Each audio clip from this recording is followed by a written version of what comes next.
Hello and welcome. We are here at WCG Rivals. It's me, Valdez, with Achilleos, and we are going to be bringing you some rivalry action between Korea and Japan tonight. It's going to be pretty fun. How are you doing today, Achilleos? Doing good. Just having a long weekend of casting, but we get to go back into Valorant, which is something that I haven't really gotten to do since I was over in Istanbul for Champions, so it's good to be back. A little bit of a different role for me. I mean, I guess I was doing Analyst Desk at Istanbul. I'm going to be over here doing a little bit of color commentary as you make your long-awaited return to Valorant casting. Yeah, you were saying it's been a while. It's been, what, 2 years for me back here on the scene. Of course, very happy to be casting some Valorant, and the matches should be good today, hoping that they are at least somewhat competitive.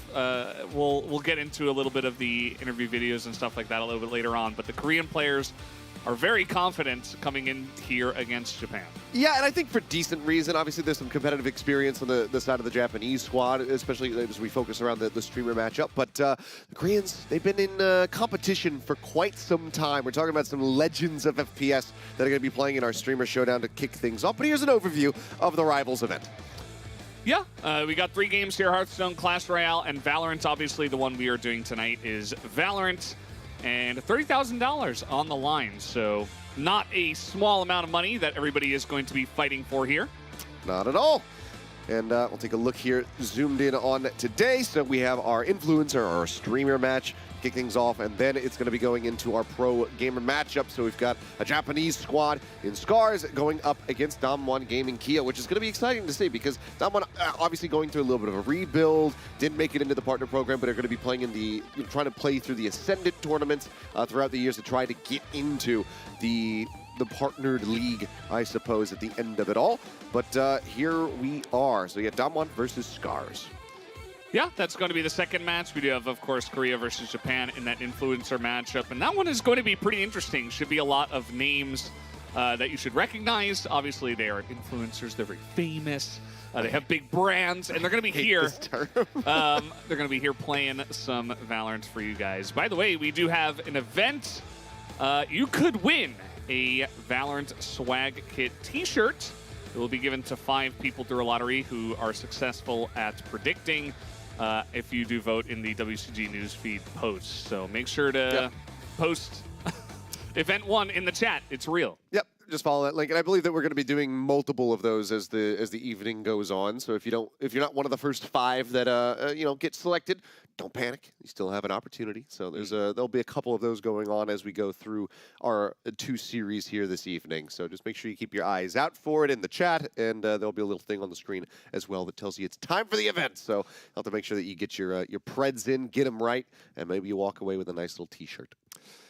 Have you ever won any T-shirts through events? I have not. You have not? I'm not so fortunate, but just because I haven't won doesn't mean that people out there can't. Somebody's gonna do it. 5 people are gonna be winning each one, so it's bound to happen eventually, but maybe one day. See, I just normally get. You never know. I get all my shirts and hoodies and all that stuff given to me because orgs are just like, do you want this? I'm just like, I have so many. Because you're a Valorant influencer, perhaps? Don't like this word. Don't like the influencer word. The WCG Open Valorant sign-up is ongoing. You can participate right now at the WCG platform.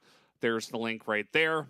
If you do want to play in WCG, it's always a fun time. Yeah. Even if you don't see yourself as a pro gamer or whatever, it's always fun little experience to do that. Yeah, it's like playing, if you go into like a Face It League or something like that in CS, or if you're going to be playing like Clash Ladder in League of Legends, and now, I think they're trying to work something like that out for Valorant as well, so an in-game tournament series, which I think is going to be coming up this year. But anyway, let's take a look at the players. 제가 이제 WCG를 10년도, 11년도에 제가 카스로 참가한 기억이 있거든요. 요게 다시 참여한다는 게 감회가 엄청 새로워요. 더 설레기도 하고 이 대회에서 좀 더 좋은 모습 보여드리고 싶고. このようななんですかね、素晴らしい大会イベントにご招待いただいたことを本当にまず心から運営様の方に感謝してます。やっぱりこういう実力がすごいかなり出るようなイベントに出るっていうのは本当にあんまりない機会なので正直やっぱり嬉しいっていう気持ちがすごく大きいですね。 WCG라는 큰 무대에서 저희를 초청해줘서 너무 감사드리고 일본 팀이랑 또 경쟁할 수 있어서 재밌을 것 같고 기대가 돼요. 네.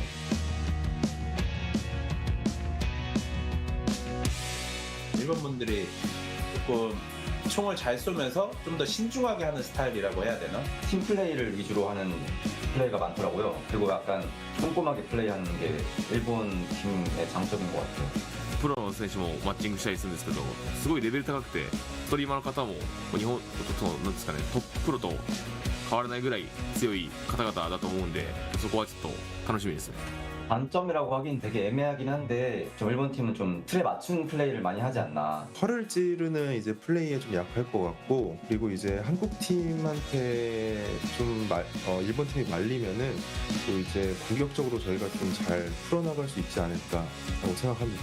僕とかアデ選手とかは本当にプロ経験してから今現在ストリーマーをやってるのでやっぱりそこの差が絶対に出てくると思ってるので自分のチームよりかは強くはないだろうっていうふうに感じます。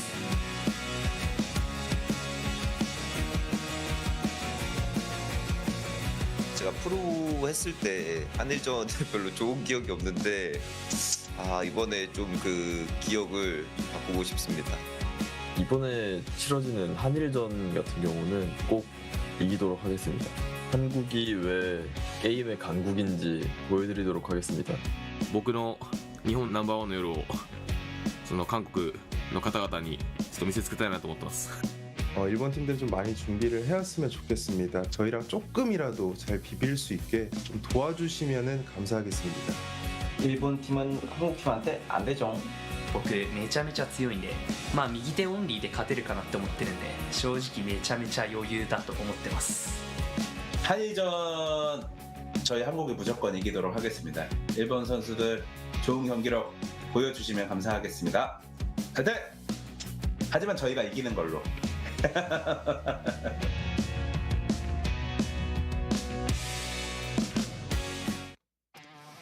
So there you have it. Like I was saying before, the Korean players very excited and very confident in their abilities to take down Japan today. Yeah, and we were kind of talking about it before we went into the profile video. Legends of the sport here as far as FPS is concerned. Ryujehong, EscA, LEETAEJUN, legends from the Apex Overwatch era of competitive Overwatch. So these guys have been competing for now six-ish years. EscA went on to play PUBG. FiveK, one of the newcomers and popular streamers coming out of the Valorant scene to begin with, has competed in some of the other titles. And of course, Ons, who has had a stint in Valorant on T1 over in North America this past year, as well as competing in Overwatch himself. Words are difficult today for me, apparently. But the Japanese team, they show a lot of confidence. I mean, mittiii especially saying, I could just play one-handed. I don't think that I have anything to be concerned about. I'm going to be very relaxed during this matchup. So we'll see if they're going to be able to back that up here. But it's good to come in with a level of confidence. Yeah, it's good to always throw in some trash talk. Why not?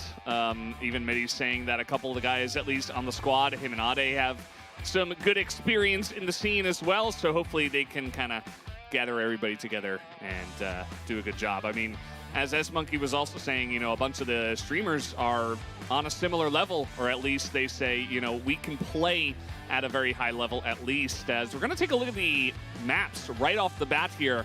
We have all the bans and the picks already.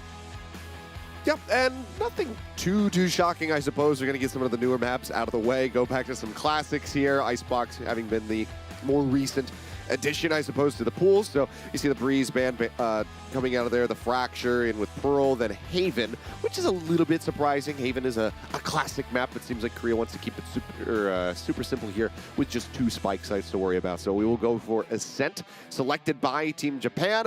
That's going to be the Koreans first on the attack. Then we'll go into Bind, and then we will see Icebox potentially if we can go all the way to 3.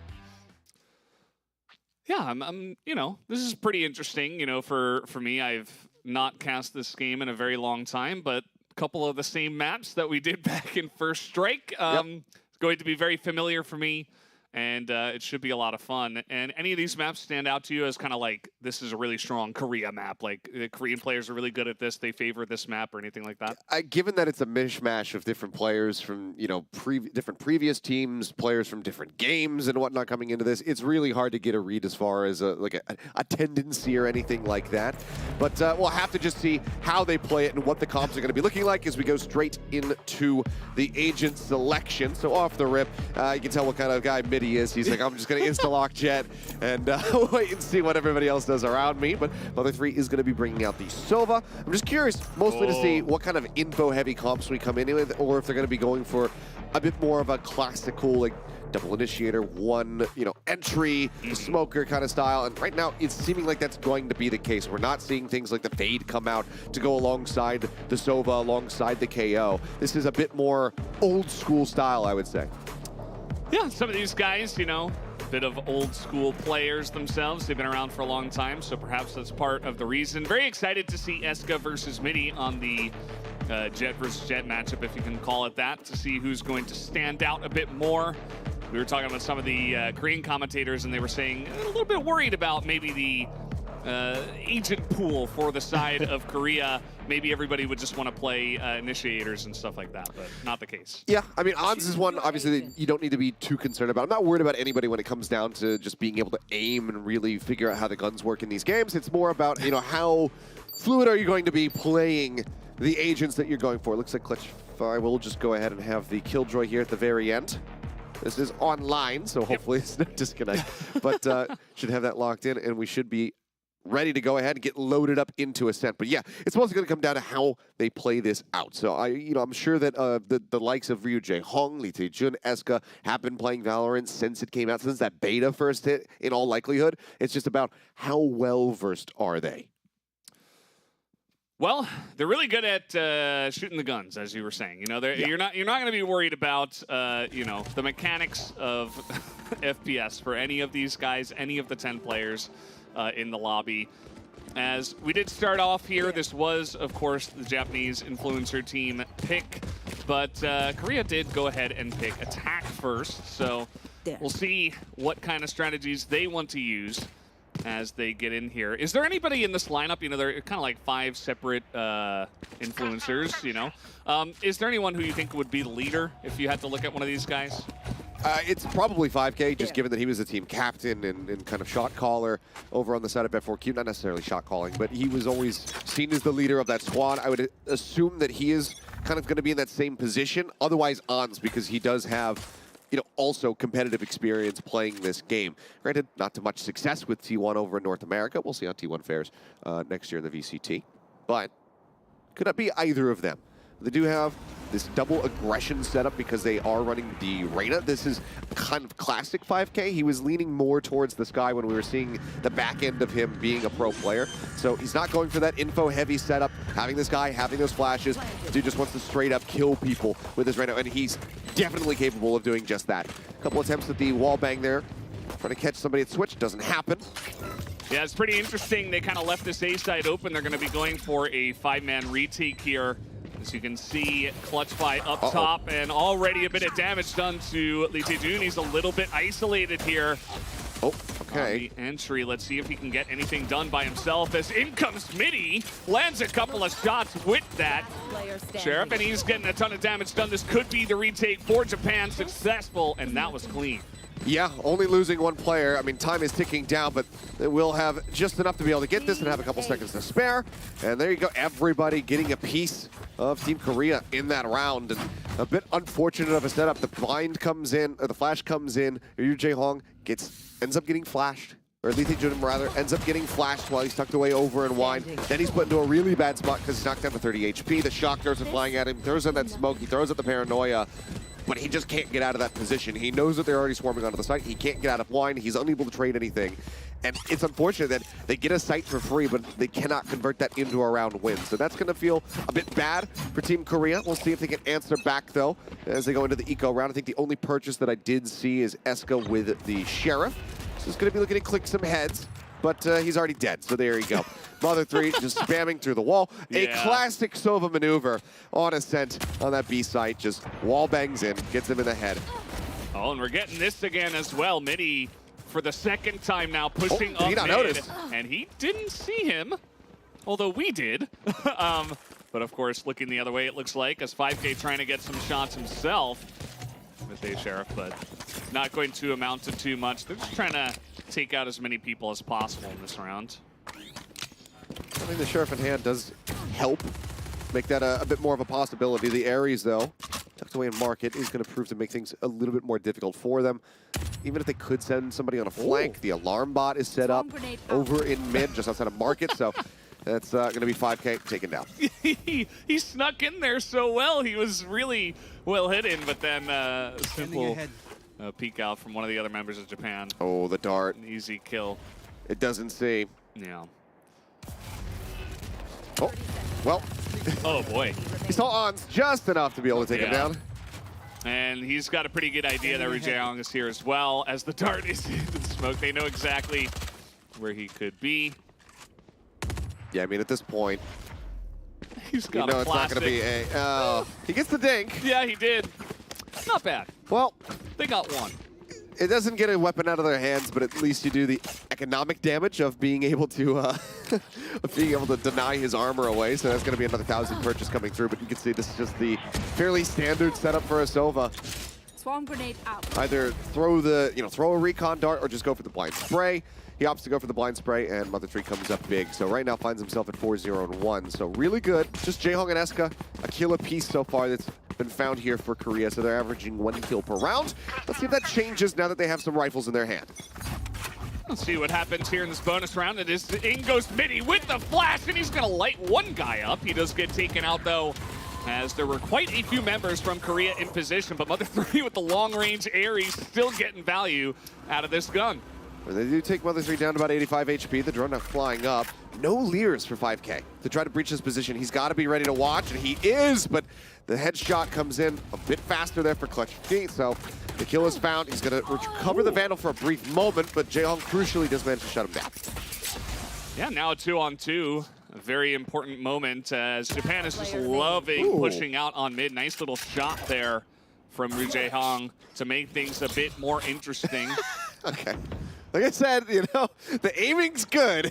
Getting used to the kits of these agents, that's going to take a little bit more time, it seems. So the flash doesn't go through the window, but he's still... good effort. Yeah, some nice headshots. Uh-huh.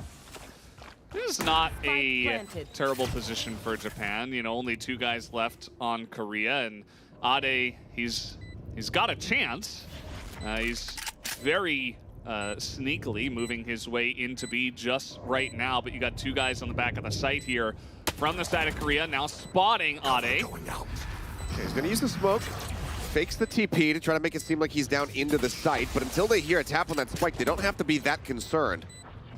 Yeah, I think he's kind of running out of time. There's that tap, but they do have the look on. Oh! The comes in from Ade. He is able to line up 2 headshots. He's got it. And he's going to get the defuse too. Japan coming out with a bang. Ade should have never been able to get away with this, but what a play from him. The flash is in. He's recon bolted and everything. First of all, this should not really be able to catch Team Korea off guard. That is a DRX set play that has been run time and time again. FiveK should be perfectly prepared for that rush to come through, but Ade, what an adjustment. And it's just...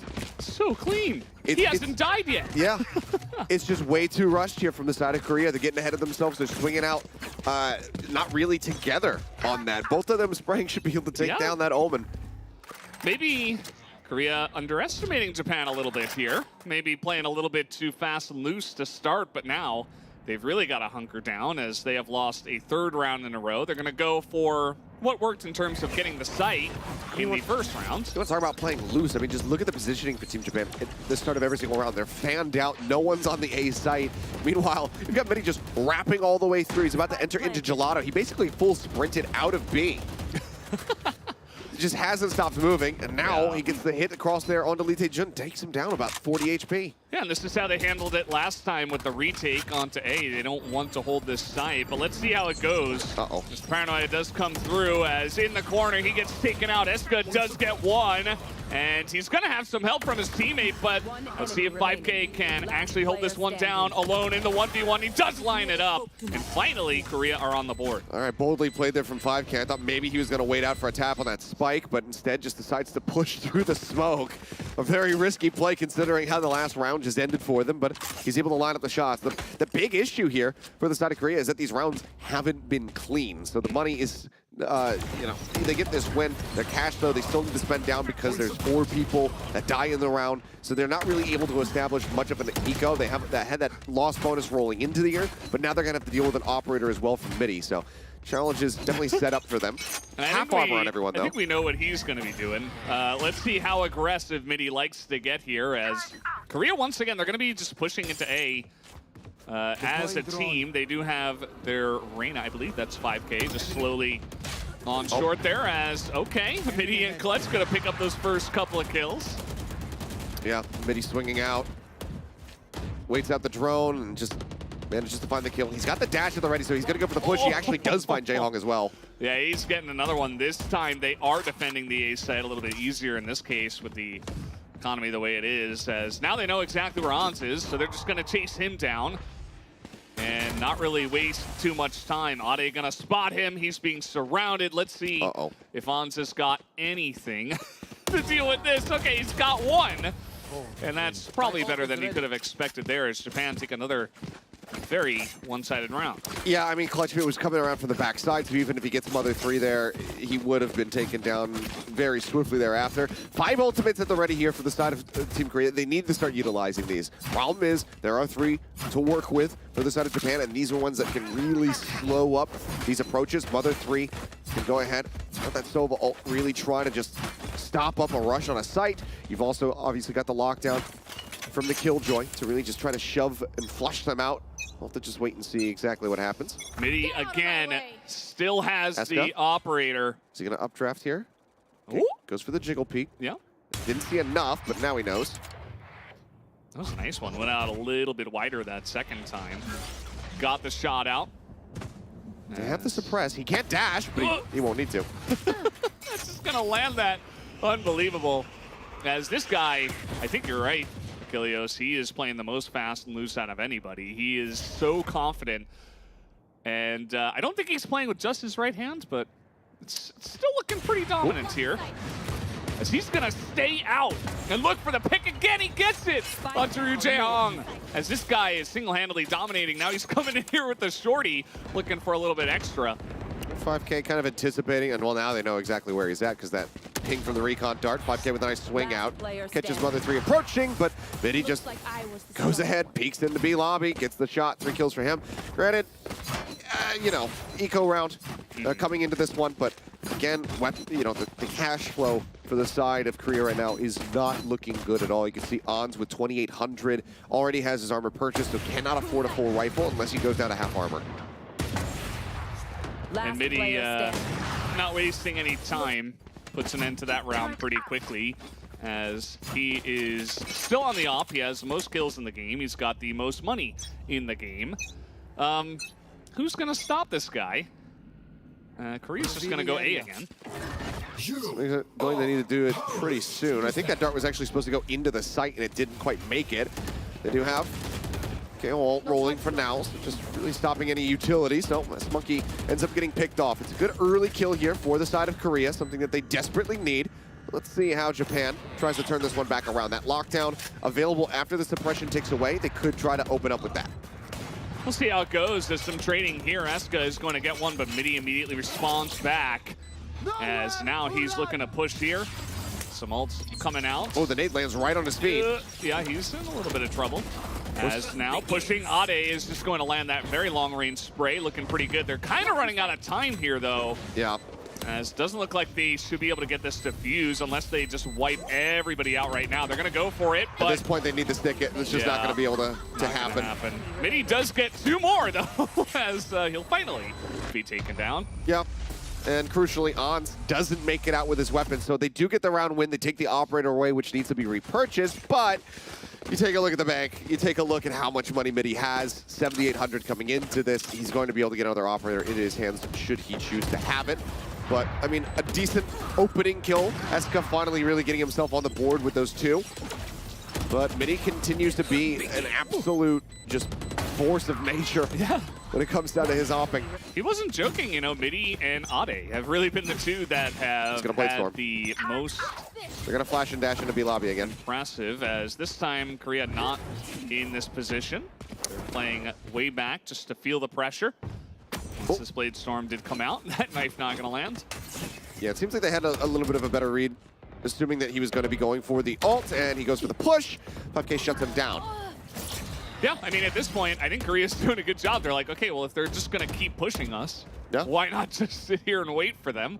And that has worked in this round, and now they're up a man once again, going into A.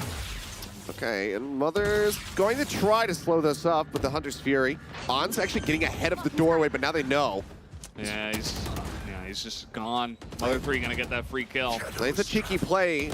He goes for the attempt, but unfortunately, the timing, the swing there from Mother3 just completely lets them know where he's at. EscA gets tagged by the recon bolt and then gets wall banged through the floor. Yeah, they've got a decent chance here as Mother3 and Ade, they get in and they sweep up the site once again. 6-2 for Japan. This is looking pretty brutal. I mean, you think, considering that Korea decided to go for this as their, as their side select. Rotate over, really, all of that to pick up a short. I was thinking, I was gonna say there was no operator. He just popped the Blade Storm and went on the rush and then got shut down. What is that? So what are they trying to recover? 200 credits? You know, big savings. A little bonus. That was pretty cool. You could see here the retake pretty clean this time, especially after that pick onto Ons, I believe it was, who went through the door early, trying to be a bit cheeky, but spotted out. You see, one of the big things that's kind of lacking, and understandably so, from the side of Team Korea right now is just the confidence and the just kind of subconscious knowing of who is going to be doing certain tasks, such as shooting that recon dart that ends up tagging EscA that leads to him getting, you know, killed through the floor. Normally, you know, you have somebody and you know that your teammate is going to be able to do that, but this is looking a bit more of like when you 5-stack with your friends who you don't always play with, and you're like, oh, and everybody says like, well, I thought you were going to destroy it. Yeah. Like, I didn't shoot the dart because I thought you were going to shoot the dart, and that kind of feels like that's going on right now. So they're getting tagged by a lot of this, a lot of this util. They're not really able to control it. They're not stopping the util, the info flow, as, I mean, mittiii's just diving in behind them. Yeah, so. I mean, they were on Eco. They were trying to get something done here into a little bit of a different direction, but of course not really going to matter too much, as it was mittiii actually asking for the operator here. So he's going for that. We can take a look at some of the replays here. They do just line it up. I think EscA got one. He actually dinked Ade with the classic, so at least he got the one. It's a moral victory more than anything else at this point. I mean, 7 rounds up. Some heavy streaks. I mean, look at this stack. A 3-man stack swinging out of a main is absolutely monstrous, and it's a great read from the side of Japan. Yeah, they're just changing it up perfectly, and the shot is there. It felt like Korea had no idea that they were even capable of doing something like that. And now they're down a member. Yep, they're going to one-way this yet again. FiveK just sat above. They're going to try to get the tag on the, from the drone, but the knife comes out. That's going to go ahead and get rid of the drone itself. You can tell they're wary that FiveK could be in that position, that somebody could be sitting up top. He's now going to swing out, but he's going to see there's a million people. Spike down. 2 at the arch, 1 at wine. There's no way to clear that angle. Okay, LEETAEJUN just get one on the entry, but Ade is like the next layer of the onion that you need to get through, and he's not the only layer. As mittiii now is back, he's going to put down the cloud burst, gets in there and in his face with the shorty. And now he's just kind of adding insult to injury at this point. I thought for a second maybe he was going to take the spike. He could pop the ultimate, just TP across the opposite side of the map. Granted, he'd still be in a 1v3 scenario, but it at least gives you a bit of a fighting chance. But this is just such an aggressive stack coming in from the side of Japan. They put up 3 people on this right out in A main. And there's just no amount of util that's going to help really Korea get through there. Because right now, the util has been lacking. We're not seeing these flashes coming out, the leers coming out to just make sure they can go ahead and clear an initial corner. They're kind of just swinging out, and they're getting shut down time and time again. Such as that. Okay. Well, I mean, they have the shots, right? They just got to get more stuff like that. As here comes the drone. Great dart, though. Yeah. He knows. He's like, okay, well, I heard the drone coming out. Ons is in this position, sends out that shock dart, and now he's got 50 HP. Granted, they're still in a much better position than they were before, given that they get the instant dink to take down mittiii, but they're still in a rough spot with this eco. They need EscA, who should have seen Monkey to get that kill, and he unfortunately does not. Yeah, they saw each other. Monkey gets in there with the flash in her hand, and he's going to add that headshot to the tally, although he will be taken down. Ryujehong does get an entry here towards the A, but Clutch5 still holding down mid. All right, well, they will at least get a plant. There's going to be some cash bonus going over to the team. So definitely best case scenario right now outside of being able to just straight up win this round. 2v3 with Sheriffs in hand, it's definitely possible, given the shots that we've been seeing from Jehong as well as Ons, but Ade swings out. Jehong's watching window side. He comes from CT. He ends up getting taken down. And now there's just one more guy. Ons underneath here, as they're just going to rat him out with the defuse, and there it is. They get the kill from Ade, and that is 9-2 in favor of Japan. We were talking about this one maybe being one-sided, but maybe not in this manner. No, I mean, clearly very well versed. You can see exactly why they've elected to go to Ascent, because right now the coverage of Japan, it's really loose and kind of free-flowing, like we've been saying, what they're doing at the start of every single round here. But they're playing so well. It's very hive-mindish Everyone's playing off each other incredibly well. The util, the layering that they're doing to make sure that they can, you know, get away with these heavy stacks and come away with kills has just been really entertaining to watch. So now we'll see if Korea can make it a 9-3 half. Yeah, I mean, last buy here seems like it was calculated from the last round as well, where they kind of went for a little bit of a half buy, some sheriffs and stuff and armor. As they are going to spot mittiii. He's going to push. Certainly going to help, but yeah, he's been pushing all day. It's Okay. nicely done. Going to just spot him out there with the recon and take him out. So EscA will get the kill. I mean, again, so very much needed for the side of Korea. Getting mittiii as the first kill is high value in every single one of these rounds.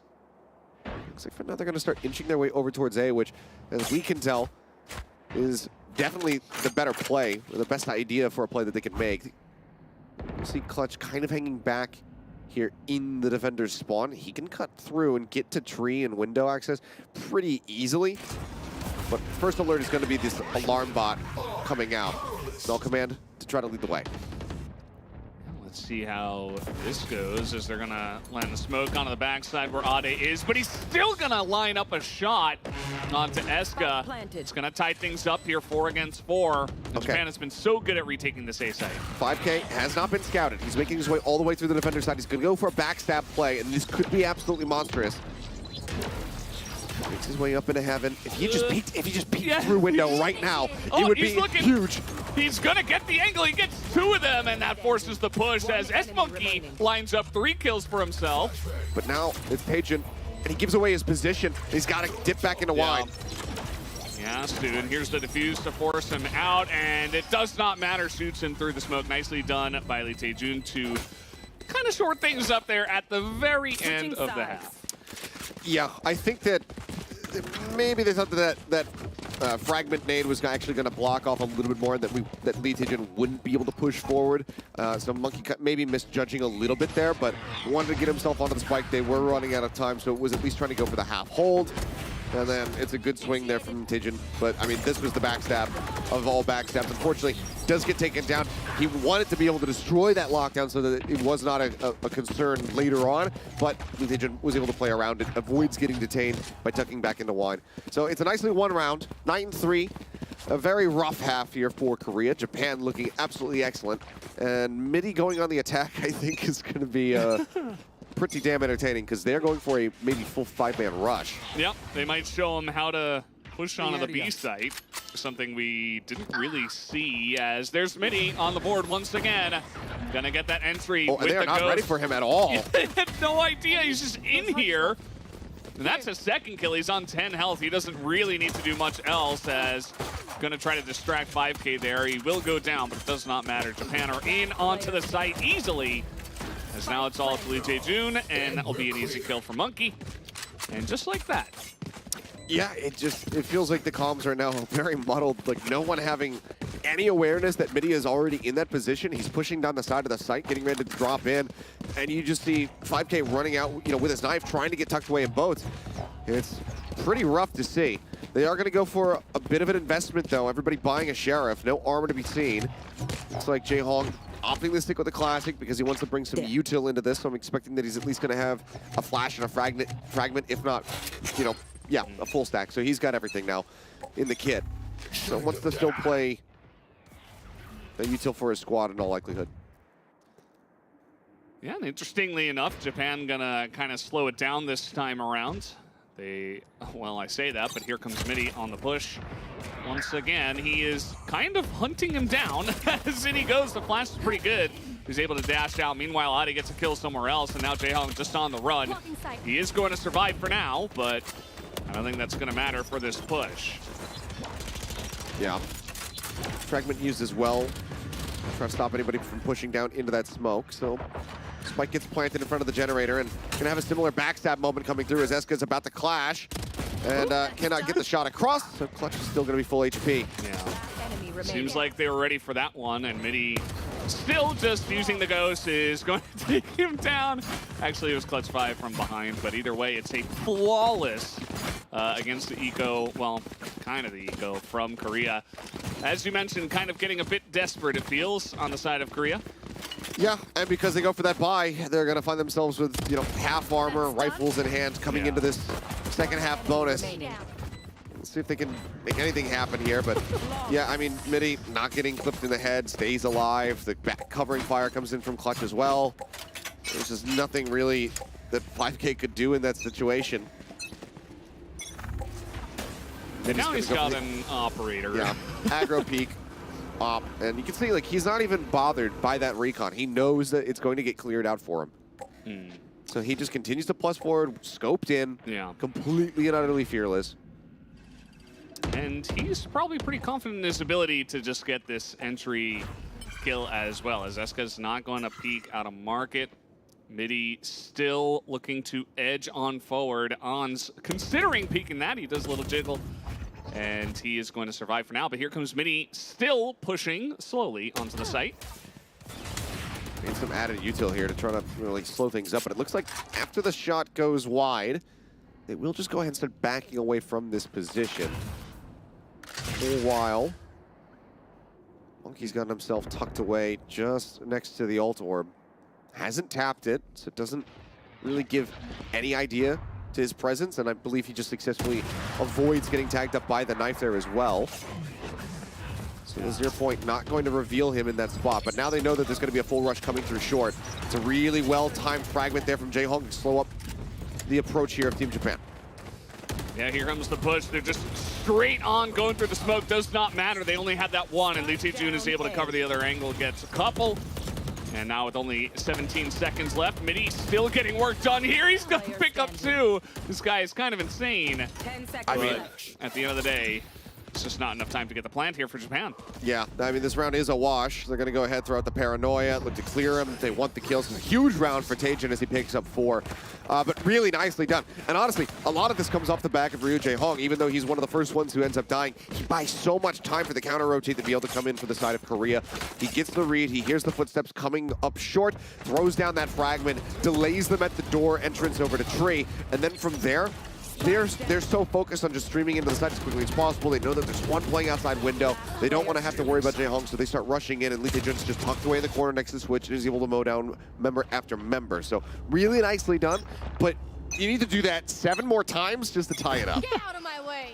I mean, who knows? Maybe they have finally gotten a little bit more comfortable after that round. Maybe LEETAEJUN can kind of get the hype going for the team, as they are going to get the orb here. And it looks like, based on what I heard, perhaps Killjoy has gotten ult at this point in time, so. Yeah, the lockdown is ready. Huge pick, though. Wow. Pigeon again, being a really good anchor towards this A site. Yeah. Finds one, but this is going to end up being a play over towards B. The good thing for Korea is that they have already kind of shifted back, so when this lockdown does come through, they're not really going to be that, you know, in too much danger of being hit by it. On, surprisingly, okay. You should run. Doesn't, he's going to move to the back of the site. He's actually going to try to clear this. We'll see if he can get the lineup. EscA now on the edge of the smoke. There's just so much stuff being thrown into him. As in comes Ade onto the site. Oh, EscA slowed. Oh, he's on the back here. On's just going to be taken out for free, as this clearance of the B site is clinical from the side of Japan. This would put them at 12, as TORANECO this time not going to be able to clutch, and neither will yoshiii. Clean shots from Clutch B, and that is going to be 3 for him in the round. I mean, just a really nasty round overall. I mean, really bizarre decision-making coming out of Hans, to be perfectly honest. I thought he was going to tuck away at the back ramp, avoid being spotted by the drone, but instead he swings up towards Switch. The drone sees him, it doesn't dart him, but then they're perfectly aware of what his positioning is. EscA tries to get to that back ramp. Ons is sat in the back here, even though the site is being stormed. He's got the drone himself, like trying to spot something, so he doesn't have his weapon out, completely gets cut off guard. LEETAEJUN tries to go TPing in the boats. That gets stopped by Clutch at the same time. It's just really, the flow chart is all over the place right now for Korea as far as what to do, you know, moment over moment throughout these rounds. Of course, these guys are going to push through the smoke. Ade somehow gets that kill in, as he is on the site already. Just going to teleport in, and nobody else from Korea is really nearby. EscA might be able to get the jump here, and he does. Nice little shot. But here is the plant. The door goes down. Spike planted. FiveK not going to get any more shenanigans from that angle. Gets shut down by mittiii. Yes. Couldn't get out of there. EscA now going to be breaking the door. mittiii repositions already. You can kind of see the angle as well, as he's got this pretty locked down. He's on full health, full armor. mittiii trying to get it going. There's not much time left for Korea. Jehong gets in, but the lineup is not there for the side of mittiii, but Mother3 trying to hold this down for the team. They're doing a pretty good job of delaying. They still haven't scouted this. Okay, yeah, and there you go. That's going to be the end. Ons goes down 13-4 on Ascent. That was a domination of a map. Yes, it was. Really incredible play from Japan. And like I said, you can see why they decided to go for Ascent. All of the protocols that they had set up, their set plays, their stacks at the start, especially on those defending rounds, were just really interesting to see and really well executed, well done. And you can tell that the Koreans were not prepared for those sorts of plays whatsoever. And there's a lot of things that, pretty much every player at some point, but especially mittiii on Team Japan, that they've been doing that you don't normally see. It's very reckless play, but it's like measured recklessness, where they're just like, okay, they probably won't be anticipating that I'm going to push the smoke, and they're not, and then they just end up coming away with a kill. The way that they're piloting this it's so very fascinating because it's completely and utterly chaotic, but it's well orchestrated chaos from the side of Japan. And it worked, especially on the defender side. As you mentioned, we ended the first half 9-3, as Korea was just barely able to lock out a final round, as that was one of the times where Korea was actually able to get it done. But yeah, maybe Korea just came out here expecting to kind of sweep them up, but especially mittiii and especially Ade, man, he only died like 4 times the whole map. Like, the guy was just so survivable, was doing so much for the team, and even though I believe that clutchv and of course mittiii were getting maybe more frags, it didn't quite amount to the same KDA that we saw from the side of Ade. Yeah, it's just not, honestly, the scoreboard, the results, not looking anywhere close to what was kind of anticipated here, because, you know, these players on the side of Korea, legends, yes, but not necessarily Valorant players. But even the ones that are Valorant players, such as FiveK, didn't really put up figures or have the kind of impactful performances that we're used to seeing. I mean, there's been moments in the past where FiveK is able to put a team on his back and completely carry when he's playing this Reyna, but we weren't seeing that same impact coming through. And I think that a lot of it has to do with just completely getting caught off guard by these strange, wild maneuvers that were coming in from Japan. So we'll have to see how they're going to clean this one up, but need to be seeing more from FiveK, more from Ons, these guys that do have a good amount of competitive experience playing this game. Yeah, absolutely. We're going to take a look at the overview of that first map, 13-4, of course. And yeah, not too much else to say, just pretty straightforward and dominant from the side of Japan. A lot of the times, they even let Korea plant on A, and they were like, okay, that's fine. We're just going to retake it. That, you know, we're coming in. And they did a really good job of that. Which is like a very DRX and like old new turn way to play it. Which is just like, okay, concede the site, don't have anybody die, and then we're just going to 5v5 retake, and we're really comfortable in our util setups, in our retake protocols to be able to make that happen the majority of the time. It just reminds me of that so much. Japan just has this map very well sorted, and now we'll have to see how they fare on bind, because if Korea's going to have a similar level of performance, maybe this does end up going all the way to Icebox, but from what I'm seeing right now from Japan, this might be the complete inverse of what we were anticipating. This might just be 2-0 for the Japanese influencers taking this one away. You take a look at 11 first kills to 6. They are winning out in so many of these first contact plays because the Koreans are just consistently getting caught off guard by the positioning, by these heavy stacks coming through. And they're not using util. Yeah. Start using flashes. No. I saw like one Lear from FiveK. Yeah, that's a Reyna main if I've ever seen one. I think it's, and like you were saying before, I think it's a little bit of, maybe a teamwork issue. Like individually you can throw those flashes in, but it's got to be coordinated with your team to say, okay, we're going in now, like this is when I'm going to throw the flash. Otherwise, the guy who's throwing the flash is like, I'm just going to have my gun out because I don't know when we're pushing. Like, I just want to be ready. And Yeah, so many times from the side of Japan as well, like the 3 guys pushing out of A that one time, or like mittiii going up mid over and over and over again. Just really hard to read and extremely confident, but it got them the win. Yeah. 13-4. I mean, it's just utter domination. And, you know, we saw the initial screw-ups coming through. You know, ryujehong, he's trying to throw those flashes, didn't quite make it through the window. Trying to throw the 80 excellently on her hands. Yeah. It doesn't land on Heaven. Okay, it's fine. He'll get used to it. We never really saw a clear improvement. Not just to call him out specifically, but the whole team. It was really rough around the edges from everybody. Maybe in the next map, Achilleos, because, guys, we're going to take a very short 5-minute break, and we'll be back with Bind for our second map of the day.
Hello and welcome back. We are here casting some WCG Rivals.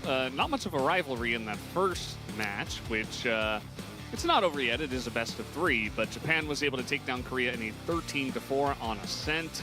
Yeah. It was really one-sided. Korea looked a little bit out of sorts, so hopefully they can come together a little bit more on Bind their map pick. Yeah, this was rivalry more in the sense of like Gary versus Ash, but in the anime, where Gary just always, I'm talking about Pokemon, where he like always had like nice cars and was surrounded by, you know, beautiful women and just like always crushing it at life, and Ash is just like, I call it a Pidgey. And like that's basically what this felt like. It definitely wasn't the video game version of that rivalry. I mean, mittiii walks away 22-11, so a monstrous KD from him, going positive 2.0, and then a 3-4-6 combat score. So dropping that in your first map of this tournament with his cash on the line is a pretty damn good sign. But I mean, everybody on the side of Team Japan ends up going positive. EscA, the person who needs to be having these, you know, big entries, or at least, you know, is trading, garnering information so that the rest of his team can come away with the win in the rounds. Not a great look at all. Even FiveK, I believe it was, what, 9-15 on his scoreline. So going -6 on that Reyna, you need to have a heavier impact. Reyna is an all-in kind of agent. You need to be walking away with kills. You have the tools to be able to be coming out of, you know, pretty much every single round with a multi-kill, and it basically didn't even happen once. That one play from window, I think, was the only time he got a multi-kill round. Well, they weren't winning, but you could win this event number 2 if you type !event 2 in the chat, and then you click the event URL.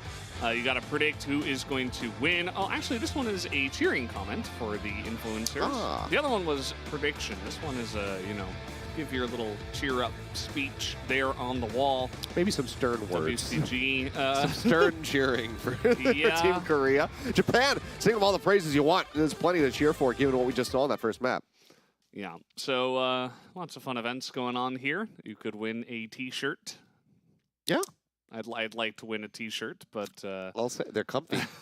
Tell you what, Sure there's some they high are. quality cotton on those shirts. I mean, the merch game in Valorant has been pretty strong. Riot puts a lot of effort into their shirt designs and whatnot, and the quality, they definitely don't shirk on that. But let's go ahead and dive into the agent select here for Bind, the map pick of Korea. And very different looks across the board here, as FiveK is going back to Viper, not something that I've seen him play in quite some time. And this is a very fast agent select. Yeah, we're pretty much already in, just loading up into map number 2. Of course, which I mentioned before, will be Bind. And very curious to see how this one is going to go. I hope it doesn't look anything like that first map, because that one was not a lot of fun. Yeah. Korea did, of course, choose the map, and then Japan chose defense, actually, I believe. I believe so. Sure. I think it's going to be first on the attack here for Korea, Yeah, which, I think...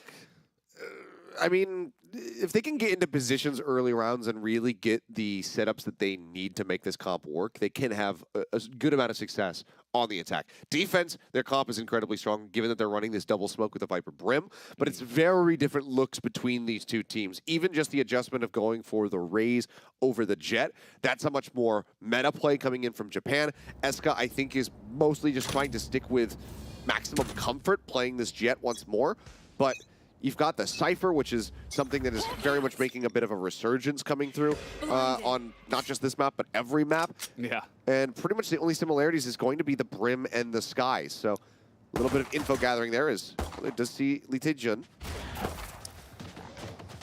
There's the good boy coming out, and that is going to lead to the kill. Mother is going to get isolated as a big push comes in here onto B. Oh, well, my bad. Actually, I was misspeaking. It's TORANECO who is actually playing the Jet. So there is an adjustment here from EscA. Seems like they said, okay, you know what? You haven't been entering, so we're going to have that swap come through. On's very much still playing the info game with the Sky compared to the Sova from the last round. We'll see how he fares. Can be a little bit more self-reliant because you can have those pop flashes. They've delayed how, you know, the amount of time that it takes for you to be able to pull your weapon back out, so you can't quite just throw flash, get kill, and be good to go. But Jehong not quite seeing that second player, but now he knows. Yeah, he just waited until he spent that whole clip into the wall, which is standing strong, and nobody can seem to break into the site here. EscA enemy remaining. waiting with his teammate. That's going to be the last couple of kills. Pretty clinical this time from Korea. Yeah, it's very nicely done. The Sage as well, good shout there for Jaehong. This is, I was really curious if we're going to be seeing him play Sage during this tournament, because Jaehong himself, he comes from a support role in his professional Overwatch career, known as an Ana player. So he comes into this one playing the Sage, so now he can heal his teammates. He's got these walls to go ahead and lock off positions. It's a very classic setup that pretty much works exclusively because LEETAEJUN manages to find those 2 entry kills. If they get slowed up a little bit more, I don't know if this is going to be quite as clean if LEETAEJUN maybe only trades. He doesn't trade up. Perhaps you see a little bit of a difference there. The tap of the orb, mittiii's just going to charge us. Yeah, he's coming out with the shorty. He's going to get one. And EscA is right there on the backside to support him, but he is going to get a little bit of a fault line, and now He's not going to run through that smoke, though, so he's just going to back away. Yeah, wisely. But he did manage to recover the weapons. So crucially, now he's got that Spectre in hand. So you see the 1-for-1 coming through.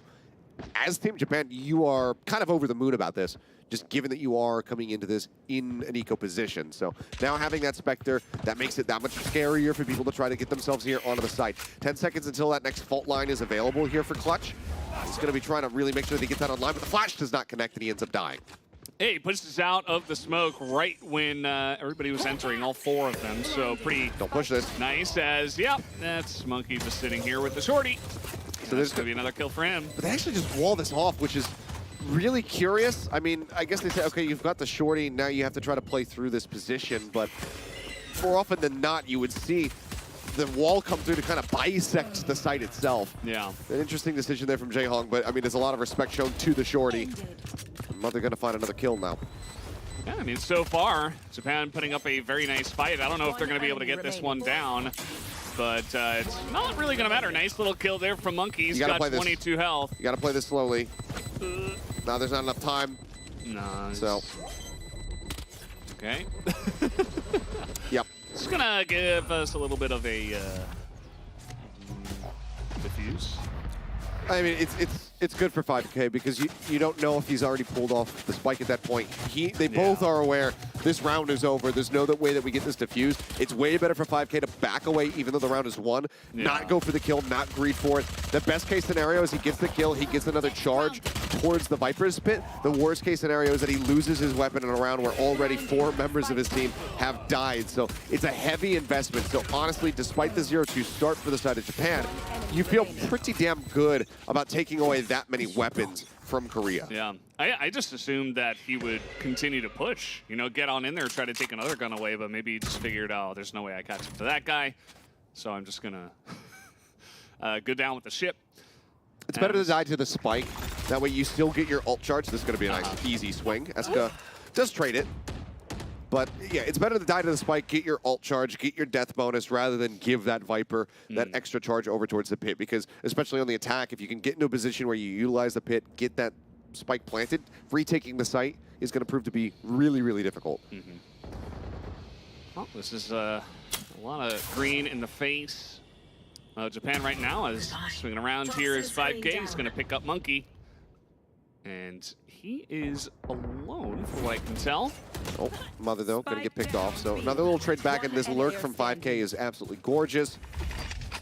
Worth noting that, you know, there have been, I assume we're playing on the live patch, so some nerfs to Viper as far as how she can play around her smokes, play around that pit, especially when that does come through. That has been significantly nerfed, how long she can lurk outside of it. The FiveK still just going to stick around on this A site. The TP was used as a bit of bait, and seems like he's now going to get the read that somebody just went through. Clutch not going to find anything here, but FiveK is going to TP through, and he instantly takes him down. That's just a spray through the wall. Very quick, nicely done by the side of FiveK. It seems like Korea's finally woken up. You know, they had a little break to say, okay, guys, that was not good, but what can we do better? What can we change here? They've been a lot more aggressive, a lot more confident in their pushes. And it has been nice to see FiveK, you know, kind of lurking here by himself. He's able to line up 2 essentially for free. And that led to a lot of their success. Some nice moves made on this map. Really confusing Japan. A 5-0 start is a lot more, this is the FiveK that I'm used to seeing. Spike drop. It's going to be an aggro push coming out, but EscA crucially in a position to get the punish. TORANECO takes down Clutch. I like the rush attempt here from Japan. But, oh, with a bucket, can he get another one? Oh, he catches Ons right in the mid-drift, so can't quite get that kill. A little bit of damage on the Ons, and now he's just gonna port on over to his team that is mostly over by A. Hello. As yeah, FiveK. He's just getting hit by all the Cypher util. He's maybe not gonna get hit by Cypher himself, as we have some smokes going down the slow orb here as well, and that's gonna make the kill easy onto Ade there on the back of the A site. Not much hope for our Sky player on the side of Japan. You know what? 6-0, I believe, for FiveK. Puts him in a really good spot. He's building up towards that pit. So he can come away with this kill, grab an orb. It's a decent chance that we see it from him. But yeah, we'll find one, but FiveK's got the poison orb already set up. He swings into it once again. It's just like we saw him get the kill there onto the Cypher. The swings out, drops the smoke, catches him off guard. So now 7-0, one charge away. So if he gets an orb, if he gets one more kill, we'll be able to see that pit coming through. You can see the ego push coming out there on the side of B. Didn't quite work. Clutchview was able to shore up one kill, but that was about it. Just trying to get some work done with some sheriffs. Didn't amount to much except a trade of a 1-for-2. Well, mittiii now is going to go for the raise off. He's going to swing out, and there's actually a potential rush coming through. So he might be able to shut this down. Oh, the flash, though, does connect. They were turned away, so they actually didn't know he's in this spot, but he actually whiffs the shot. That's devastating. Yeah, it's going to be huge. That gives a free entry onto the B site here for LEETAEJUN and the boys, as Monkey just going to be sitting up here in hookah, waiting and watching to see who will come in, but not much he can do by himself. Has to wait for the whole team to rotate through the back of the map. There he goes. Getting the read that somebody's going to be pushing, but just can't quite react in time. Ade now going on the aggro push, and TORANECO holding a really weird angle with his crosshair there. Wasn't really anticipating somebody to be that far forward, I suppose. Ryujehong with a nice headshot, though. Will basically make this a lost round. You can see the save is already coming through from mittiii. He's just hanging back over at A. Doesn't want to lose that operator. Yep. Ade is out of here as well. Just gonna start running away, and that's gonna be 5-0 for the side of Korea. So a very different look from map 1. Yeah, I mean, I'm guessing coming into this event, both teams probably said, okay, you know what, we're gonna focus. It's a best of 3. This is probably the only time that we're playing together as a 5-man stack in a tournament. You know, just given that none of them are really competing in Valorant. But I think that they've pretty much honed in on like 1 or 2 maps that they were really putting their focus down on. Clearly, Ascent was not the one for Korea. And Bind, not the one for Japan, at least not yet. But this is a really strong start already for the attack. Like I mentioned, once you get onto that defender side with the Sage Wall, with the double smokes coming down, you're going to have a hell of a time trying to get into a site. So Japan really need to start winning some rounds here. Ade tries to go for a timing dart, and he will get the spike stranded. Yeah, it's pretty good, actually. He's going to get that ult down as well and spot where the enemies all are. FiveK, once again, kind of running into everything. Somehow doesn't get punished there. Yeah, he's kind of just walking in those smokes here. The second reveal of the neural theft came through, but Ade didn't spray in to just go ahead and take him down. He could have gotten a free kill, and that would have given them a man advantage, but instead, it's just going to continue to trade now at a 3v3. Let's see how this one is going to go. The smokes now from the side of Monkey, as from behind, Mother is going to be taken down. And FiveK as well, just lining it up. Oh, that's not the greatest timing, but he still goes down anyway. 6-0, the lead for Korea. Yeah, that was a monstrous round, and I mean, probably right now Monkey kicking himself for actually committing the orbital strike. I think if he had waited an extra second, he would have been able to hold on to that, because they lose another teammate. The round basically becomes completely unsalvageable. But Ade, he starts things off nicely, gets the neural theft out, but somehow doesn't get that punish when FiveK had already lurked up into the site. He came up through short, was in a spot, gets second revealed by the neural theft, but for some reason Ade holds his trigger and instead just doesn't get what is effectively a free elimination. Maybe I'm misjudging his positioning in the line of sight, but from what I could tell, he should have had FiveK dead to right. Should have, but did not, as now it is going to be Japan playing way on the back side of B here. They've got 3 guys stacked, as it seems like Taejun's got a decent idea of where he could be. Spots the Cypher. Now it's going to be running around the backside of the site. It's going to be 2 people here to greet him. Finds one, mittiii. Okay, actually not even paying attention to that angle. It's a nice nade down and on's his feet, but as Mother comes pushing out of the smoke, the punish is there, and oh, FiveK. He got lurked into a nice position, but it was a bit obvious. It has happened so many times, as now it's going to pick up the final kill onto Monkey. And this is not much of a map here. Japan is going to have to bring things back, maybe in the second half when they attack, because we don't have too much competition going on here. They are going to buy in this round, so let's see if they can turn it around here. Need to get something done. It's going to be another operator here for mittiii. See things being just a bit out of sorts as far as the comps are concerned here for Team Japan. Not fully realizing that LEETAEJUN was in that position to swing out through lab. mittiii just goes charging into the site. The nade's decent. Mother tries to play off the back of it, but they're just perfectly prepared for it here. Seems like Korea has finally realized that the Japanese players like to push smokes. But Taejun goes for the second little re-peek, doesn't really realize that mittiii has swung out wider, so that jiggle is a huge setup for him to just get taken down. Yeah, pretty easy lineup. mittiii, I feel like maybe they should have known he would have been that aggressive. He has looked for that angle before. As there's the res that does come out from Jehong, so going to make this a little bit more even when they actually do go for the push. Yeah, they at least undo that little mess up on the jiggle. Obviously loses out on his armor, so still going to be a bit weakened. But even knowing that mittiii is on this side, maybe Korea's currently getting the read that he's going to have rotated over to A, which is now correct. So the timing of this actually works out perfectly in their brains. The call will come through as they hear the footsteps to get mittiii back into this position. In they go. Everybody is on the site as over the top comes Taejun. He is going to pick up 1, make it 2. But he's pretty much the only one getting anything done for his team, as Mother now on the back of this one is going to avoid the Rolling Thunder.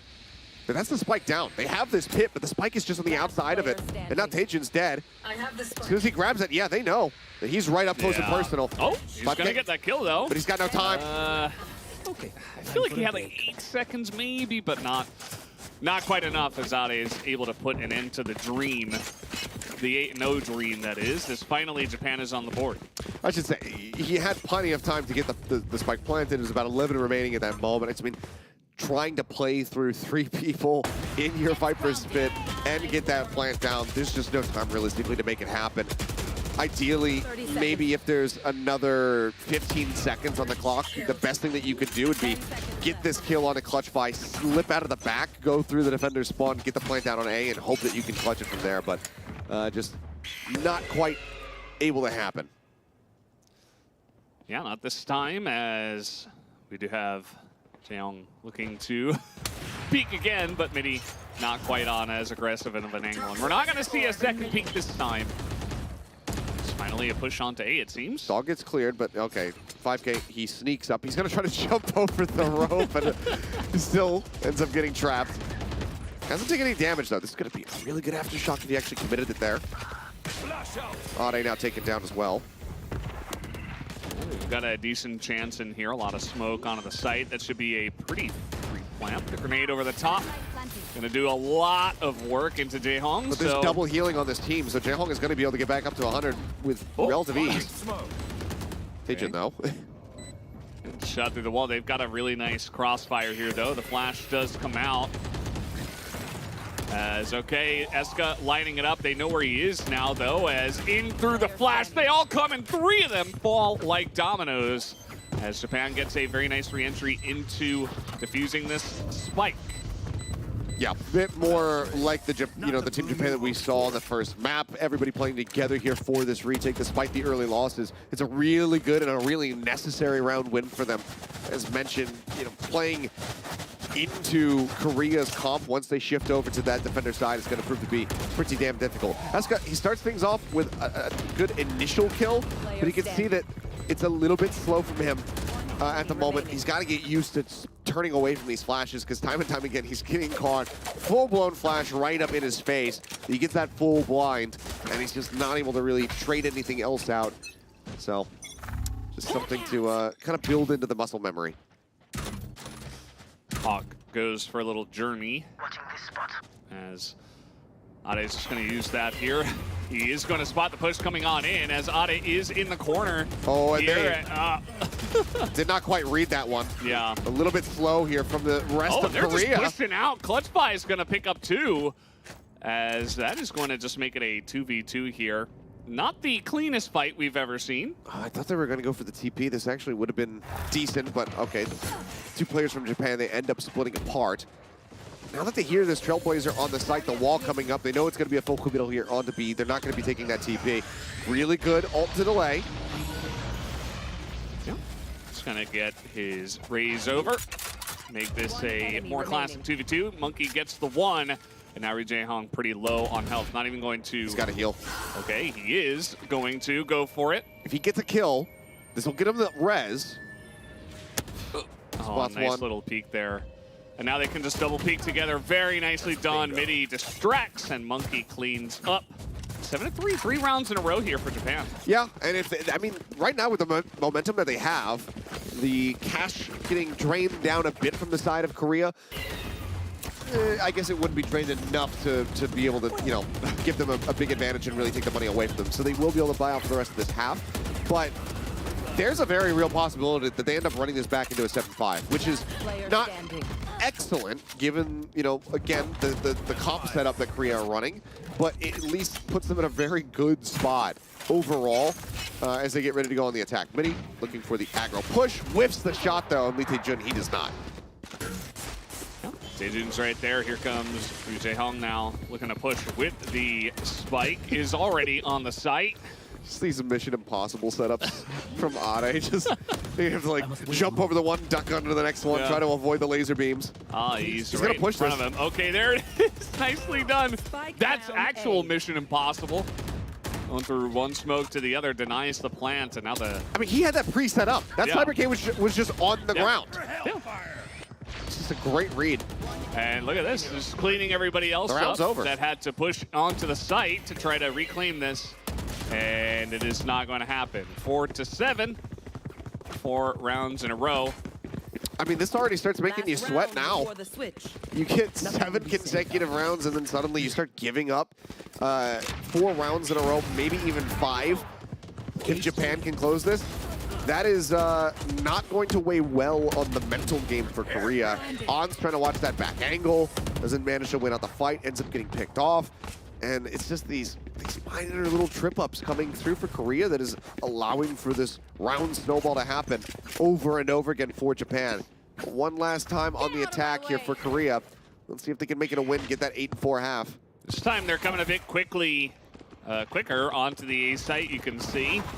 Trailblazer trying to get some value down. DWG trying to land some knives here. Is able to. Yeah. The right click, and now he's able to get a better gun. Most of the time in lamps, you favor yourself having the shorty. You probably feel pretty decent about being able to win out a fight, but with a right click there, does make it a bit more of an even affair. Res burned here from Jehong, but as we saw, it's going to be the ult coming through. Showstopper into the back, gets on. EscA now needs to win this fight. Okay, is going to clean him up. A FiveK pretty low on the backside here, getting flashed. Monkey and him trying to clean it up, but there is still one guy left. EscA trying to hold it down. And he's not even in a post-plant situation. Yeah, like, he's gonna get taken out. He's not in a post-plant position. He could be playing away from the site, has the molly, could buy some extra time, then rotate around through the showers to try to come off on a flank angle. But, I mean, clearly it's the familiarity just isn't there to go for that. But it's just unfortunate to see EscA put himself in basically the worst possible position to try and defend that spike. So, yeah, I mean, it's pretty clean. You know, they are just able to easily clear out that angle, right? If he was a bit farther back, it would have been a different story. So now this pistol round's really going to set the pace here, as we'll get to see Japan's attack on this map. Of course, Japan did choose to go for defense first, so you would imagine this would be the map, or rather the side they were less experienced on, the attack that is. So let's see how it does go for them as the Sky battle continues here. Okay, onto the good jiggle. Get some info spots too. Doesn't necessarily mean that the site is going to be full shipped yet from Japan. As mittiii sees FiveK, could send that shell nade into the back here. Looks like he's thinking about it. He's got it in hand. They're trying to fault line nade him out of here, but FiveK's still going to die to it. He's pinned in by the dog. He's not able to get away from the good boy. And so that's going to be a pretty nice entry here. There are a couple of guys on the back side of this site here for Korea, but not sure about this re-entry here. EscA out of utility, just has to push this, and mittiii is on a perfect angle, distracted by his teammates, and Monkey is going to be the one that cleans up most of the members, and that is pistol round now going to Japan, 6 rounds in a row. All right, Yoshiii able to take away 2 is decent. He comes into now the second round with 5 charges left to go to try to get that res online, but yeah, this is, well, oh no. I was gonna say, don't do it to EscA. That wasn't very nice. For extra context on EscA, during his time as a player in LEETAEJUN all the way back in Apex seasons, 2, 3, etc. EscA LOL was something that was very regularly posted in the chats because while he was a brilliant hit scan player, sometimes he would do something a bit baffling. So some more EscA LOL moments, I suppose, now in a different game. Heavy stack over on short. Some things never change, and here comes just kind of charging in. I mean, it's going pretty well for the side of Korea, but Monkey eventually is going to take that one down. They do kill 3 members on the side of Japan. This is, again, Japan. I mean, okay, decent round, as you're saying. Like, they get the 3 kills. They take some weapons away. They hurt the economy from Japan. But this is Japan just saying, you know what? Bet they won't see this one coming. Yeah. So they go for the rush. They get the read that there's a heavy stack by spotting with a Trailblazer there on short. They say, okay, everybody's there. And then they just send a couple of people sprinting through showers. Korea never anticipates it, and then they completely get ripped apart. It's good for them to be able to find those 3 eliminations, but now they need to win this round. It's 7-7. If they can't separate themselves now, they're going to be on the back foot economically yet again, and Japan is going to take the lead and maybe even the map of the series. Yeah, it's pretty rough, especially with the momentum so heavily in favor of Japan, but I don't know, this should be one where Korea, in this little bonus round where maybe they can get the win as, he's able to get out, but he is under so much fire. 61 health as in they go. FiveK still, through all of that, is able to get 1, but the site still to the side of Japan as it's only for a moment's time as the rest of the members of Korea do swoop in and clean them up. All right, that's exactly what they needed what they needed when they needed it.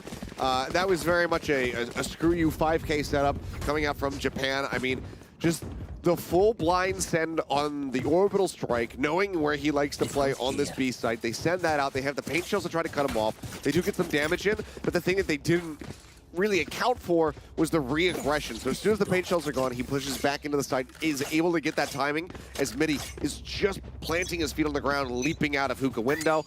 So he's not able to steady his weapon in time, ends up getting taken down. So good timings there, and a good deny on the boom bot. Poor Boombot, never gonna find his way home as LEETAEJUN is waiting for his moment. Might have been spotted there. He was. Maybe right as that last section of the wall went down. They're watching it, but it does not matter. I was going to say, his feet are on fire, but he's able to dash out of there. Yeah. Res, not the res, but the heal still on cooldown, so Yoshiii going to have to play back a bit. Still a very comfortable defense here from the side of Korea as Adi does get 1. And Adi can't take the teleporter. He wants to get into a position to try to reinforce here. And actually, clutch winning out on that fight is kind of monstrous for them. Because now they can kind of play around with, where they want to go, unless this happens. Oh.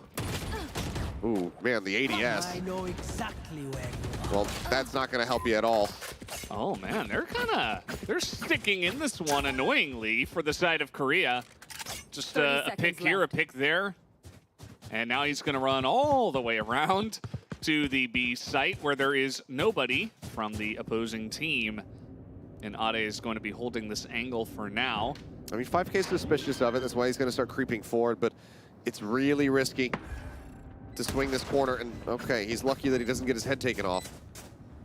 Now they have to try to fight their way through two. HP bars are low on both members here from Japan. But in theory, you should see Korea being able to win this round. In theory, let's see how the flash goes. It is going to be mostly dodge, and that should be the easy defuse here. 9-7, we actually have ourselves a map, as Korea has stood up to the aggression from Japan. Yeah, had he actually thrown that towards the back of tube, might have been in with a decent shout to be able to clutch that, in fact. But because he throws it on the close side of tube, the box there mostly obfuscates the flash itself, so EscA doesn't get caught by it, is able to counter swing back out. Throw it at the back of the tube, maybe that one goes out, catches them both in the face. But, you know, it was a dire situation at that point for him. And still being able to make it this close of a round is not too terrible. But it's going to be the Sheriff Eco with one Frenzy thrown in the mix here for the side of Japan now as they try to find some stability. Curious to see what angle they take this time around, as LEETAEJUN gonna bring the knives out anyway, just looking to pick some people off. Looks like maybe Ade, he's gonna go down before even LEETAEJUN could get here. Nobody else is here. Oh, and Ons gets tucked away. He's prepared for another one, knows that they're not gonna be having any really dangerous weapons unless that Sheriff headshot comes through, so he's confident enough to go ahead and counter swing. What a great reaction from LEETAEJUN. Well scouted there from Ons. Gets himself into a cheeky spot, something that they haven't been doing at all on this defender's side. So he catches them off guard on the eco, takes a risk when there's, some room for risk to come through, and profits from it. So right now, just 3 more rounds to go. Korea looking like they're going to be taking us to Icebox. It's looking pretty likely. As we can see, Ons here once again, he's able to pick up 3 on the round. As he also comes out here and cleans up mittiii, who is the final member. And now it's time for Japan to try to make a stand here. Not the easiest position. Korean economy pretty decent at this point in time. Oh yeah, the economy's looking good. The one thing that Japan really has going for them in this round, aside from just having rifles yet again, is that this Rolling Thunder is available. So could use that to try to break their way into the site. Instead, here they go. Okay, Showstopper grabbed from the ult orb. FiveK desperately trying to hide, but is spotted just before that flash comes in. Yeah, mittiii just gonna get a pretty free kill there, even holding on to some health and armor. And now even better, they can get the spike planted and then save the Rolling Thunder to defend it. Use it as a post-plant tool rather than a site entry tool. That is so much more powerful for the side of Japan now with this setup. Orbital Strike going to be forced out, but Yoshiii taken down. But he continues to play here in the forward cubby. And just continues to catch them off guard time and time again. They're actually going to send this over towards towards the A site, taking the teleporter, because they've got Ade so far forward, but LEETAEJUN catches him. Yeah, they're going to get that one down. As finally here comes the plan, 3-on-3. LEETAEJUN up in the top. He has been so clutch for the last 10 or so rounds. As pushing in to Lamb, so Mother is just going to take him out. There's a couple of guys around here. Ons, he should, okay. And here's the Rolling Thunder, and he is going to get 2, though. Can they get this defused is the question. It's only clutch5 left. The speaker's going to reveal him. Ooh, he's going to get the 1, but he gets shot in the back. And that should be enough time here for the defuse. Plenty of time to spare here as the defuse is going to come in. That was so scary. I was really worried for Ons in that moment. He goes charging in the lamps. There's 2 people playing in that position, and he's just got like 2.5 seconds left until he has another guy to like flash up. I was saying like just wait 2 seconds, throw the flash, then push into lamps, but somehow he's still able to get away with it because they split apart from one another. Had they kind of held that angle, they might have been able to make that a trade. It's a good rotation from LEETAEJUN to get around the backside of that headshot box, though, to be able to win that, because otherwise it was looking really, really scary and very much possible for the clutch to come through. As it stands now, Korea in a really good spot as here comes mittiii once again. He's got the flash to help him out as he is kind of just going Rambo. He's just going to be pushing through the smoke, has no idea where EscA is, but has some support. As the bomb buddy going to spot him out, he has to reload, and mittiii picks up a 2nd kill. And all of the damage. What's happening? And all of the damage is undone because of the heals coming through from the sky. TORANECO completely spotted. And just stuck, dazed, blinded. Yike. There's 3 players to try to retake this site. Ons, he takes a beating. Needs to try to join back in with Jehong to be able to heal, because obviously Sky unable to heal yourself. Fault line will be able to catch 1. And they're gonna try to go and stick the defuse here. As they do get half, but the blind does come out. Ons is doing so much work here on the aggression. They try to go for the second half. They have to get this shot down, and they do! Mother is able to just barely clean it up. With a little bit more time, maybe you see Jehong go for a res in that situation, but because it was so dire, they try to get right back onto the spike. I mean, granted, already had the half hold, so they might have been able to make something work. But yeah, I mean, mittiii, this is what you need to do when you're playing entry. You just kind of have to send it. Trust in yourself. EscA, a bit of an unfortunate situation, having to try to go for the reload in that moment. Had he been able to get mittiii, make that a 1-for-1 exchange, maybe you look at them taking the round, but Japan, they stay alive, keeping it within 3, but they still need to bring this back. Yeah. They need 4 if they want to at least get themselves into OT. It definitely wasn't a stomp of a round, so yeah, I mean, they should be happy they got it, but at the end of the day, they just barely were able to stop the defuse from coming in and keep their hopes alive. As, uh-oh, a little bit of trouble, but he should be okay at the end. TORANECO got in ahead of this aftershock, and yeah, Fee not really prepared for that. The paint shells, okay. I didn't quite realize what happened there, but mittiii killed himself. Yep. Unfortunate. Now Ade, he's gonna try for this. I mean, they were aware that he could be in this position. No. Very well aware, actually. FiveK getting a very good read as far as the timings are concerned.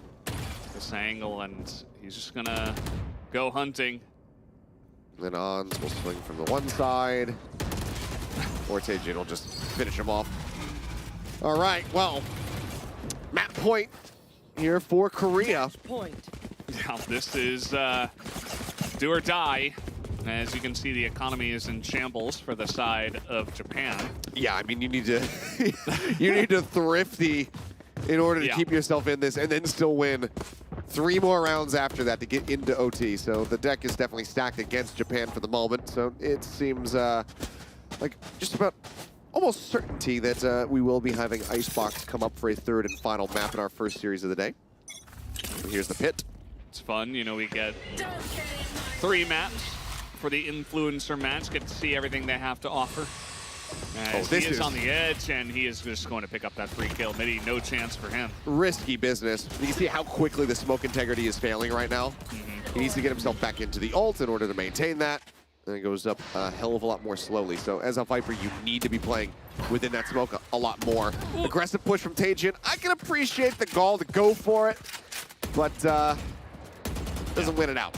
Now he is no longer on the map. And so Japan, you know, looks like they want to avoid this pit. They might just look to rotate over towards A.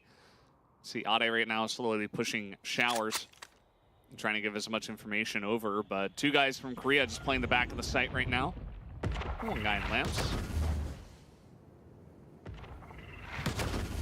Sky Smoke's called down, should give him a decent sense. EscA's just straight away, throwing out his molly. Gets quite a bit of damage done, but needs to win this fight. He cannot. Monkey's just charging forward. He's oh my god, he's doing so much for Japan on this map. Even if they lose, like, this guy single-handedly trying to make this a reality. And it's 4v2. I mean, they've got the bomb down. This is looking pretty good for the side of Japan. They don't have much guns to back it up, but let's see how it goes. FiveK trying to push in here, and Monkey's gonna get a 3rd kill after all of that. As FiveK gonna try to bait them out, but not able to do it, and 4 guys live on the side of Japan. And that's a huge victory for them as far as just maintaining economy and just trying to keep some cash in the pockets as they go round over round. They need these wins. If they, I mean, well, A, they need wins. B, they need them to be clean so they can keep cash in. TORANECO, he gets a little bit caught off guard. Both of them do. He tries to go for the rush play, thinking that he can get in, get an angle, and get his weapon out ahead of his opponent. He doesn't manage to make that happen. So that is what it is. But yeah, Monkey just goes absolutely ape here for his squad. Remy with the stimmy, man's juiced up rushing through. As TORANECO goes for a rush play. One. And FiveK's gonna die. Yeah, he's just gone. Here comes a swift push once again. mittiii in hookah, he's got his teammate with him. They have just such a good read, mittiii and Clutch, on where FiveK is going to be, and they constantly are comboing utility with him. They're basically not letting him play the video game. They're saying, okay, you're going to be fault lined, and then there's going to be a paint shells at your feet. Yeah. You're just going to die. We're also going to swing the angle, knowing that you're stunned, and we're going to be able to get the kill. Rez comes out for Yoshiii. He wants to end this map. He wants to get himself over to Icebox ASAP. Let's see if he's going to be able to make it happen, but mittiii's rotation is being heard. Seems And like he is going to die right now. Right, okay. For a second, I thought Ons maybe was not going to kill him and he was going to die. Well, maybe that knife swipe could have done some work, but nope. Not going to happen. As in they go. Right into the face of Clutch. Not exactly what you're looking for, but FiveK is able to shore that one up. Yep. Yep, back away from that. Not Molotov too buy much some time. Okay, but EscA winning that. Oh. Uh-oh. Now, he's just going to throw this one out, and that might just be enough time. Yeah. A moral victory. But unfortunately. Clutch to the side of, I believe it's Monkey. Are you taking notes, EscA? That's how you play his post-plant setup with the brim. Now Monkey coming up big once more. He's got the easy molly lineup. Yoshiii, he knows he's got to back away from it, but then they both realize he's got the ult.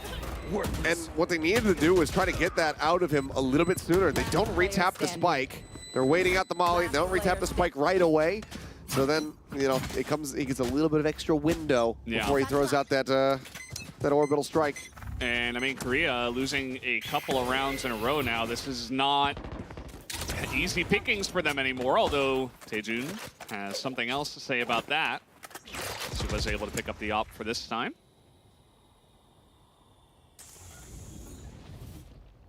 It's a step in the right direction.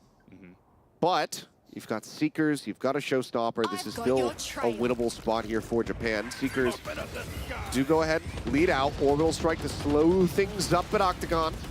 Garden. I kind of prefer Garden. It's a couple different calls for this one. I like Octagon. Just keep him locked away. Yeah.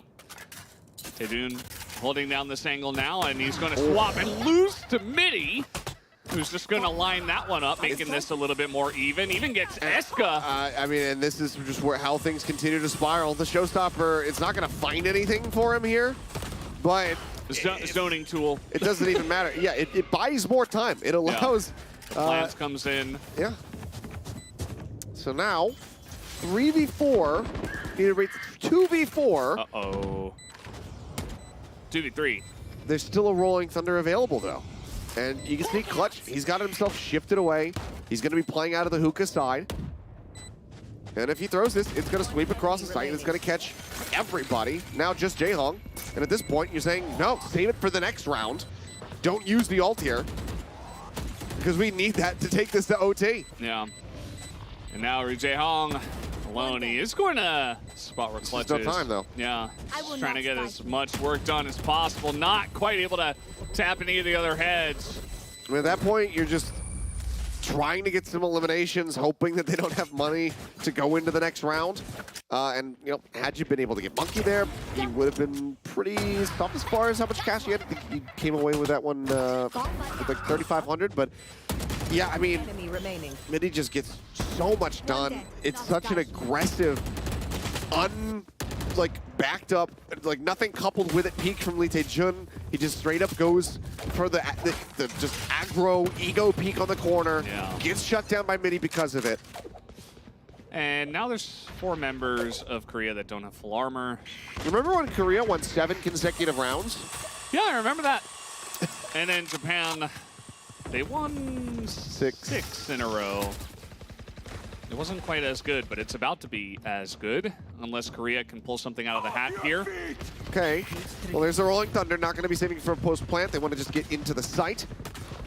Others getting aggressive. He's going to hit the head, and Clutch is getting another. TORANECO does live in the side of Lamps. That's a second one. Oh, but TORANECO, he can't get back into Lamps.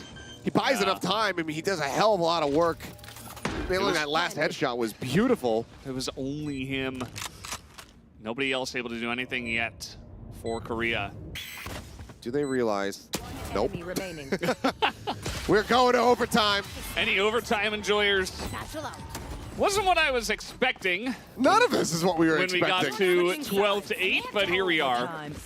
I mean, look at the streaks right there. Well, now you can't see it anymore, but man, a Mother with a great early pick, but TORANECO getting that fade away. I would have liked to have seen that kill, but he doesn't make it back into Lamps. He kind of gets bogged during his dash on the door frame, so doesn't manage to escape. If TORANECO is still in the round, maybe that just shuts it out. Maybe we're done. We go to a break. We're getting ready to come back to Icebox, but now because of this, Japan, they take us into overtime, and this very well could still end up being a 2-0 for the series. Yeah, I mean, anything can happen from here. And I'm just wondering exactly what is going to happen. mittiii is going for the operator with no armor. And here he goes. I mean, this is exactly a mittiii play. Unfortunately for him, he whips the shot. The healing is coming through, but TORANECO pushes up the blind. Oh, Mother with a nice shot. Yeah. Here comes little doggy, as now Mother is just going to get out of there. He essentially already did his job. Delayed any kind of big follow-up, was able to even get a kill after the blind. And now, let's see what Korea wants to do here on the push. For now, they're all four of them just kind of spread out. Looks like FiveK, he's trying to go for another lurk. Drops that smoke. I mean, obviously at this point, they're well-conditioned to be suspicious about his positioning. Fault line out. Looks like Clutch wants to swing this, but really good timing on the poison orb. Denies that vision. yoshiii not going to get caught by that flash. Yeah, Clutch. They look to defend here. He's going to eat at least one of these, and they have the heal. So EscA going to be pretty fine. It's a pretty good setup right here for Korea. But Clutch being very annoying in this position. As there goes the Molly, trying to push him out of that position if he can. I mean, EscA's also getting hit by his own Molly through the wall. Good Molly to get yoshiii out of this spot. He actually stays. Sprays down Mother, but then will get taken down. But the man advantage still going to be there. It's looking pretty good here for Korea. Clutch is still alive in here. He's going to get one and then taken down. As okay, nice to get on the board here. Is Korea starting us off. It's just such a head scratcher for me to see them fairly consistently, you know, ignoring the last 5 rounds of the half, fairly consistently be able to pick up wins on the attacking side with this composition that on paper looks incredibly powerful defending. So it's definitely a little more puzzling, but we'll see how they fare now coming into this defenders round. They're gonna double push showers, but yeah, EscA pretty much the lone player over here, holding down short. Swings back out, Mother shuts him down. Yeah, and that's gonna open this up just a bit. They spot where yoshiii is. They're gonna be able to at least push him away for now, as in comes the push. mittiii is already through Lamps. I mean, just look at that. It's a little bit more delayed because mittii's just kind of playing, you know, loosely, but he throws the paint shells. The fault line comes in almost immediately to try to back it up, but this is looking fantastic now for Korea. It seems like they may have just done it, although we do have Monkey and his friend Ade trying to make some magic happen here on B. Ade actually pushing pretty far, trying to catch them off guard here. Oh, honestly, I would just continue to sit back. He's going to try to swing out. This adds more variables, though, because nothing can come from either side. And Azans comes out on the left. He's not prepared. Monkey, I think he's getting a little ahead of himself now. He uses the Molotov early. He just wants to try to buy as much time as he can. It's not looking good for him. Let's see if he can line it up as in they come, making a lot of noise, but it does not matter. On's going to get that kill, and there is the defuse. Korea making it happen. All right.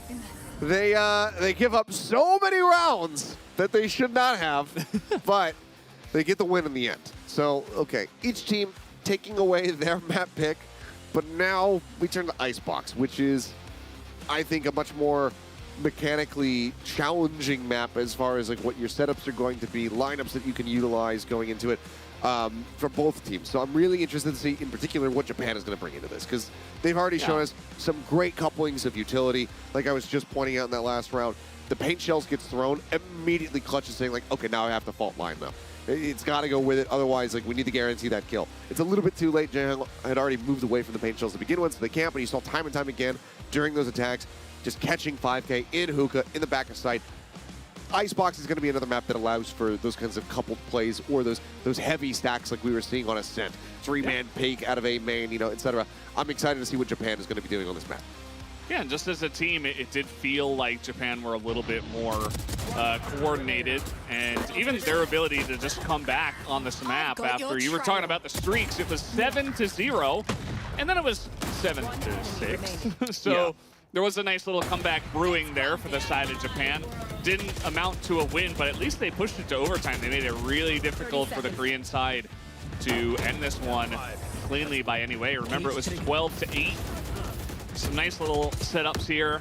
Ade using a lot of smoke and stuff like that. mittiii having some good moments, but yeah, I love the way that mittiii plays. It's just reckless abandon. He just has confidence in himself and his ability to line up shots, and more often than not, he's able to get the kills that he's going for. So whether it's the Raze, whether it's the Jet, it seems like he's incredibly well versed on both of those. A bit of a RB light, I suppose, that he's showing off. And it's just very entertaining to see him go for these plays. Sometimes he ends up with egg on his face, but it was, or a knife in his face, but it was really entertaining to see him try to go for, like, you know, even just like the blast pack boost off shot, like just trying to get out towards Fountain on the attack, get a wide angle, try to catch somebody who's coming down in towards Fountain. I love the way that he was piloting it. I think the biggest shout out, of course, for the side of Japan, though, has to be for Monkey, who is playing a fantastic Brim. yeah, he did so much. So many big clutch moments, even just getting 3Ks, 4Ks, stuff like that for his team. Definitely going to have the best stats, but what you mentioned as well is the utility, the ability to just use that agent to a very high level. As it was close, it was down to the wire. There were even some rounds where it looked like Korea might have been able to end it before overtime, but then mittiii came in. A couple rounds here looked pretty good, though, in overtime for the side of Korea. Yeah, it felt like they really just decided, okay, let's actually put an end to this one. We don't want to bow out of here with this 0-2. We don't want to go to any extra innings. You know, one OT is already enough of an embarrassment given the lead that we had, so let's not have a double OT. So they do successfully do that. FiveK really able to kind of step up again, I guess, in those overtime rounds, was finding similar impact as to what, you know, what we saw from him from the very beginning, because he started things off incredibly strongly for the team. Those lurks that he was consistently getting were great, but once Japan got a read on how FiveK was going to be playing, and they very much did, it was brutal for him. So it was good to see him kind of get back into the driver's seat at the very end of the map. Yeah, so that was map number 2. A very even map. That was Bind, but as you're mentioning, we do have one more that is going to be Icebox. And really anything could happen from here on out. You know, obviously, when we saw their map picks, they looked really nice. They seemed very prepared for that, but who's going to be most prepared for Icebox? I believe we have a break ready to go, so we will be back after a short 5-minute break for map number 3.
Welcome back, guys. We are here at WCG Rivals, and a very interesting thing has happened. We went all the way to overtime on Bind, but Korea was actually able to clutch the map in the end. So we're going to Icebox for map 3, and really anything could happen from here. I think slightly favoring Japan still, though, based on the way they stomped map 1. Yeah, and also considering that even on Korea's map pick, we went to OT. Yes, they're able to get the win in the end, but just given the way that Japan has been playing together, again, the util layering that we've been seeing from them, it's really difficult to kind of bet against them right now as far as taking this entire series is concerned. So I definitely think that they may be walking away with the victory here.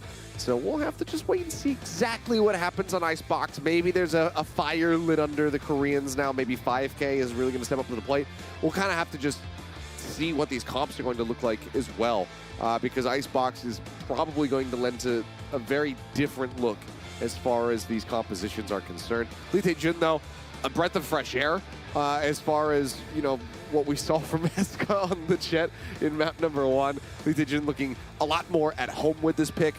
10 first kills is pretty damn monstrous. That is the majority of them, you know, going his way. So it's very, very nicely done. I mean, even from the outset, just being able to rush into that B site, come up with 2 kills off the rip, and really kind of set the stage for Korea to go on that 7-round streak. They need more of that from LEETAEJUN. So. They definitely do. I think the swap for him over to the Jet was a good one. You got something to say? Just had a thought. They kind of teased it. What's the thought? They mentioned it. They teased it a bit during their interview trash talk video at the very beginning here on Team Japan. Icebox, that could be Yoru. Yoru. The Yoru might finally come out. Okay. Who do you think's gonna play it? I don't know. I guess it would have to be probably mittiii. mittiii. And mittiii playing Yoru sounds absolutely insane. That sounds like a lot of fun. I hope they do it. I really hope it happens. That would be awesome. So I'm keeping my fingers crossed that that is going to be the case. Bind is another place where they could have played it if they wanted to go for a bit more of a duelist-heavy composition. We've seen teams in the past like Paper X really excel playing that Yoru because it causes so much confusion during the mid-rounds. So we'll see. Monkey is actually the one who's hovering it right now. And I'm just as happy to see Monkey play it because his brim was clean as hell. Yeah, mittiii's already on the Jet. I think this could be the way. Killjoy already coming through. And only one more member to potentially lock that one in. Monkey, will you do it? Will you show it? And not just hover it for all the stream viewers, all of your fans. A lot of these players are streaming right now to their own audience. This is yes. I was going to say, maybe he's messing with his audience right now, and he's chatting with chat and saying, like, oh, gosh, should I do it? Put some pogs in chat if you want me to play Yoru. Well, they must have done it because he's locked it in. Okay, the tease has paid off. Now I'm really happy. Monkey playing this is going to be absolutely crazy. Yeah, I mean, he was incredible on the Brave in the last one, so no doubt the shots are going to ring true here when he is playing that Yoru. Now, what is Korea going to be picking here? We already see the Sage ran back for ryujehong, and we do have Sova this time around. FiveK on the Viper as well. Oh, Taejun. Oh. Okay. So a bit of a change compared to what I was anticipating. I thought for sure the chamber was going to be coming through, but again, I think we were playing on live patch, which means that the chamber nerfs have hit him like a truck.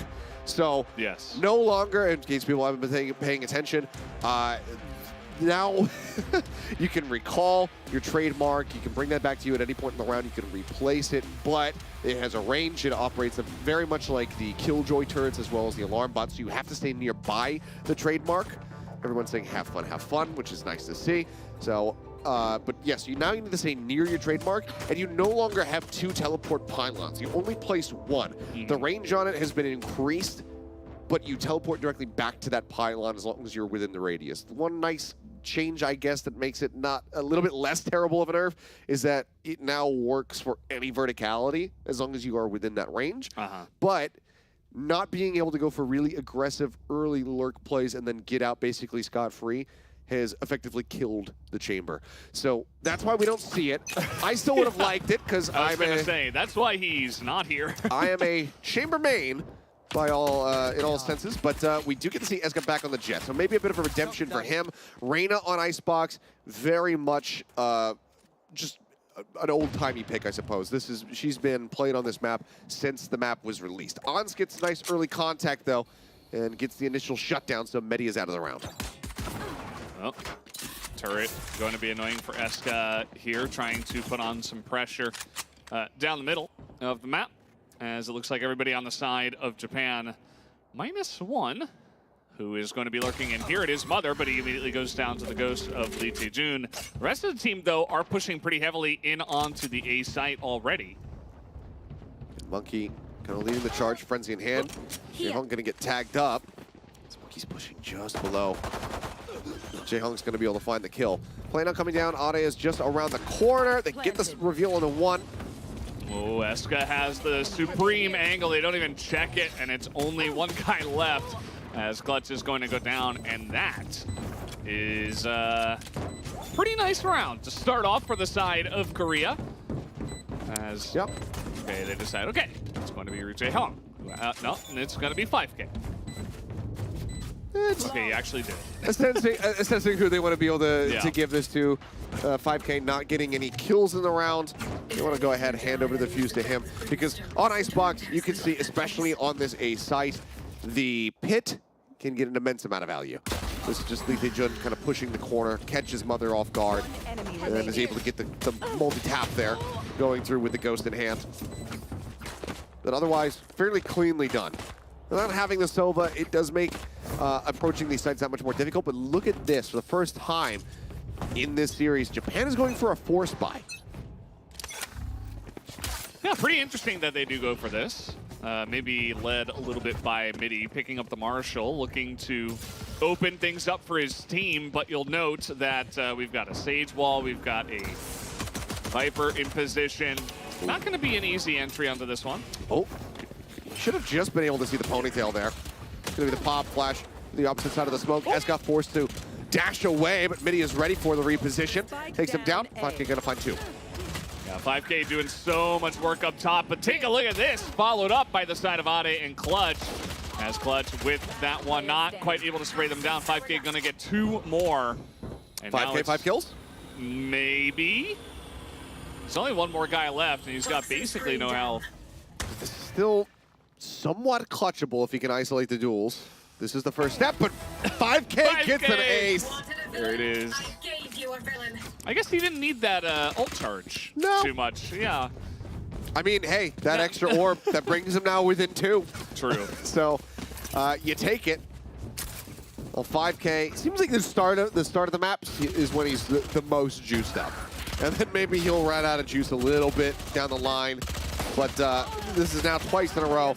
Bind now on Icebox of FiveK just dominating at the beginning of a map. Yeah. It was pretty awesome. I mean, even against the Force Spy, just picked up the Spectre and was just getting those really clutch angles, popping out at the right time, spraying a couple of people down at a time, and shut down the push hardcore from the side of Japan. As LEETAEJUN now tasked with firing a lot of fish in a barrel over there. Does go for the decoy. So taps that. You know, inching forward. Sheriff's in hand, I mean, still playing this position is really precarious. So Did you see that leg? He's going to start backing away. He's, okay. Still playing forward at yellow. I thought maybe he would full exit, but he's got some reinforcements coming in. FiveK now arrive. He's just holding down the fort for now. Dash at the ready for mittiii. The green goes up. Ooh, fortunate timing there for him, but he is going to get the follow-up kill as he will be spotted this time. Still swings out and gets 2 more. As now he's on 3 kills. This guy is kind of playing insanely for the last couple of maps. Yeah, LEETAEJUN really finding his groove. It was a really rough beginning for him on Ascent in particular. I mean, you think back to that, LEETAEJUN was the one coming out with the Omen. And we did see a nice 4K from him in one of those rounds, so he kind of started getting warmed up, but now he's definitely playing hot. Huge one tap. I mean, granted, yes, this is against an eco round, given that there was the force in the second. So let's see how he fares now that there's going to be rifles and an operator in the hands of the Japanese players. But that's exactly what you want to be seeing from your Reina player. You have the tools, you have the capability of being able to just utterly dominate and take over a round, have those multi-kills. LEETAEJUN showing it right there. Okay, here they go once again. This time a bit quicker on the push. Maybe trying to isolate him here. Bait him into the decoy as LEETAEJUN still holding this angle. They're not going to push him just yet, even with some guns as, okay. Little peekaroo. He can get out of here. He's got the Leer. You would suspect that he would throw it, but he is playing like a Reina main. FiveK is going for the aggro push, but he's going to swing right into mittiii's line of sight, so they both end up falling. Yeah, not exactly the Leer usage we were expecting. Had it in hand as he did go down. As speaking of going down, the Viper wall goes down. Spike is planted though. Yeah, they can't deny it. Clutch is coming around on a flank. Right now, all attention pretty much going to be driven towards mittiii, and there you go. The backstab comes in. EscA dead. Now Ons. Almost lonesome. Surely has another weapon, but okay. Maybe didn't want to go for the reload and get caught off guard, but instead falls the Sheriff in hand. So finally on the board is the Japanese squad. Yeah, they do get there nicely done in their push onto B. This time a little bit quicker, and they were able to isolate, of course, LEETAEJUN there at yellow and just take him down with Leer in hand. Again, unfortunate for him. Wasn't expecting that aggressive push around this side where he's looking right now. And that kind of led to the dominoes falling just a little bit. He won't fool me. As, let's see how it goes this time. He's still going to be holding that same angle. Getting a little bit more aggressive this time, though. Oh, I mean, LEETAEJUN gonna be beside himself with happiness that he managed to get out of that position. You should run. There's a lockdown invested. No way to clear this one out. Yeah, he's just gonna run out of there. As here comes the push from Japan. Of course, no way for Korea to really get in here, as now a lockdown has finished, but so has the spike plant. Let's see if they can retake this one. Double approach through Hall. The drone not going to be able to see under, so they don't necessarily know that Clutch is going to be in this position. FiveK does manage to find one. Oh, the trigger discipline. Oh, no. Oh, the trigger discipline is huge. He's going to pick up two. He does get shot in the back towards the end. But look at Monkey. Yeah, he's got to, oh, this wall could be annoying. He's got to kind of run into this one. He's not able to stop the defuse. Oh, the timing. They swoop back around, and they finally kind of got a sense of it, saying, oh, wait, actually, it's a Yoru. He could have teleported behind us. They turn around, they catch him. That could have been monstrous. But, I mean, that's real. Actually, surprisingly, Korea walking away with the round win, given the little lurk there from Clutch. The trigger discipline looking gorgeous, being able to scoop up both of those kills. It seemed like they should have been able to have this one in the bag. Looks like it. I mean, he's able to spray down the other two, and then he's looking for more, but just gets shot in the back. And the Yoru pick up there from EscA to clean things up. Now back onto a bit of a rough purchase. mittiii gonna go for the Blade Storm here. As the pit comes down, and you know, this is one of those times where it makes this A site fairly unassailable. And it looks like they are going to hang around that area, but not necessarily going to commit to that just yet, as LEETAEJUN's coming out. He's looking to party, gets a free kill essentially. Yeah, and that's pretty much all of your site entry, your post plant setup denied away. mittiii trying to rush forward, but EscA had already lurked up the lower side of mid. As the decoy starts rushing in. Drone spots him, so FiveK knows that he's got to dip the hell out of here. Yeah, Clutch actually coming in the clutch on this entry, is able to lock that one down. That's going to be the pit getting dropped because FiveK was forced out of this position. LEETAEJUN is just doing way too much work right now. LEETAEJUN, though, on this flank. They're not going to be prepared for this they one. Don't know. Spots one, Clutch not able to stabilize in time. And it's all on Monkey. Well, the bomb spike is planted. See, okay, he's gonna keep this angle. Fake teleport. He's trying to spray through. He can't quite lock it down. He's just up on it. Oh no, he he's runs not out of gonna get bullets. it. Oh boy. And FiveK even gets in there and takes him down. Unfortunate there for Monkey. If the spray was just slightly to the right, might have been able to deny that. I mean, you really kind of favor him in that scenario. If he at least gets the kill on the Ons, brings it back to a 1v1, looks a hell of a lot more possible for him. Good on EscA to be able to get the shutdown here. But I mean, Clutchify just zooms his way across the rope and manages to find 2 kills. That allows him to get the plant down. That went a hell of a lot better than I would have anticipated, given the way that things had started. Who's next? Yeah. The wall up, not able to do much. Here we go. comes TORANECO. He is getting on in there. Oh. He needs his kill. You got it! But he didn't heal. He's okay. Yeah. Well, at that point, this is very annoying. At that point, he needed to heal himself. That or to, like, turn around, one-tap somebody. Should have known that the chase was going to be coming in. Ade with a nice shot there on the 5K. That Monkey is able to grab himself a weapon. Yep. EscA still looking for his own flank. Not quite going to push the envelope, though. It is a 3v3. Doesn't want to get isolated. Going to wait for that spike plant, and there it is. As now the attacker's Viper's Pit is coming in. We have it at the ready. Pretty well fanned out are the players here from Japan. Yoshiii is going to try to go for this wall. mittiii going to be swinging around the back. Now they're aware of this. Yeah, it's a huge kill. Now they're going into the smoke as EscA trying to come around the back here. He is going to get one. Can he get any more? He can get a second. Time, yeah. He has to get it in defuse. Ooh. Nope, not going to happen. I think there was a little bit of time there if he had immediately gotten the kill and went for the defuse, but not meant to happen. Not meant to be. 2 knives is all he needed.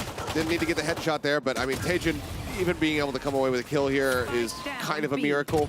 He should have been, I mean, A, suspicious that there was somebody chasing him from behind. B, should have heard the footsteps.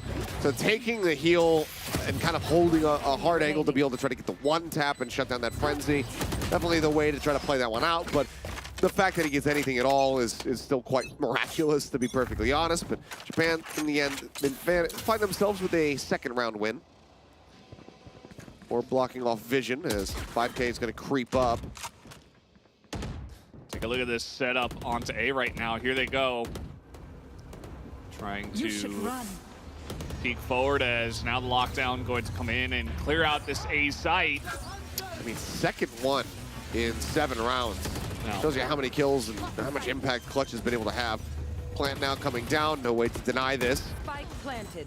mittiii still going to get picked off. Yeah, FiveK does find one.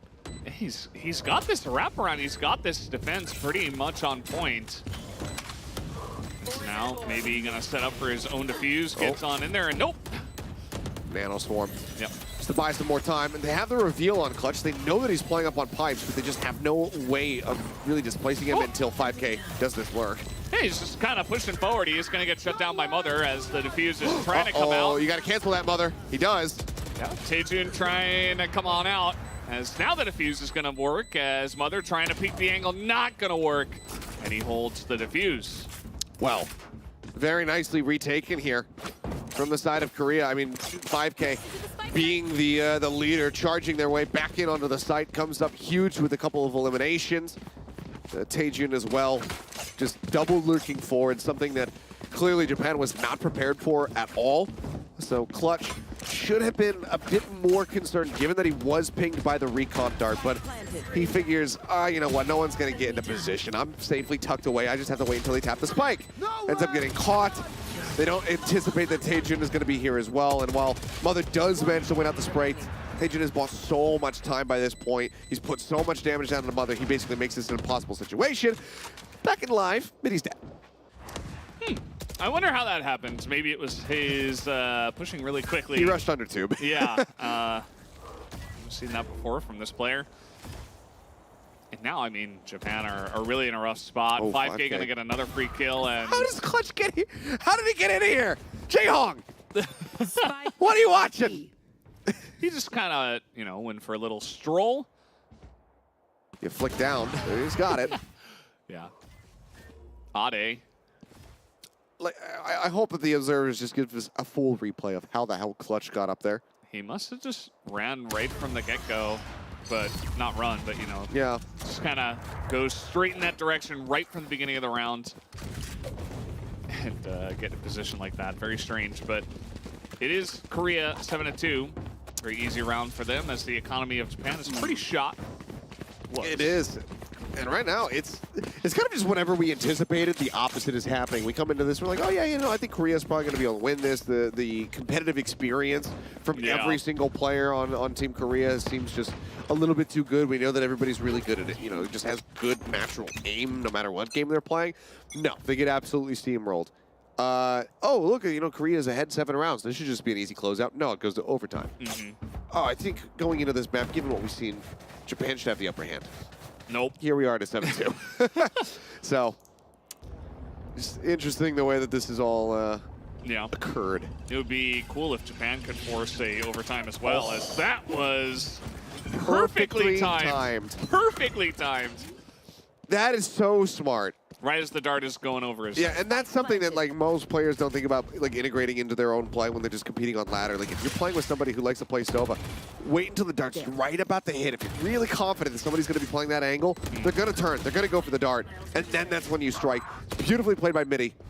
Yeah, in Japan, they have the bomb down now. This is a pretty easy spot for them to hold, although TORANECO, he's got the heal now. Do they suspect that Mother's up in this position, though, in Nest? It seems like the answer is no. I doubt it, yep. Yep, and there's one. Now TORANECO aware of it, but good luck clearing all these angles. Yeah, just jump on up there.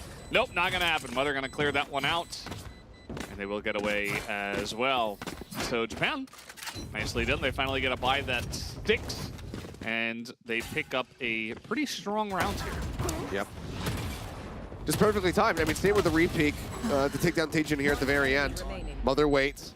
As soon as mittiii comes swinging around, the tension gets pulled. Mother swings out, guarantees that they get the kill and the round. So some nice stuff here from Japan in the last couple to get a few rounds on the board, but still need to see a little bit more. If they can make this a 7-5 half, win these next 2 consecutive, start feeling pretty decent about them going into the second half. Uh-oh. Oh, he's able to hit that one. The angle just pretty good for him. Not able to get away, as now getting in front of him is Monkey. This is what we wanted to see. Dimensional drift in, has the distract down. Yep. Completely catches EscA off guard, and mittiii. This is a clean round from Japan. Yep. mittiii playing points, blocking that, but immediately gets headshot down from Ons, so... I think FiveK might have heard these footsteps. Get out of my way. Well, either way, he's going to pick up a kill. There's not... Is there enough time for them to get over here and clear 3 people out? Technically, they can clear them quickly. It's not going to be easy. No, I mean, they need to start getting onto the spike here ASAP. No, so FiveK gonna go for the tap, but Hunter's Fury's there. Yeah, it's Wall too comes many tools. Okay, I mean, he's going to get that kill. Doesn't seem like there's enough time, though. Yeah. Monkey is just delaying, waiting for it. Spots them pushing out, even going to get that extra kill and go down with the ship. He gives his life for the round, but that's 2 now picked up consecutively for the Japanese squad.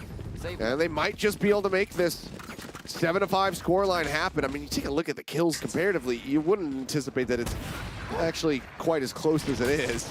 But this is the kind of Yoru play that we've been waiting to see this entire map. We were excited to have him pick it up, but... That shot was pretty clean. The instant dash.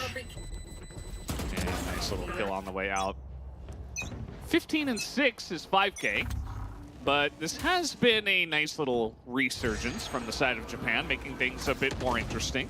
Yeah. Early drone out, gets the catch on the EscA. Uh-oh. That was a mistake. Ryujehong trying to go for the boost, ends up getting shut down. Yeah. At this point, they have to have the read. Oh, nice. What tap is that? With the Guardian, EscA. That's illegal. He's just so he hits him in the smoke. Yeah. And he doesn't even get to clean it up.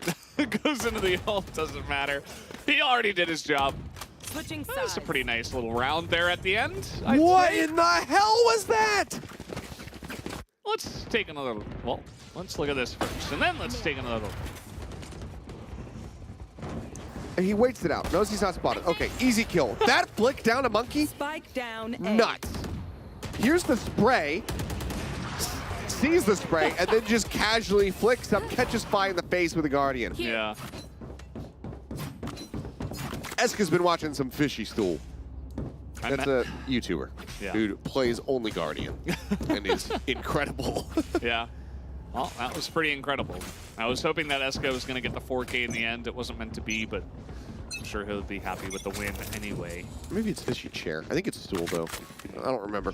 Either way, man's a good Guardian player. mittiii, trigger discipline. Oh, but now they're moving, but now they still don't know. Oh, man. Free couple of kills for mittiii. And now you can just dash into the smoke and get out scot-free.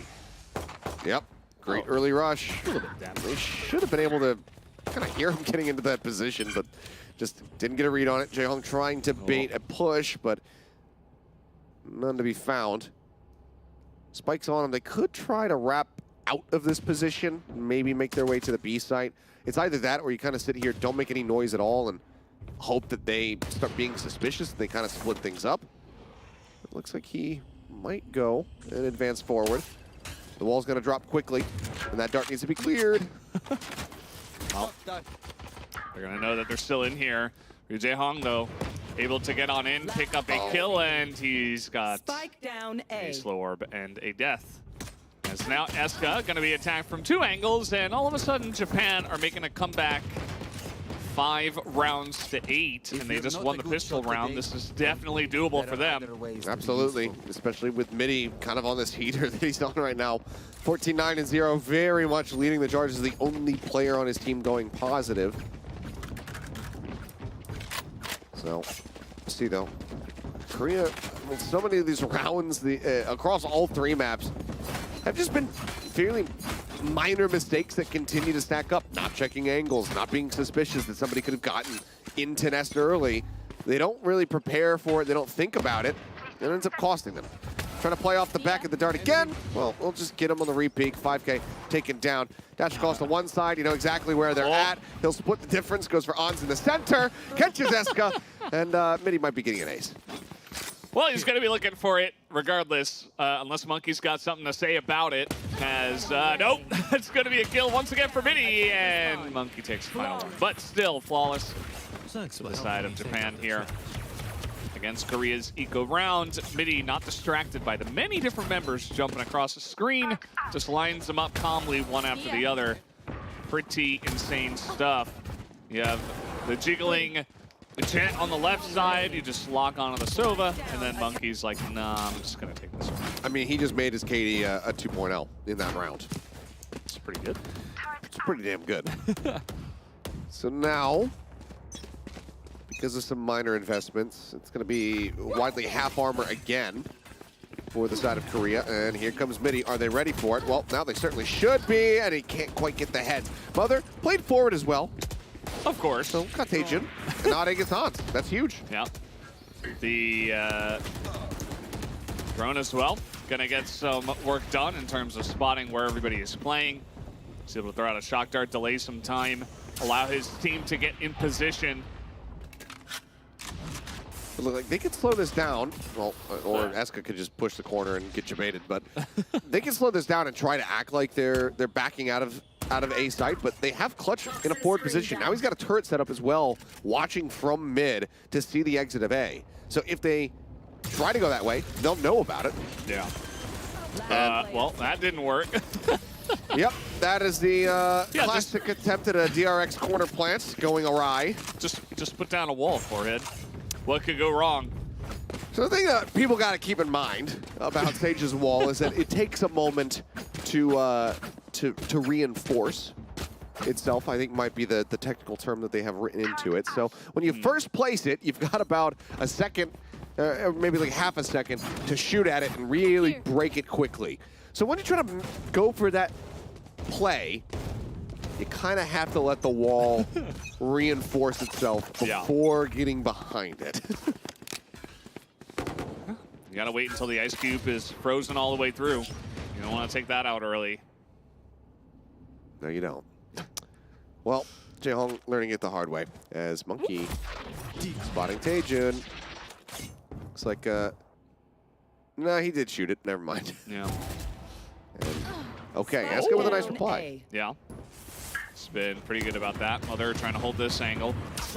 Han's almost catching just a random headshot there on a Mother. That would have been really big for them, but I don't mind this at all. Get the kill. They've got a forward lurk position right now up into kitchen, basically, here from FiveK. He hears the turret, knows that he can't swing out without giving anything away. Ooh, nicely done by clutchii. And that's really going to slow down this push here. It's going to allow time for some of the other Japanese members to get into position. Oh. But yeah, this makes things a hell of a lot more complicated. Yeah. Able to spot it. 30 seconds left. He's going to be waiting for it. Easy lineup for clutchii, and he's going to get another one. Make that 3. Easy defense for Japan. That is so many rounds in a row now, and we are all tied up at 8. Japan now looking so comfortable here on the defense. Yeah, 4 rounds consecutive in this half. Looking a bit scary now, yet again, for the side of Korea. FiveK trying to creep in under tube, ends up getting tagged by the turret, so it's an easy turn of attention for clutchii. Not going to get caught off guard there by the Viper. Manages to line up the second one as well. So 8-8 the scoreline. mittiii looking like he wants to go for maybe another rush across the rope, but there's not going to be anybody there for him. He pinged it himself. He's like, that's where I'm going. Oh, Monkey finds one, jumps out to safety. It's been so annoying on that angle. And it looks like he got a good enough amount of information to know that everybody else is over here. And the entire team is going to be in position. A couple of them do get scanned, and here is the plant. I mean, you got to be really grateful for that scan to go off, actually, because that tells them, A, there's 3 people playing in the back of Snowman, but also that there's an operator in their hands. Again, tap there from EscA, just kind of getting full time and time again, but this time does manage to get the headshot on the Monkey. Takes a nasty hit. 47 HP. They're holding this pretty well. Japan not necessarily going pretty fast, but the peek out from EscA does get shut down as LEETAEJUN is going to have to hold this angle. Uh-oh, went a little bit too far. Yeah. The opposite side of yellow. That's going to be Jaehong now, having to clutch it. The push coming in. Ade. Down he goes. 9-8. First time Japan limited on going to take the lead. They're going to have it, though, but they at least played it a little bit closer. 1.7. Not even close. And Japan with a lead with 5 straight round wins here on the defending side. Well, that's a creative flash bounce, actually. Right off the top of the crane. Yeah. Korea still got the plant down, but a couple of good scans and some clutch play from clutchii allows them to get it done. You can see here the buy all over the place right now for Korea. EscA is going to be going for the Blade Storm.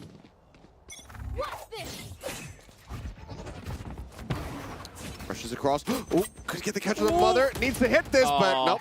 Mother's going to just go ahead and snipe him out of the air. Yeah, you got to hit those first couple, otherwise you're just going to get knocked out of the air like a bird. Great bounce. Slows him up. FiveK getting clipped by that. Dart just nipping at his heels. Seems like they've got a pretty good idea that this is coming in here. Oh, yeah. I mean, you could see the teleport is already set up for Monkey. He's playing at Snowman right now, watching, but the TP is set up for him to just immediately arrive back over here at the site. All right, here comes the pit. Mother still going to have an angle up on the top of that one. Let's see if Korea can at least get this plant down. There's a nanostorm waiting for them as well. They tap it. There's the nanoswarm. The wall comes up. Don't has to wait this out. All right, there's that plant. Looks like that wall did actually reinforce. But they're going to have to leave. Yeah. And the crucial thing about this, because of the Viper nerf, okay, good timing there from Hans. Sneaky. He's going to get detained, though. Yeah. There's not much he can do. So he goes down as everybody's coming on in now from the side of Japan. And that is a fantastic flash. Monkey gonna land another one. mittiii lands the snipe, and the defuse will come through. Japan are still on top. And this is the thing, is that Killjoy actually gets a buff because of the nerfs to Viper. Viper now has to leave her smoke. When she does leave the smoke, she cannot be out of it for too long, or else the integrity will completely drop and the pit will go away. That's exactly what happens here. FiveK has to move out. They have no way to get any kind of utility, any nades, anything over towards that lockdown. They cannot destroy it, so he has to leave. By the time that he's just about to get back into the pit, it's already been destroyed. And then from there, the round falls apart. Killjoy now, with those lockdowns, is so much more powerful versus Viper. Yeah, and you can see Korea not going quite as fast this time. They are still going to check into the A site here, but you can see the spike is not with them at this moment in time. Let's see how far they want to lurk forward here. EscA looking for it. He does get the angle, lines up two. And he saw a little bit more. He will forever shoot these shoot these decoys, but can't hold it against him too much when he gets 2 quick kills like that. Yeah. You gotta be quick to land shots like that. As there is the plant and an immediate snipe from mittiii as FiveK tries to join him up top. He's going to be watching from the backside. We can see that there's not going to be any approach at all from these 3 remaining members, and they should be aware of that now, which is why you see EscA shifting back in. Swing on the corner, the shot not going to connect there, but Monkey's able to find Yoshiii behind the box. Having the spike, the shorty kill LEETAEJUN, looking good.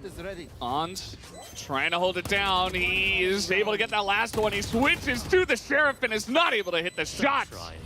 And SurugaMonkey alone on the Yoru is going to get this defuse, 11-8. But here's the problem. Why are you swinging that corner on? You get the kill, you have an isolated fight versus mittiii, you take him down. You know exactly, or at least roughly, where the opponent is going to be at this point, but you have time on your side. You have the spike planted. Play time. Don't take the aggro duel, especially when you're swapping over to your Sheriff.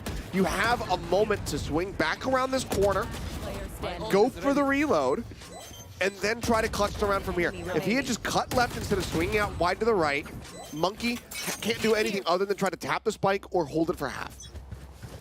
So it's yeah, but just Achilles, if he doesn't ego peek, then the stream is not going to like that very much. Well, mittiii reading this beautifully, gets himself boosted on top of green, gets the shot across and shut down EscA. You got to put on a show. mittiii knows what's up, you know? Yeah. He's getting in there. It's just, you know, if that kind of play happened from EscA, from ryujehong, from even LEETAEJUN, I'd be like, okay, you know what? They haven't competed. They haven't been playing Valorant competitively. They haven't been looking to make this their new career game. But Ons has literally played this game for T1! Like, you gotta play for the timing. All right, well, there is a wall, and this is over. It's looking pretty rough, yes, I mean, would agree. this monkey literally just jumped in front of his face right now with this. No, okay, he'll actually be somewhat respectful. He backs away. Ons, you need to win this. All right, time to redeem himself. Nope. Gonna peek into the 2. Had to go for it. I mean, you can see they're not taking any chances. Yeah. They That's gonna be that. 12-8. We know that he's behind yellow, so they send a snake bite. They force him to swing out on the right-hand side. They've got 2 people lined up. They shut him down, and TORANECO's all on his lonesome, and he can't do a damn thing. 1 player lost. And look at the run back that they have had. 8 consecutive rounds in this half. Yeah. To now bring it to 12. Korea has not won anything on this attack. And that is insane. Yeah, I mean, they've gotten some plants, I guess, but the retakes have been clean, and they've only been getting more one-sided, which I feel like is more of an issue because, you know, if things were slowly edging back into your favor, it would be okay. It would give you a chance, but not in this case. As to now, mittiii is going to be looking for more. They have peeked this angle before, but not going to happen this time.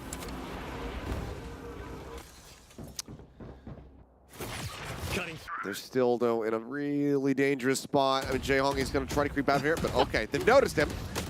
Ons is hitting none of his shots. He takes him down to 87, and that's about as good as it gets. It's like one body shot. Okay, Yeah, this is pretty double rough. stacked, and Okay. EscA gets the headshot. Yeah. That's a good trade back. They'll hear him exiting down through 2, but do they suspect? Kill my ally. No, they don't. So FiveK gets the jump on Ade. Yeah. They get the res as well. LEETAEJUN following up with another. And it's only Mother and his brother to try to make this happen. 2v4, 2v3 now. Mittiii pulled the knives. Yeah. Finds one. On split away, but Mittiii now maybe in a bit of a rough spot. As here comes FiveK to the rescue. Yeah, he's right there. Right on top and knife out. They've done it! They won won a around. round on attack! Oh my god! Yeah, well, now they need to win 3 more. And maybe we get overtime once again. Could happen. It's happened once today. But Yeah, I mean, that round was a little bit more inspiring. You know? it'd be quite Some the good show. moments. Quite the show from them if they could manage to run this back into overtime. We'll have to just wait and see, but it's still going to be pretty dire straits for them. But that was a kind of tightened up play. Slow, methodical, lurking, people covering for each other. The 5K, okay, well, I was gonna say the 5K lurk, he's backed by EscA, but instantly 2 people die. Yeah, Monkey also getting a kill over by that B area. And so he's, it's kind of funny. It looks like EscA was tracking him through the wall there, but obviously not the case. And it looks like they do want to head towards B. As for now, there is just mittiii over here, I believe. But we've seen him be deadly on this angle before, as that is going to be another one. And now he's got one more to go for, as EscA knows his positioning and is at least able to trade it back. Yeah, making his way now, or trying to make his way across mid. Is Ons, and he gets flashed. He gets just gunned down. They know EscA. He's the only one standing. At this point, EscA, you got to pull the knives, yeah. All right, let's see it. Do you have it in you, EscA? 1v4 for a chance to go to overtime. Well, the main thing is he's going to have to clear clutch. 30 seconds left. And he just doesn't. Nope. And there it is. Able to line it up, 13-9. Japan is able to take the win. 13-9 on that second map and 2-1 in the series. Korea making it pretty close, at least in the last couple of maps, but at the end of the day, Japan seemed to be the better team. Yeah, I mean, it was a little bit better. And, I might sound harsh a little bit coming at some of these guys and saying, like, oh, why are you doing this? And, at the end of the day, this is a show match. This is a show match. I mean, a Rivals matchup here between a bunch of streamers and influencers and whatnot. So they are not, even though all of them have played at a pro level, they are not all currently pro players. So you got to temper your expectations. There's a couple things in there that are certainly frustrating to see. It seems because they feel like common sense ways to play out a situation, but it's hard to get into the head of somebody who's in that stressful situation, especially when there's money on the line. Yeah. I can backseat coach and backseat game as much as possible, but I've never been in this position before, so I can't fully speak to what it feels like. But at the end of the day, I'm glad that this was entertaining. I'm glad that this wasn't a one-sided affair in pretty much any regard outside of that icebox attack, or defense, I should say, for Japan, just being ironclad. But it was a very, very entertaining little best of 3 here. I'm glad we also got to go the distance to 3 maps, because initially after that ascent, it seemed like it was going to be a 2-0 blowout. Yeah, I mean, Icebox was a lot of fun, pretty close map. Some cool moments. Clutch was exactly that multiple times. mittiii feels like he really plays on like the energy. If he gets a clutch, he's like out there again and he's looking even better the second time. But then once you shut him down, at least you're able to like cool him off for a little bit. He's kind of going on a hot streak. But yeah, just really cool stuff from him and the guys on Japan. They're going to win $10,000, by the way, for winning this match. The Korean team will win $5K. Pretty good. 5,000. And yeah, it's a nice little bit of bonus money for winning the entire match. And they should be really happy that they were able to shut down some of these big names on the Korean side, right? Because obviously, the Japanese side, obviously big names in their own right. But, to show them what's up in the influencers match, I think that's going to be the sweetest of all. Yep. Very nicely done here. I mean, some great moments. I mean, you think about, again, how FiveK started off this map, had the ace coming in the second round. mittiii getting that nice little 4K. Monkey showing off some really nice Yoru tech. I'm glad we got to see the Yoru. They backed up. They put their money where their mouths were, and they brought it out. And they won with it. And they won with it. So it's very nicely done here from Japan. Entertainers through and through. Yeah, really cool stuff. And just looking at the tail end of the big streak, this is when Ons went for the peak a little bit early. We weren't super pleased with that, but tries to go for one here. He's standing on some poison. And Japan was able to make it 12-8, then 12-9. But at the end of the day, mittiii gets another operator. And gets some huge work done. I mean, again, it just went to show that I think there was a good amount of practice coming through here from the side of Japan. It felt like they sat down, really worked out some nice little combinations, some good defensive protocols, as well as, you know, aggressive protocols as well. Because so many of their little set plays were just beautifully executed. You saw the fault lines and the paint shells there on Bind. And the nice little snake bites coming through, flushing people out of angles while they're holding it, you know, with 2x over by yellow. It was just very well done here from the side of Japan. Korea able to fight back, able to take that one map, but, you know, even going to overtime on Bind, as we were saying, given that that's Korea's pick, it just kind of felt like Japan always had the upper hand here. Yeah, absolutely. So don't need to see those last bunch of rounds that do come in here. And if you guys enjoyed this match, of course, we do have one more for the night that is going to be coming up a little bit later on. That is going to be the pro team match. Oh, yeah. And, of course, WCG will be going up against SCARZ. And should be a pretty fun one. You know, maybe some of the stuff that Achilles was hoping for in terms of the very critical, small micro plays that you can make to essentially change around might be coming out from some of those players. I'm curious to see what SCARZ can do up against WCG. Yeah, as am I. I mean, Damwon, a team that so far in their history, which is quite storied, you know, obviously they've been around since the kind of inception of the VCT, put together a competitive roster. Damwon as a organizer, as a sponsor, was very happy to dive in after having, you know, one world championship in League of Legends. They say, hey, let's get into this Valorant stuff. We love Riot. Made a team, and then never found that much success. You know, we've seen third place finishes from them, but given the level of talent, the names, the legendary names that have played both on this team and have coached them, it's been a bit rough for them. So I'm curious to see how they look now. They've gone through a couple different iterations. They have Estrella now on the roster, or Estrella, I suppose is how it's supposed to be pronounced. And that guy is an absolute fiend. He was rank 1 on the Korean server forever ago. So I'm interested in seeing how that happens. But mittiii, he went one less ACS than he had on the first map. He was 3-4-6. Now he's 3-4-5. Unacceptable. Not even able to beat his former high score. Pretty damn consistent is what I would say. I mean, he's coming away with first kills, 10 first kills out of 22 rounds. So nearly half of the rounds played, he is the one getting that first contact, getting that elimination. Beautifully done by mittiii. And I mean, even when they were losing, he was the highest kill count in the entire lobby. Yeah. He nearly dropped a 30 bomb on this map.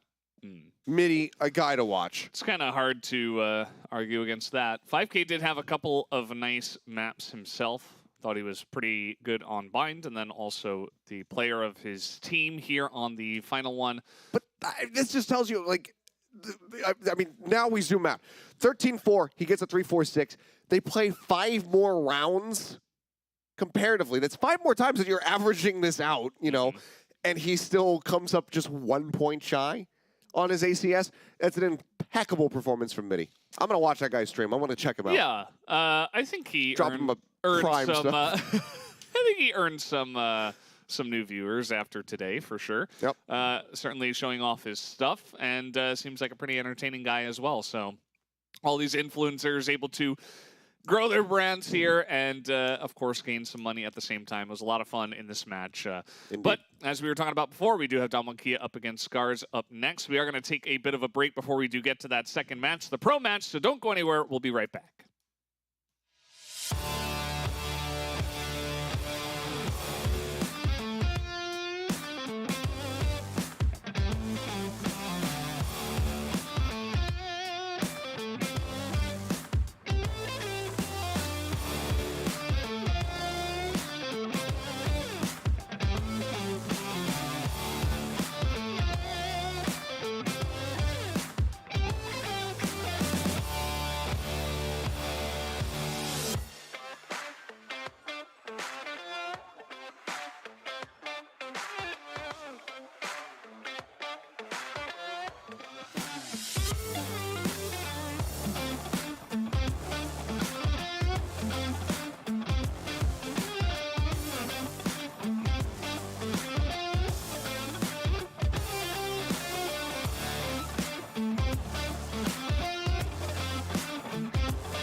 Hello and welcome back to WCG Rivals. We are here. There you go. There it is. I'm used to being on that side. It's me, Valdez, with this guy, Achilleos, and hello. We did just complete Japan versus Korea for the influencer match. Japan was able to take that 2-1. Yep. Was pretty Japan favored. There you go. There you go. But at the end of the day, they were still able to win. That didn't make any sense. Anyway, guys, we do have the next matchup, WCG KIA up against SCARZ, which is going to be our pro game match that we do have here. Any expectations for this one, analyst Achilleos? This one, I think, is going to be a bit more rough for the Japanese team on the opposite side. Dom1 Gaming KIA, these players right here, tons of experience, tons of basically just I don't even know. Everyone knows these players is basically what I'm talking about. Big profile players here on Dom1 have made names for themselves, both on such squads as F4Q for Esperanza, New Turn for Lakia, competed at one of the first ever international Valorant events there, representing Korea, and kind of took the world by storm. Everybody's saying, oh, this guy's like the best Sova in the world, etc. You've got, EscA here still competing since his stint on TNL. So it's pretty rough, I think, for SCARZ, which is a team that, while I criticize Dom1 for never really being able to achieve too much within Korea, not being able to do too much, internationally by any metric. SCARZ is an organization that similarly has been around for a very long time, kind of getting into the game all the way back at the inception, at the release of this title in Valorant, but unfortunately haven't really been able to put up any solid performances since then. The team's gone through a couple different iterations. We've seen a couple different players join in on this roster. As you can see, there's Crystal, who is on this lineup, who is one of the Russian players that plays with them. So it's a bit of a mixed roster coming into this one. And if you go down the line, kind of just looking at their VLR, at their Wikipedia, you're going to see a lot of 5th, 6th, 7th, 8th places.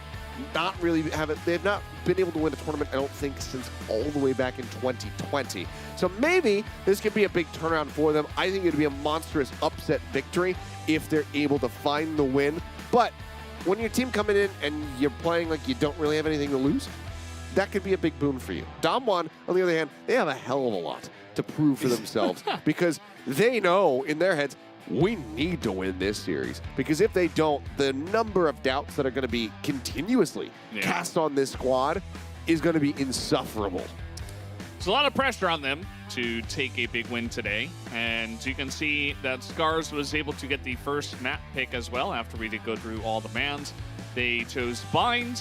Dom1 ended up on attack there, and then we have Haven, and then Ascent for number 3, which we could get to again. Would be interesting if we do get there. Kind of, we have expectations before the match, just like we did for the first match, and those were kind of broken as we were going through, even right from the get-go. Maybe that happens here again with SCARZ on their map pick of Bind, and that could make things pretty interesting. Maybe we get to that third map again. Yeah, it would. That's the thing, is it absolutely would make things interesting. And so that's why I'm more than happy to have my expectations broken. I think that this one is significantly less likely just because these are some known quantities. These aren't, more random variables like we kind of had in the Influencer series. Yeah. Where it's a bunch of people who haven't necessarily played together before, a bunch of people, especially from the Korea side, who aren't known for playing Valorant. This is a bit more of a straightforward game here. This is some straight shooting coming through. So I just don't necessarily see a world, unless there's been some monstrous improvements from SCARZ, where they're going to be able to take down Dom1, or unless Dom1 has like the worst series of their life. Well, we'll have to wait and see how it does go. Guys, if you want to compete yourselves at WCG, you can sign up for the WCG Open Valorant sign up, which is ongoing right now. Just go to the WCG platform. There's the link right there, wcg.lvup.gg. And it's always a lot of fun. Just, try your luck, see what happens. Maybe you and your team can end up on the big stage. Plenty of armchair analysts on Twitch, so why not try to compete? See if you can do it. You always want to say, like, oh, this player is bad. If I was in there, I would have clutched 1v4. Yeah, well. Then prove it. go compete. Maybe one day we'll be casting you here at the WCG event. So yes. make it the reality for yourself. Could happen. You never know. That's why they're open qualifiers. Yeah. WCG has always done it that way back since the early days for whatever games they had for all their tournaments. I even competed, I told you before, in StarCraft 2, which was pretty fun. Didn't make it all the way, of course, but here we are on the caster desk instead, because you know what they say, if you can't play, then you cast. Yes, exactly. That's the way it goes. But guys, we do have this match loading up in just a moment. We're not quite there just yet, but Kia, anything special you might expect from them after the roster changes? You think they're going to change up their play style at all for people who know this team? I'm really curious as far as where the roles are going to lie. Like, who is going to be in charge of what here? Because you've got a couple different people on this lineup who have a history of playing Jet. And then we were also seeing a hell of a lot of experimentation from EscA, where before you'd see him very much on a bit more of like an initiator role, if not a duelist. He was somebody who always brought out Phoenix. He was one of the only people in Korea, because this one Phoenix was like really, really bad before they gave him a couple of buffs. He was pretty much the only person that if you saw him lock in Phoenix, you didn't mind it. That's the level that he was playing it at compared to everybody else. Even then, still not a great pick. But by the end of VCT Stage 2 this season, we were seeing EscA kind of being the one who was taking a much more flexible position. He was playing things like the Astra. He was bringing up more smokes. He was playing Killjoy. I'm curious to see if that's going to continue, or if the coaching staff has kind of narrowed it down a little bit more and been like, okay, like we're now set more so in these roles. You're going to be doing this. You know, Estrella, are you going to be the duelist, or is Estrella going to move away from being that Jet, that pub stompy Jet that he basically made his name off of? Or, you know, does he shift into maybe a more initiator or utility heavy role? We'll have to just wait and see. Yeah, I mean, that is the question. I think that even if, you know, in the big picture of things, you've said like, oh, Dalmon's kind of been in so many different tournaments. All these guys have so much experience. Like this tournament, even so, they're going to be putting everything into this, just to try to practice stuff, you know? Yeah. You know, try things out, you know, like you were saying, maybe they try one guy out on the initiator role here, and maybe that doesn't work out, so they try another guy out in the next tournament. So will be cool to see. Also, very curious to see what SCARZ is going to bring out, if they're going to take any big chances. Feels like they didn't really take any big chances in terms of the map pool. So probably just confident in their abilities to challenge them. Yeah, I mean, we're staying to pretty stock standard. It's all just, you know, basically original release maps and whatnot, so things that have been around for quite some time. Nobody, I guess, is really looking to experiment with the Fracture, the Pearl, etc., stuff like that.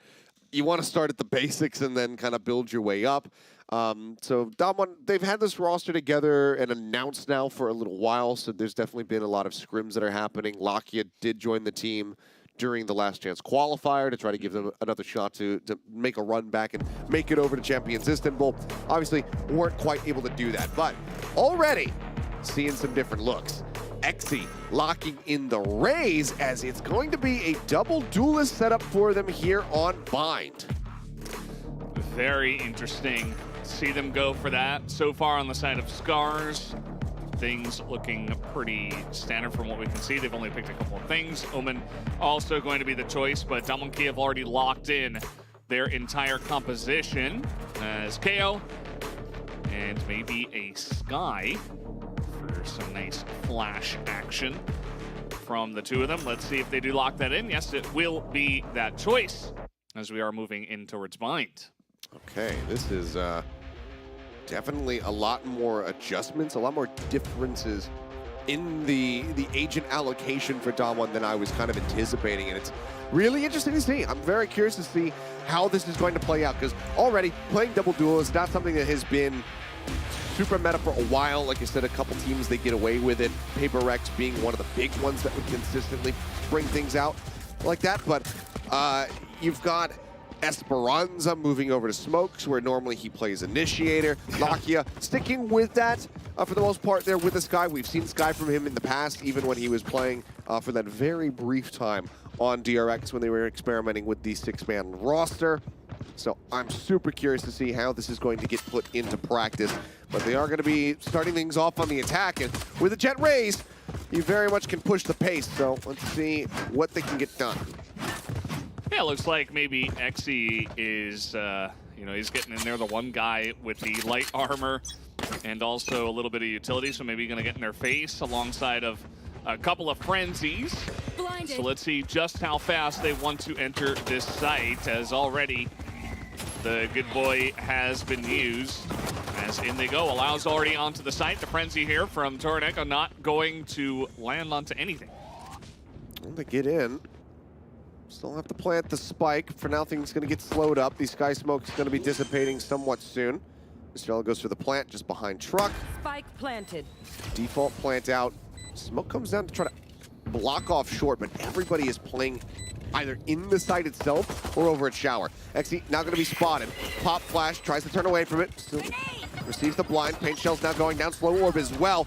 And they give EscA a raw deal. He ends up falling. Yeah, they used a lot to get him out of that position. So now Allow and Estrella are just lining him up. Lakia able to get one himself. And they essentially just had to face check into there. Nice TORANECO spray here from TORANECO, but not meant to be. A very calculated and nice push to start from DWG. All right. Well, nicely done. It's a good way to kick things off. I'm going to mention, I mean, EscA kind of got himself pinned into an unwinnable situation with the amount of utility that was thrown at him, as you can see right here. So he's forced to drop down off that platform. Otherwise, the nade kills him. He ends up going down. EscA is typically somebody that we keep our eyes on when it comes down to these pistol rounds. So he's got a nickname of being the Pistol Prince, because more often than not, you might see him pick up something like a Sheriff and he just ends up killing 4 people or getting a clutch. Now turning the sights over towards B. Looks like that is going to be where they want to end up, but it's very heavily stacked. So this is a good read by SCARZ, keeping 4 players here on the site. We'll see if they actually commit to it. Maybe they'll just put Allow into a position and maybe get some pick-offs here with the Marshal. But very, you know, hidden positions here from the side of SCARZ might lead Allow to get maybe a little bit too aggressive, as he is going to spot the one. There's Allow. It's going to be Jemkin waiting inside of the tube, but he sends out that first burst of the shorty, tries to go for the reload. Allow up over top. Will just be an easy cleanup, and can you miss it? Yeah, that one felt more calculated than the first one, I guess. This time, definitely the firepower advantage in favor of Dom1. And so let's see. I think this one will be pretty telling to see if SCARZ has a chance in this one, as Allow was just kind of walking on in, and then the rest of the team followed up big time. Enemy remaining. Yep. That was a little bit rough there at the end. TORANECO just trying to rotate into position, just gets caught off. Guard doesn't catch all the angles. We'll check them. Get double plastic pack forward. See, just trying to get that early shower presence, and everybody from SCARZ right now hugging back, which is, given the way these rounds have gone, probably fairly wise. Esperanza loses out in the exchange there. Gets a good amount of damage in, though. Yeah, they are in that site, and everybody on the backside of it just got swept up, as now they're pushing through the smoke. That's actually going to tag Jemkin, I believe. Yeah, he's down to about half health, but they have rotated around here, looking to go onto the B site now. It's a pretty quick rotation. And then they start creeping their way in, and I mean, Lakia, he should make the call. They should know now that they are within the site. They're just waiting. Push on the corner. Oh! Here's the double take. Jemkin now in with a chance. Pops out. Very nicely done. Even upgrades the weapon. Only he survives, but still wins a win there in that bonus round. I mean, when you're up 3-0, you've got tons of cash, so they're not going to be too bothered by that one. Honestly, really clean and concise start here from the side of Dom1. Yeah. Looking very, very good for them, and pretty much everybody is also kind of getting, you know, participation points at this stage. So. Yeah, hard to argue with these results we're seeing so far.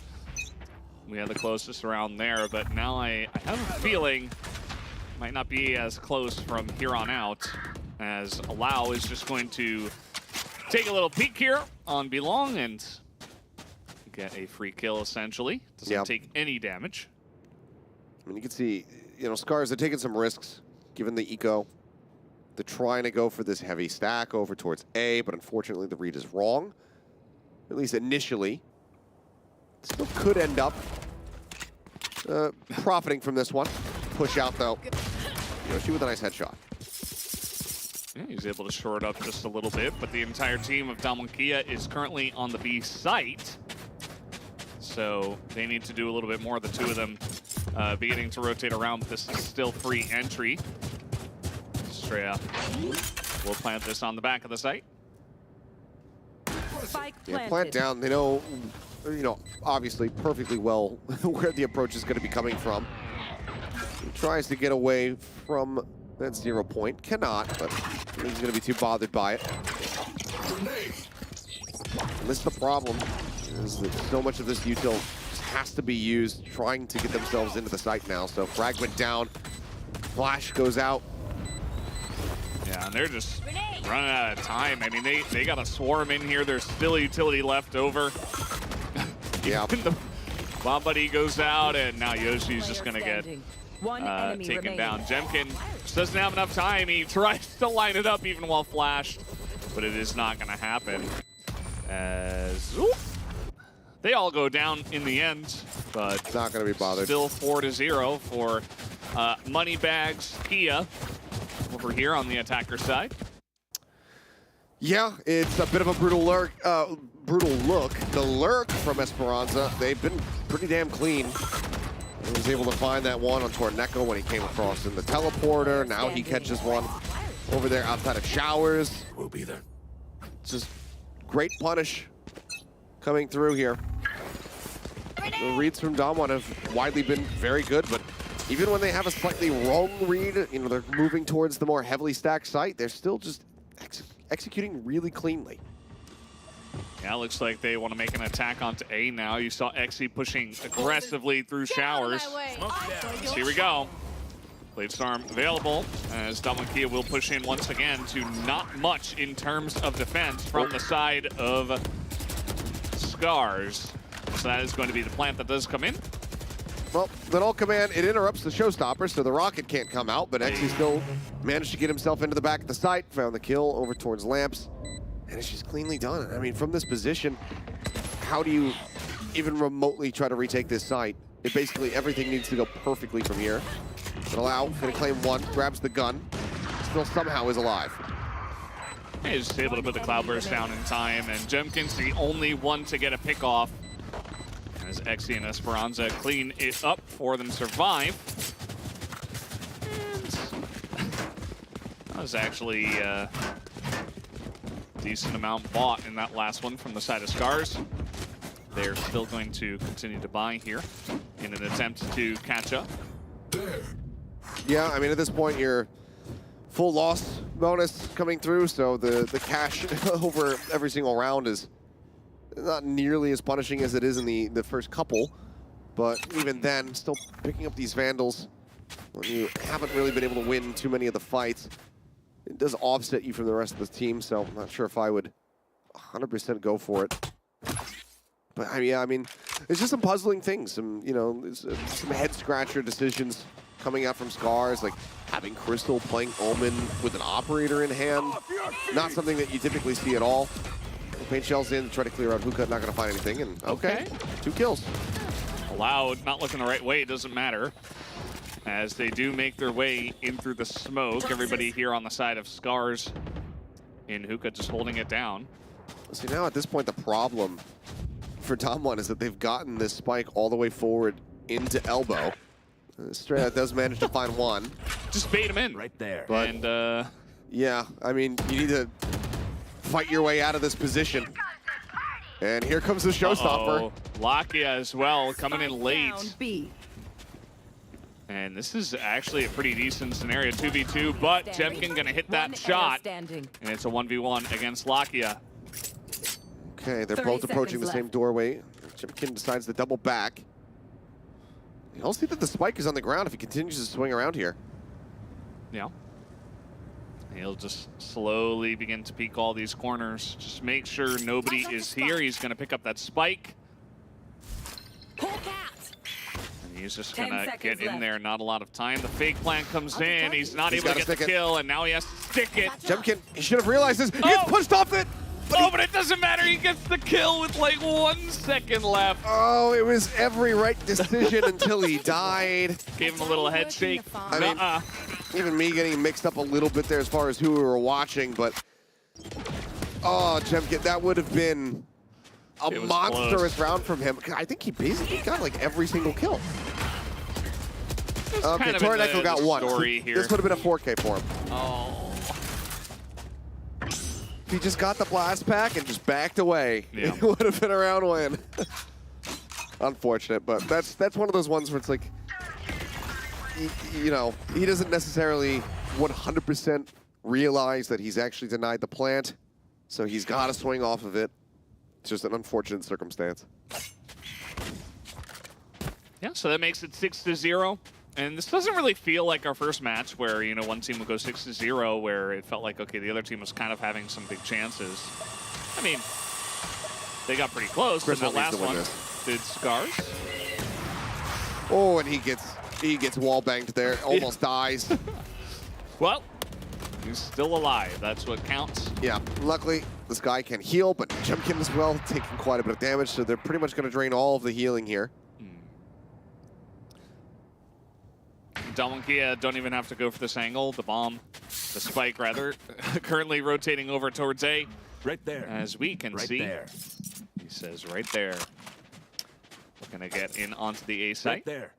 I mean, maybe, I'm curious if Crystal just has a big history in playing operator, and he's like very skilled at it, which is why they decide to have him play it, even though he has to play 30 smokes. seconds left. It is just a bit puzzling to see, because you can't really rush out into any super advantageous positions as the Yeoman with the operator. Because even if you 2P forward, it takes so long for you to draw out your weapon. Curious to see. Well, now he is not going to be around for this one. Left. Yoshi, still in lamps, is being very... Goodbye. Yep. Just wait for him to come pushing. XD is actually going to run into the orbital strike just to get away from Zenna. They will end up dying. Yeah. I suppose he bought an extra second. You can see where they're playing. They're way on the back here. They know, well, we have a way to stop this, so SCARZ kind of has to push here. As the defuse has started, do they realize as they are going to get half and deny that? As that's a couple kills more for Esperanza. And he's going to go for this late one. Nope, denied once again, and not able to make it work with the judge. It's just beautifully done. I mean, Esperanza, you know what? You take a look at the scoreboard coming into this round and say, like, okay, yeah, he's still going positive. He's doing well as far as his util, but he's down at the bottom of the standings. He just comes in here, he picks up 4K. This is the problem for SCARZ, is that everybody on this Damwon roster is terrifying to play against. They always have been. Damwon have continuously put together really, really great on-paper rosters, but right now, granted, you know, it's maybe not similar to some of the opponents that we've seen them play in the past, such as DRX, you know, teams that have competed at international events, and 4Q for that matter, but it's still looking really, really good for Damwon. The comms, the thing that, no matter who you're playing against, no matter what their skill level is, you know, if Damwon wants to play against DRX or if they want to play against like a team of 15-year-olds in silver, the thing that will still look, that will still shine through is the utility usage, them playing together, and their clear communication. So right now, that is being shown. And that's a very positive sign for Damwon moving forward and trying to get themselves into the partner league. That's very true. And they've been showing off some good stuff here today. Jemkin, he's pretty good with the Stinger. He's got some nice sprays from long range with that weapon. Not necessarily what you see all the time, but yeah, he's pretty much the only one Definitely not. who's doing much at all at this moment. Most of the time you're going to see, you know, ADS, you know, long range tri-burst kills coming through from the Stinger. You can control that spray. Power to you. Even at close range, it can prove to be pretty brutal to maintain. But XE gets himself into a nice little lurk spot. Jemkin caught off guard. 8-0. Damwon looking so very tight-knit here. Yeah.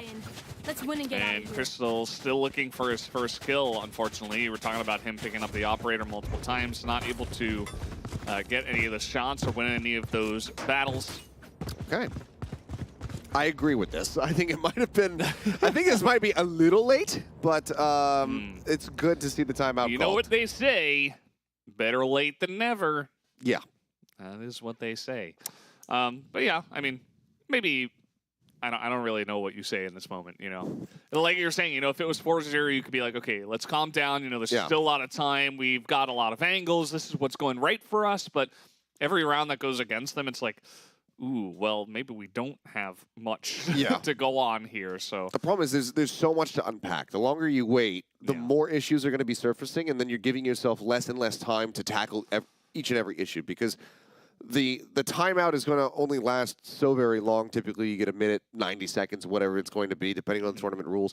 It's not very long at all. If you go in 4 rounds and you've got 6 things to talk about, you're like, okay, I can divvy up about 15 seconds per issue, and then we go in and everything hopefully is okay. Now, after 8 rounds, you're trying to basically break down about 15, 20 different things. As far as, you know, things that have been going wrong. Util not being coordinated, corners not being checked, et cetera, and doing all of that in 90 seconds, you're really just hamstringing yourself. Yeah, I would definitely agree. I mean, they gotta switch something up. Maybe, you know, rather than unpacking everything, maybe you just offer something new. You're like, oh, well, let's just do this new thing. Run at them with judges. Yeah, well. Let's camp hookah with the shorty. That's the Valdez I move. just sky flash in the showers, run in there with 2 people and judges, and just maul them. But no, yeah, just do that instead. Okay. Nice push from Jemkin. Jemkin continues to be the brightest spot on this team. Yeah. He's pretty consistent too. Like, regardless of gun, he's getting kills. He's doing work. You know. Who knows? Maybe this is their first time able to get on the board. Here. Do not jiggle that again, Yoshi. I have a feeling. No, looks like he won't. Still just holding the angle. No. Okay, XE found. Well, zennakukinn finds that kill, pushes the box. TORANECO, great covering fire. And hey, they did it! They did it. They got a winning a round here on the defender's side. Hell yeah. Okay, you know, better late than never. You know attack what they timeouts. say. I still think you should have called it sooner. But if you get the win, then the attack timeout is worth it. But now can they follow up and get another one? Looks like Allow, he's got the judge in hand, but he's also got so much money, so he's going to be popping the Bladestorm coming into this round. If they really want to push the envelope and make this fast, they could just Seekers basically off the rip, maybe try to get Lakia moved up in the shower, then they'll use the Seekers to try to figure out where the members are at on the site. We'll have to just wait and see. Looks like he's going to go for a short approach instead. Yeah, trying to clean this up a little bit is WCG KIA. That entry a little bit fragmented last time around. I've got your trail. Eventually, this could go down. Crystal, he's going to line it up. Nicely done. As gets now, one. Yeah, the peaks come out here in showers. They do not go the way of SCARZ. But Crystal still trying to land those shots through the smoke. He was pretty darn close to having the one. And here's the thing, I mean, Allow, because he goes for the judge, he gets himself moved up. He's situated in lamps. Trying to breach this position is going to prove to be pretty damn difficult because they throw the paranoia, but it doesn't lead to them pushing actually into that part of the map. I know exactly where he is. Crystal, a second one. He's on the site, though, and Allow just gets in there. Right up in his face. Yeah. Not giving him any room to breathe. No. So 9-1. Again, they won so many rounds in a row that they had basically unlimited economy, so they were able to just get on in there. Hello. Just showing off the Korean podcasters for a second. Yeah, they're working real hard. They're doing a good job. The other thing that's obviously even more concerning, despite the complete and utter dire state of the scoreboard, is that if I'm remembering correctly, this is SCARZ's map pick. Yes, you are correct. WCG did choose the side. So maybe SCARZ is just really good on attack. At this point, one could hope. Oh, Estrella, you'd use minima skins? Ugh. Disgusting. All right, well, now I know there's one on the left side. They're pushing TORANECO actually back into that. See, that's just such creative util usage. It doesn't get them the kill, but still does a hell of a lot, and it could have gotten them the kill. Yeah. The Boombot scouts left. They say, okay, throw the Aftershock, throw in the Blast Pack. They knock him back in so they get an extra tick of that Aftershock damage through. I love stuff like that. Seeker's trying to buy some time here, and has a pretty good idea that everybody is looking to come in from there, as Lakia is going to line that up anyway. Well, Lakia is opping, like, all right. Yeah, well, you know, like I said, a little bit of practice perhaps. Crystal has got the judge. I mean, he's got a chance to do a hell of a lot here. Flash is a good read, and they're just going to continue to flash out the tube. Yeah. As Yoshi's about to get jumped on. And Wow, it's just swinging Crystal. now around the back. Just one more. And it's Jemkin. Spike planted. He's got a smoke to handle. You've got the nade. You can clear this left side. Well, has to swing out. There you go. Nice. Beautifully done. Now 3 more to work through. Showstopper at the ready. But he's playing so very far back. Esperanza, does he have a lineup? That's such a deep lineup. He does.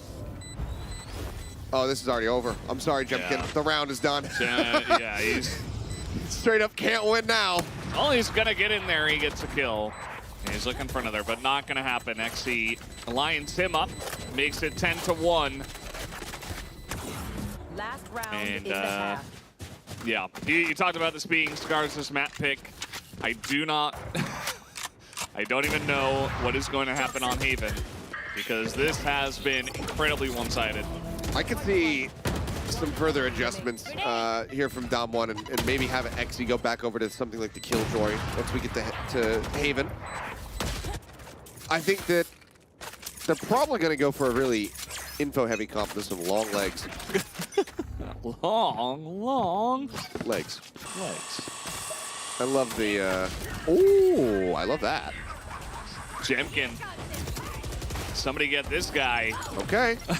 Gets the Lao as well. He's doing so much.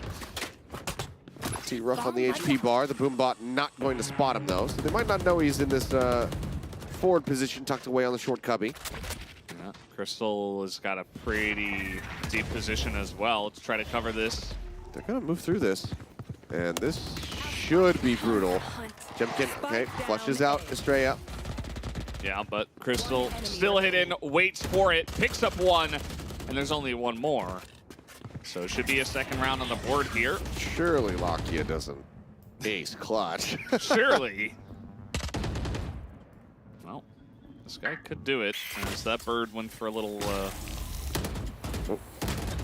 Nope, Jemkin with 4. Flawless as well.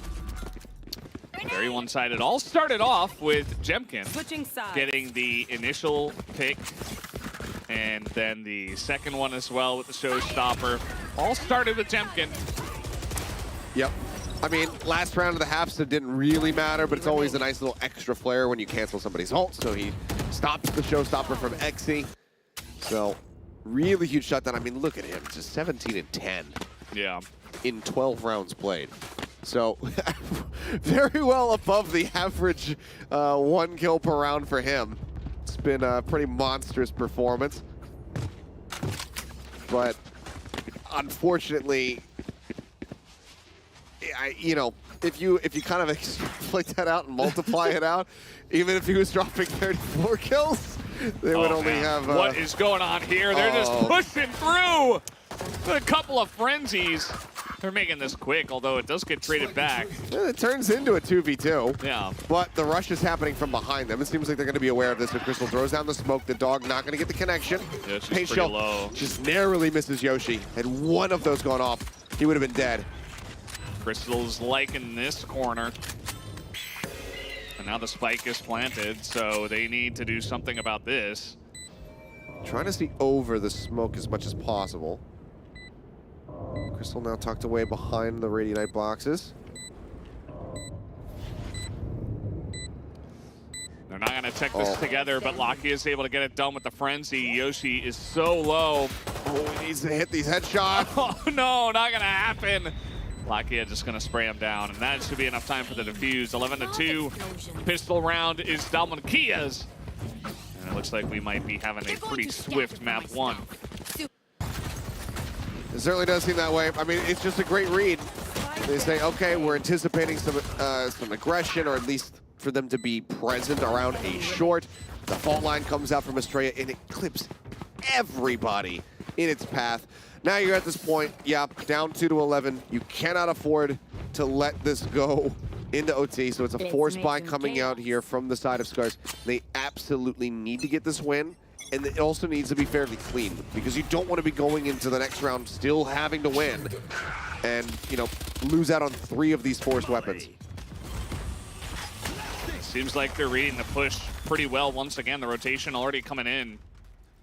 They're actually overestimating the position. Now the rush comes through. Estrella used that aftershock very early, thinking that they'd already got themselves into the side. And now they look away from that Showers entrance, so Jemkin's got a really big opportunity to get this backstab. Oh, but Estrella is able to line that up on the corner of the smoke. There's that backstab. Oh, now they know. Okay, well, he is going to get isolated here just a bit. There is nobody else over there, as now they're going over to B. Lakia's already here, though. Oh, he's got the perfect lineup. Here's him coming in. That's free kill number 1. And it's just a bit of mistiming here. Already dropped that hit. That also hit. And that one hit the That face. one definitely hit. Crystal now grabbing the spike. Yeah. Stunned. Let's see what he decides to do. He's got a stinger. 30 seconds left. Stinger in a dream. Well, at least he's not going to get sniped by Allow again. Well, he might get sniped by Estrella if he swings out. Oh, and there it is. Pretty easily done against the Stinger. Estrella able to pick up the 3K. And now they're just 1 round away from taking this first map, which was SCARZ's map. Yeah. So it's very nicely handled right from the get-go here. Yeah, I mean, Lakia was reading it, and unfortunately here, the problem is Guiding Light goes out. They send it over towards Garden rather than over towards CT, which mildly puzzling. But they want to make sure there's nobody who's going to creep in from that side. They only want to have to worry about CT, but they don't give credit that this counter rotation could have come in early. So then they drop out. That flash needs to go out. Make sure the sight's clear, then send yoshiii out of the window. Jump up over the top. Hello, goodbye. He seemed pretty ready for that one. And now Allow is going to pick up another one. Crystal with that one, but it's not going to be enough. Esperanza just able to line them up. And TORANECO goes down. That is going to do it. 13-2 is the score for map number 1. Yep. And yeah, well, we definitely expected, again, our expectations this time on paper was that DWG were going to come in here. They were going to be the big favorites. They were the huge favorites on that first map, which wasn't even their pick. Yeah. And again, I honestly, the issues that I've seen from Dom1 in the past don't really look like they're surfacing in this series. It seems like the team is in a really good headspace. It seems like the communication is coming through really clearly. I like the role adjustments that have been coming through. Putting EscA back in a position where he can play aggressively, I love. This guy he's an incredible player. He's incredibly versatile, but it never really quite felt right, never really sat well with me, seeing him have to play things like the Astra, like the Killjoy. Yeah. Even if he does still, you know, look really, really good on those picks, it always kind of felt bad. Similar to Buzz and having Buzz, you know, having to play a bunch of different things over for DRX. So seeing him get to kind of just unleash, play Raze, have Allow come in here as well, be able to play Jet once more, it feels really, really good because Allow has always been an incredibly gifted player, and seeing him get to really just hone in on his comfort is excellent. Yeah, maybe they struck gold this time around in terms of player composition and who's on the team and what roles they fulfill. That was a very funny round. Poor Jemkin, man. He had so many moments. Like, all of these highlights where you see SCARZ having a chance, it's Jemkin every time. Like, there's nobody else. I mean, I guess Crystal had that one decent lurk in the corner of A, but other than that, pretty much just Mr. Jemkin. Maybe it's just the simple math of having the dynamic duo in Solo and Perry back together once again. They, they were on New Turn together. New Turn went to international competition, made Lakia be a fan favorite standout player across the world. They went into 3rd place, which was the highest placement up until Champions this year that Korea had been able to achieve. Then they split apart from one another. Perry went to On-Slayers, and then we saw Solo stick with the, go to Damwon Kia, be a coach. Yeah. And neither team had that much success during the 2022 season. Now they're back together again. Maybe we're looking at a year for Damwon to earn their way into the Partnered League and really be able to rejoin the VCT properly. But that's a lot of future talk. But right now, I'm liking what I'm seeing. It seems like with their powers combined, Solo and Barry are shoring up the previous weaknesses from Damwon Kia. Yeah, it's pretty clear to see that they are all on the same page, which is very, very nice. As you can see here, just straight up domination. One spike went off. Yeah. 13-2. Well, not much else to say. I mean, SCARZ did get some first kills. Those were probably like 5 out of 6 for Jemkin. Actually, no, the spike didn't even go off. That was actually them winning by a defuse, I think. I don't remember. Either way, big numbers.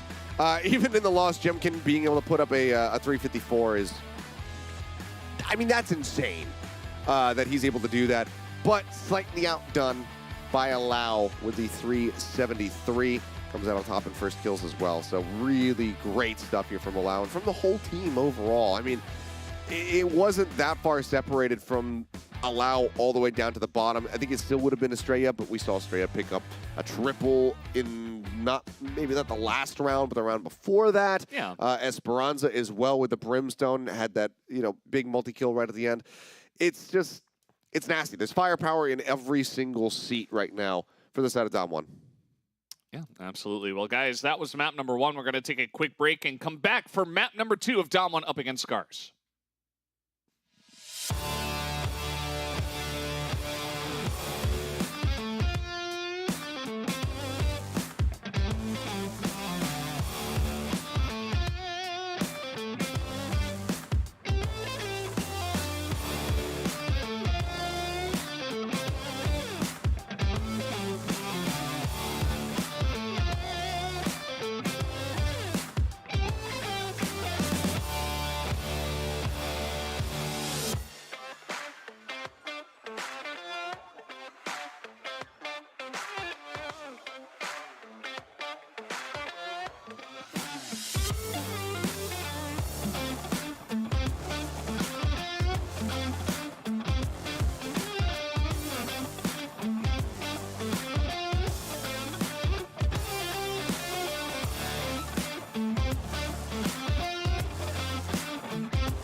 Hello and welcome back to WCG Rivals. We are here for the second match of the day. It is the pro match between DWG and SCARZ, and so far hasn't looked like much of a competitive match. DWG did bash them over the head with the stick on Bind with a 13-2.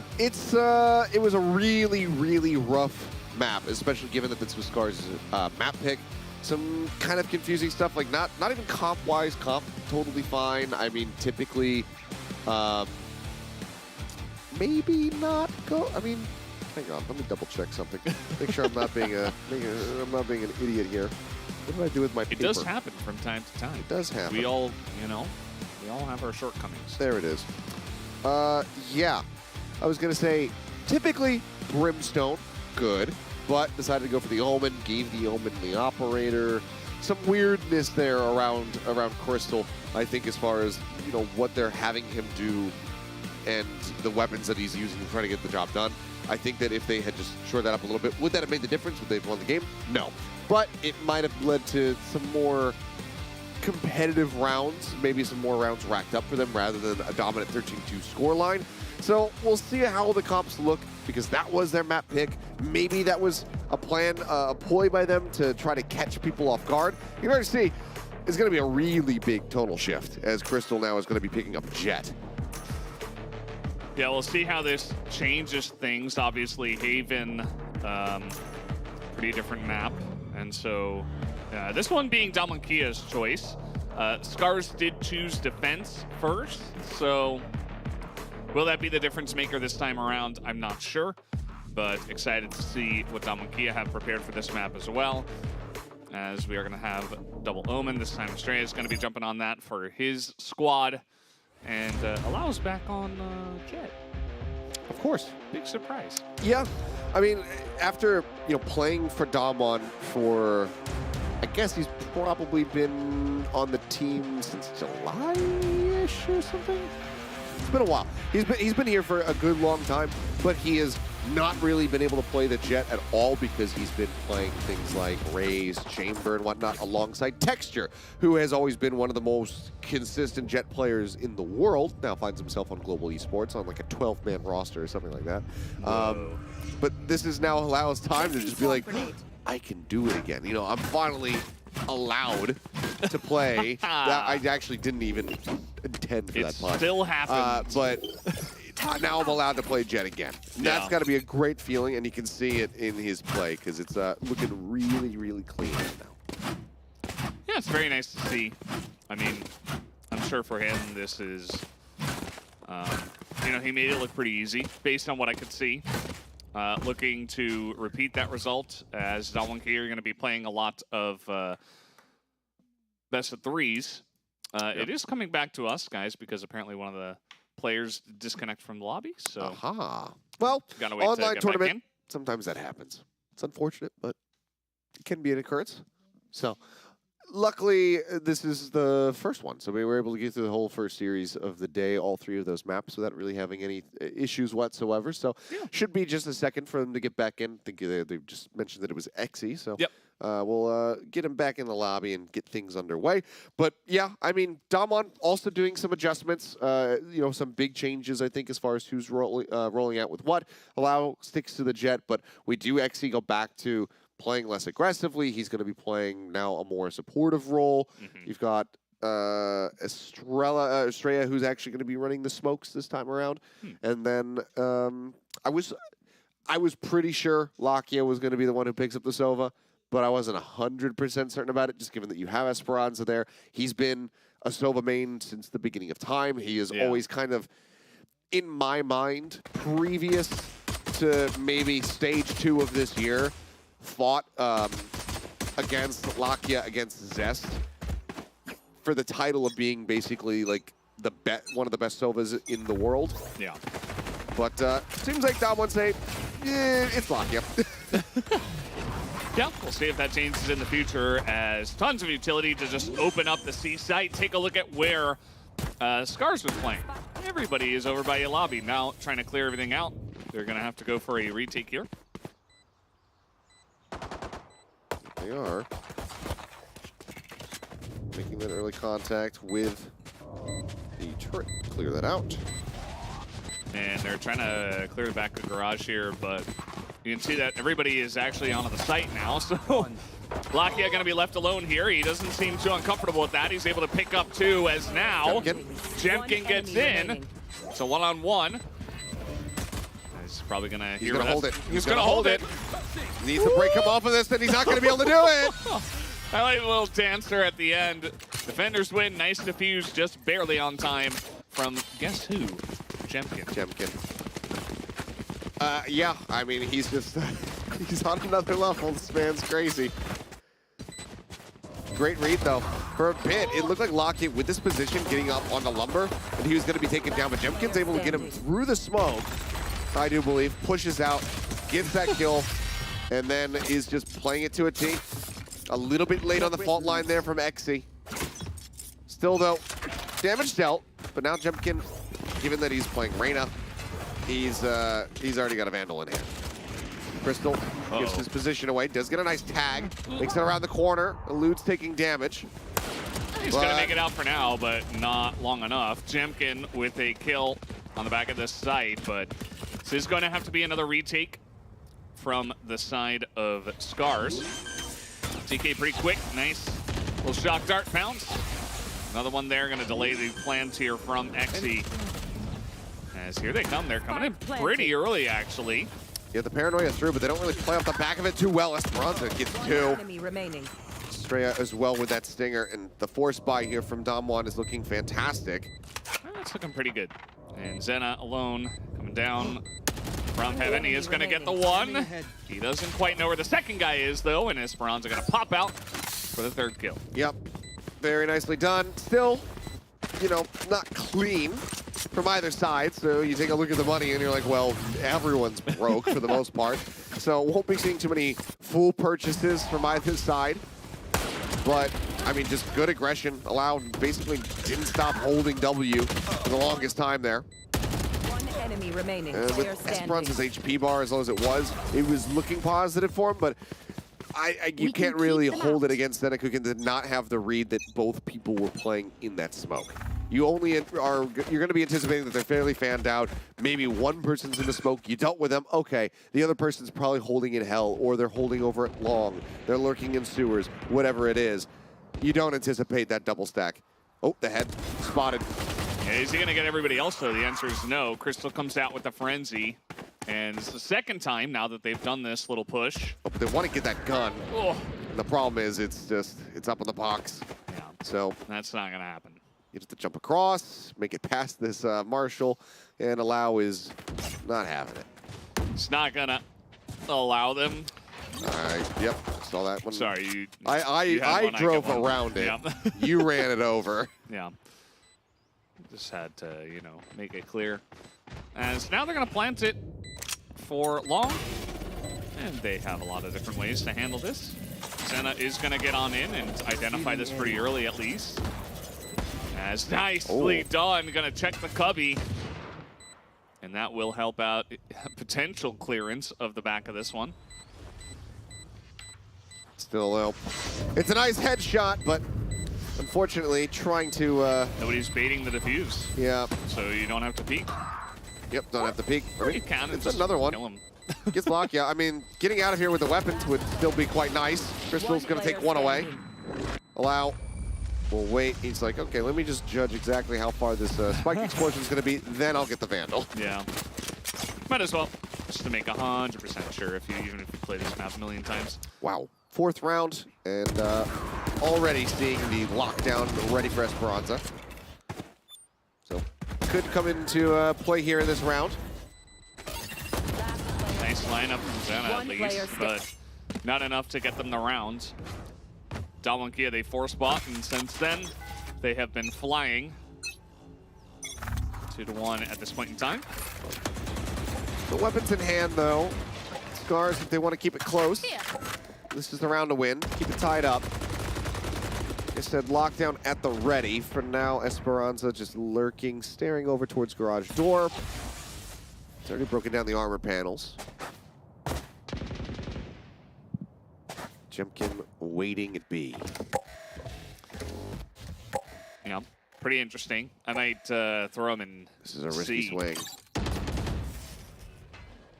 He clears the turret, but I don't think he quite noticed. Here he goes. They flash out, they go to the swing. Okay, now they know exactly where Jemkin's at. Jumps across into the back of the site. That's a really risky cross from him, and he'll be fortunate to get away. Yeah, he does in the end, and now he's got a drone coming out here. Just going to dissipate. As now the rotation is coming into A, as held this angle did Crystal. I was going to say Crystal needs to be a very strong line of defense here for the squad. Drone's going to go up through the sewer. And there is the Rolling Thunder. Does connect onto him. Fury to try to slow things up, but not much going to be found there by zennakukinn, so into the site they go. The plant coming down. They don't quite know that he's pushed into the site already, as here's the lockdown. And that's in sewer. They can't really clear this one out. Honestly, they're gonna try. It's for free, and this is just, again, a bit of confusion as far as when to use what. Yeah, they're not even getting through sewer. I mean, this is kind of hard to watch. Esperanza on low health. Yeah, he's just lining them up, and they have to go for it there at the end, but it ends up being a flawless for the side of WCG. And yeah, and what I'm talking about with the misuse is that Hunter's Fury comes out to try to stop people from getting themselves into the site, but they get in anyway. And maybe this is one of the things that the coach is about to point out, but they get into the site, and then they get to use that lockdown for free. They have no way of clearing this out. There isn't a breach on the side of SCARZ. They can't get somebody moved up into that AB connector and just use the aftershock through the floor into sewer to try to clear it out. Once that happens, there's just nothing. No way to deal with it whatsoever. And it ends up biting them in the rear. Now they're back, kicked over onto yet another eco round. And it's... if those kinds of decisions and mistakes are going to continue to be made, then there's just basically no hope of getting back in here. And that sounds really, really harsh, because it is. The situation that they're in right now is harsh. They were able to win after coming out of a tactical timeout in the last map. Maybe they can do it again here. I like at least the timing this time around. It's a lot earlier. They're not letting this really get out of their hands. If they can win this, they're still within 2 rounds. So that's not too bad. We'll just have to see if they can take the coach's advice and put that into play. Yeah, I mean, so far, it has been all WCG all the time, and I like how they just go ahead and force buy and immediately start winning from there. They don't waste any time. You better run. They have that confidence to just go right back into it without a hitch, as now it looks like they are going to be going into C once again. But this time, they're very ready for it. They have 3 guys stacked on the site. They do. They're playing up close here. It's going to be a bit of spam, and honestly, they're likely just going to pull away. They make plenty of noise on the way out, so you hear those exiting footsteps, and that means that they might not be ready for this. And no, Crystal, he does not check his angles. Esperanza, just a sneaky snake, puts another kill on the board. Yep. Maybe thought someone would be lurking. Okay. And he spots him. They have the Leer. Clears it. Still just pistols to try to work with, and a secondary Leer will allow them to get the kill. So that's going to be a weapon recovered. Yeah, nicely done, but will mean that WCG will just push fast rather onto the A site. And there's nobody really here to stop this. Zenna with the Sheriff looking to potentially line this one up, but the plant is going to come down. And in they come pretty fast, already in the smoke. Okay, Dart not catching Allow. Doesn't manage to find the second. I thought maybe he would be able to spray through to take down Jemkin, but My ultimate is ready. it's just going to be he and Zenna left standing. Drop down out of heaven. I mean, he tried to go for it, but the drone catches Jemkin. They know exactly where this rain is at. See if you can play this out. No devours, no leers, no dismisses. He gets one. And that might be good enough to go ahead and get the kill and back away, but it seems like he says, well, I got this weapon for free, so I might as well just see what I can get out of it. Ooh, the angle. Doesn't matter. Jemkin on 4 kills. Oh, the ace and a loss would feel so bad, but I guess still feel decent, but he's not even quite going to get that. Estrella will strike him down. A bloodier round, so it's not a win, but it's a clear improvement. It could have been better. And honestly, this could have been a round victory if Esperanza doesn't get away with this lurk. Crystal just did not assess that he could have possibly gotten into that position. Yeah. But when you got everybody hugging back on a site, not checking those long angles, because you have a weapon disadvantage, you have to expect that there could be somebody in that position. Yeah, maybe he thought they were going to be farther back or something if they were going to be lurking, but as you mentioned, just got to be safe if you don't know 100%. As now maybe, okay. This little check here from Estrella gets in there quite fast. The rest of the team is looking to go in maybe into the window here. They are going to smoke it at least. Window smoked off, so they don't swarm out. She's just trying to buy some time. There's another one. Ow.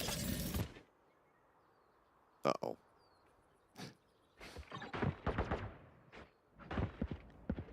Jiggling around in window there in mid. This push. Waiting to see this. Oh, Estrella's just ready for it. Yeah. Well, we'll go ahead. They'll smoke up the A site. 2v4 with Esperanza again in a lurk position. Just tucked away right out in front of B. They're actually going to take the spike to C, and that does benefit the side of SCARZ a bit, especially after Esperanza gets tagged in the leg. Yeah, I mean, Yoshii's actually getting out here, which is pretty interesting to see. Oh. He's trying to just escape to somewhere. With the fault line. He can't even because he's got support from his team. Oh, the fault line buys him time. Yeah. Crystal can't go for the rescope. He manages to win the duel versus Yoshi. That is just brutality. Yeah. Esperanza should have been the bone that was thrown here for this squad. They know exactly where he's at. Yeah, he's got, okay. No scope. One bullet, but he goes Esperanza down. gets 3 in the end somehow. Just gonna hand that over to his teammate there. As Esperanza 11-3, pretty decent at this point in time. Estrella up there with him close by. As it all started here, I mean, he wasn't even looking at that angle, which was kind of confusing. Just not ready for that fast push through from his opponent. So slippery as Esperanza right now. I mean, 11-3. Yeah. He's having a whale of a time. Granted, I mean, he's not playing nearly as passive of a role here compared to the Brimstone, but he is still just putting up crazy figures for KJ. And Zenna, I mean, didn't necessarily do anything wrong, just got sprayed out of a smoke. Push on the corner, Jemkin gets one. Okay, nicely done. Esperanza trying to shore that one up for his team. Also, Allow is coming in here on long. But now they know where Jemkin is. They know that he's got to cross out of here. And that dart kills. Yep, nice he tries to go kill. aggro, but Lakia, he reads it. Yeah, and now the site has to be evacuated against lockdown. Okay. One enemy remaining. One shot, one kill. Crystal also down. I mean, that's not going to make it much easier. Another knife kill. You can very clearly see the protocols here from Dom1. Even though they have this situation, they're in a 4v1. They have their plays set up. They're following the preset script. Set up the alarm bot. Watch the connector access. Oh, the alarm bot's triggered. Fault line. Try to get the catch, and then they just swing off of that. The fault line doesn't connect, but you can see that the machinations are laid out, and they're following them. And it's really good to see, because this has been the thing that separates, yeah, you know, just excellent teams, both at you know, a regional level and at an international level from the ones near the bottom is having these protocols in place. Some teams, they have so many protocols that they struggle to make mid-round adaptations. That was DRX for the longest time. But this is the baseline. And it's really well set from Damwon, and it's something that every team basically should strive to do. Yeah, it's really fun to watch. Even in a matchup where they do seem like the heavy favorites, still able to keep it together, not get too loose, too fancy, or anything like that. You can see the pressure is coming in through the C entry once again. We have some shenanigans potentially with some play over there at A lobby, but this is actually going to come through on to C. In goes Allow. I mean, they're just setting everything they possibly can. Jemkin's taken down. And with the lockdown, they play that off the back of the Hunter's Fury, so decent. TORANECO wants to get into a good position, and wow, nice spray control. Yeah, pretty good round from him. Not sure if it's going to amount to too much, but... Oh, Zenna. Uh-oh. Oh, my God. He's trying to see if anybody else pushes. That is so brutal. He followed him for so long. Estrella. I thought he was going to go for the knife. Yeah, he should have. But again, that's just absolutely... Okay, Yoshi just kind of run and gun. Breaks him down. Good kill. Yeah, Lance is here. And he's going to check the wrong angle first. Not much he could do alone in that position. He was also getting flanked as we spoke. So 7-1. But I love that from Estrella, because he's saying, okay, I'm in this spot. I see you. You don't see me. You have no reason to turn around. So I'm just going to wait and see if anybody else is following you into that A site. There's one other person alive. Maybe I can kill them both at the same time. Oh, no, I can't. That's fine. It's just so well done. So patiently played. And now it's been just 7 consecutive rounds here for Damwon. Dropping the pistol, the force buy, gets them this little stretch. And unfortunately here for SCARZ, it's a very one-sided affair. I like how some of the members of SCARZ are at least, they're getting more aggressive with their playing. You know, they're trying to go for early peaks, trying to catch someone out because they figure, hey, the 5v5 isn't looking so good. Maybe if I catch them off guard in this weird angle, we can get something done. We've gotten a couple of picks like that, and now Jemkin's just going to push right up out of B, and there is Yoshi for the tap. Yeah. I don't think Lakia is going to necessarily be prepared for this. The spike gets thrown down. And, I mean, granted, it's a sheriff. You'd probably prefer to have a frenzy in the situation, but when you get a shot like that, it's pretty damn good.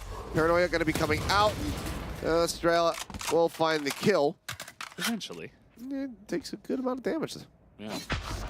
So, still well set up by Jemkin to try to, you know, give his team this round of victory. Ooh, Estrella.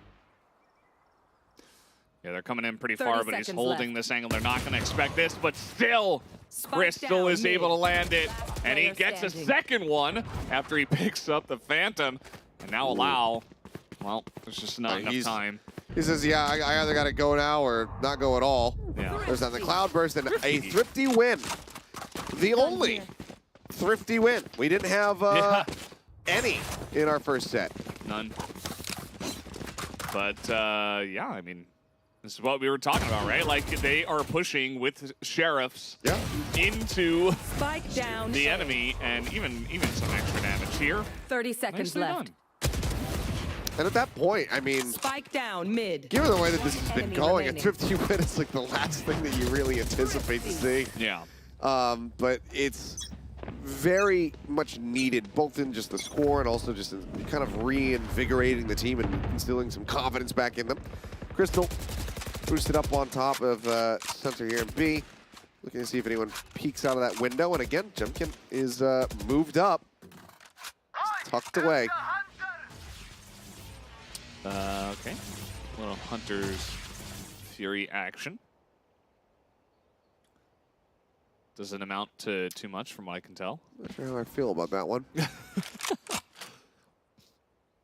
Maybe he had a sense of what was going on. Jemkin again is still just sat right below window and mid. I mean, if they got the read that he could be in that position. They actually could have wall-banged him out of here. And Lakia doesn't check left for Esperanza. Sneak. Yeah, a bit of an issue there, but they do make their way onto the site anyway. The plant comes in as Jemkin on the backside, rotating around, is able to slowly retake some territory. I'm not sure if Allow actually saw a gun barrel through that smoke or if he just blind sprayed it. Either way, got the kill. Ooh. Nope. If you're working out for you now, there's one. Yeah, he's only got one more to go, and he's got a couple knives left. 2 seconds until this fault line's available here for EscA. He's looking the wrong way, but he goes up top, and that is going to give it away. As 8-2, easy cleanup for EscA. Unfortunate. Was looking like maybe they were going to be able to string 2 rounds together. But yeah, I mean, the drone completely misses, and it's perfect swing time for TORANECO. Ideally, immediately after that play, you have to, you know, given that the drone is there, you know that there's going to be somebody else who can trade you out. So ideally, you maybe get that kill, immediately TP back up the ramp, get yourself situated on short, but either way, he got his. That's the most important thing. Yeah, that he did. Here comes Crystal. No doubt looking to get more work like this done. He's got an operator for a reason. He must be very confident with that one. Not able to line it up, though. He is still there. Lakia gonna put an end to that business. And he just swings right into it. Allow now jumping up on top. Oh, that tagged. Yeah. I don't know 100%. Oh, they saw him in. Now they know. Senna not in the best position here. They're just gonna try to get out. Jemkin does get the one. And through the Leer. Saw him for a split second, was enough. They get onto the B site. As now it's TORANECO, who has been turning it up a bit, but not this round. Yeah. Shot in the face. Yeah, an early swing there from Jemkin. Doesn't wait for the Leer to activate so they don't get the full blind. They've seen enough. They're able to pick up the kill. Yeah, absolutely. So let's see how this one is going to end up now, because again, we're in a 9-2 situation. You see that not a lot of armor, not a lot of money here on the side of SCARZ, but they got to go for it. They're going for a double up on attack. These are likely... Sure. These weapons are going to be backed up. They're expecting some kind of aggressive push out of the garage. We can tell that that is not going to happen, so they're just going to be sitting here, ops in hand, not being able to really get much done. But they probably have rifles on the ground as well to just go ahead and swap out. Yeah, I feel like some of the members of SCARZ kind of learned their lesson. They tried it a couple of times. Not Crystal, he's going for it. Yeah, I mean, he's on that jet. He's trying to make some waves or some wind, you know, either or. Well, it is the wind that creates the wave. There you go. Wind's, why is nobody playing Harbor? I haven't figured them out yet. I've only seen it in one pro tournament. Deploying drone. I think. Well, that's the only one I've seen. Maybe there's a couple other ones, but Paper Rex, of course, the team to bring him out. Crystal now going to play out through garage, and he's blinded. Yeah, and blinded there on the back of the site, and Jemkin at least is able to survive. As expecting. Oh, Yoshi with the Guardian does find Esperanza. That's going to be their lockdown now coming through. Yeah, they do have that. Jemkin's in onto the site. He's going to take down Lakia, but Estrella trying his best. It's not quite enough. 9-3. All right. Not bad. Better than the first time. Can they get the curse to come through is the question. The 9-3 curse. Good old 9-3 curse classic. Run it back. Take us to 3 maps. Let's see if they got it in them. They won the pistol round the first time out. Maybe they can do it again. No charges. Put the right foot forward. Yep. Let's see how they want to do this. We're going to have 3 ghosts and a couple other guys that have some armor. 30 seconds left. This is looking dire, but I mean, Jemkin again comes up big. Really great timing to just go ahead and get that dismiss out. And then just comes back in and he stops Lakia from getting the destroy on the lockdown. Granted, doesn't end up mattering in the end because everybody dies ahead of the lockdown, getting destroyed, but you know, if he is able to get that kill, Jemkin doesn't get on top of him, Lakia is still in the mix, 2v3 or whatever, maybe they can actually play that one out, but it's really good aggression and timings coming through from Jemkin.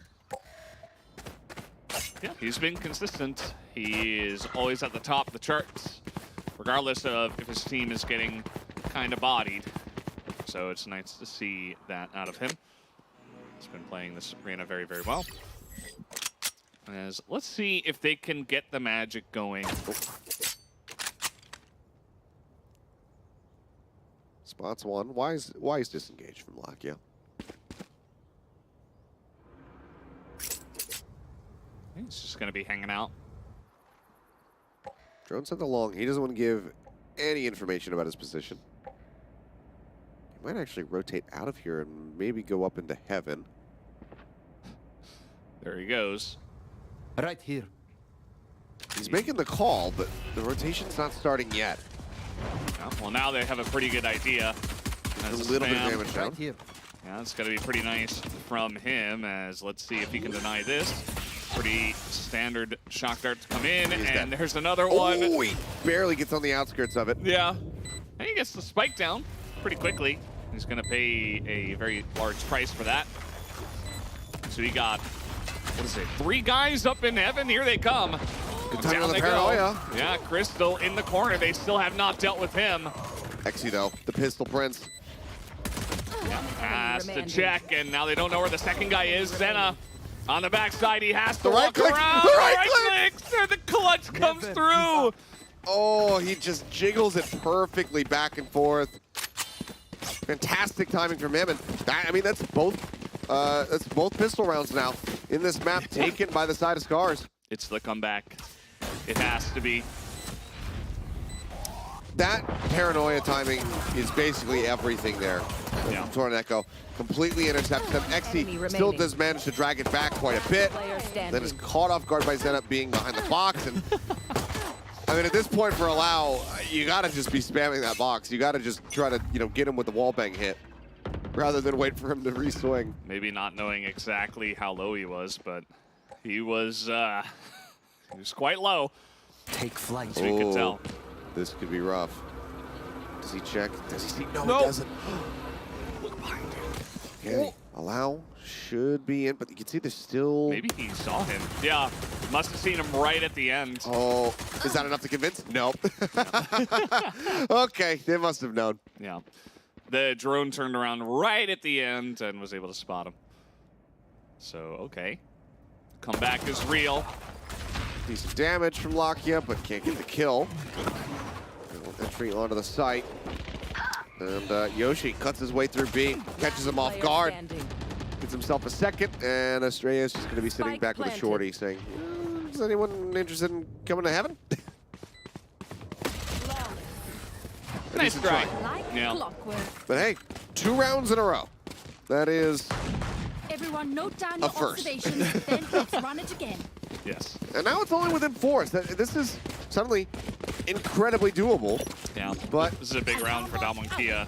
yeah, They really need to put an end to this. if SCARZ can get through this round, get the win, they will completely shatter the economy.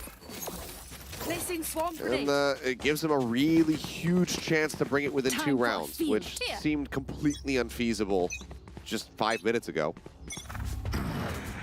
They've just been playing with a little bit more reckless abandon, I think. Just kind of trying to look for more ego peaks from more angles that maybe WCG were not expecting. Maybe they felt like, okay, we've kind of lost from here, so let's, you know, turn up the tempo. And it's been working. So why not just continue with that? As the spike is still back here with the Sova player, who is going to be picking that up as the push will come in to B. And they are going to clear out the site pretty easily as they get in. Lakia, does he go for the drone? If he does, he's likely dead. Okay, he's just going to push it and somehow wins against Crystal. Yeah, he somehow got that down. As now, going to put down a smoke here, threatening the defuse, but SCARZ are coming in from so many different angles, trying to spray through the smoke. It doesn't quite work. Oh, dear. As Allow and Estrella are holding this down. Senna is so low, and down he will go. I mean, he was 10 to pinged. 5. They knew where he was as well. Get a couple weapons. Hand this over to Allow. Try to get that Blade Storm up for him. Was that important? And unfortunately, the minor win streak for SCARZ does get broken by Dom1 in a very crucial round. Purchase still available though, so still not out. Definitely a chance, but I mean, Chris needs to win that duel. Yeah. Maybe he just didn't expect him to run so quickly, kind of straight at him, and kind of like to the side. I don't know. He was just not able to control his spray in that moment. That was pretty important for potentially holding that. As now maybe they're going to look to peek on C. See how this one goes. Only Estrella is on the backside of the site for now.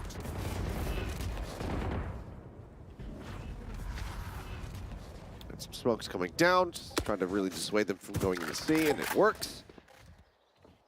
Lakia still just very lightly moving back and forth over it. A long.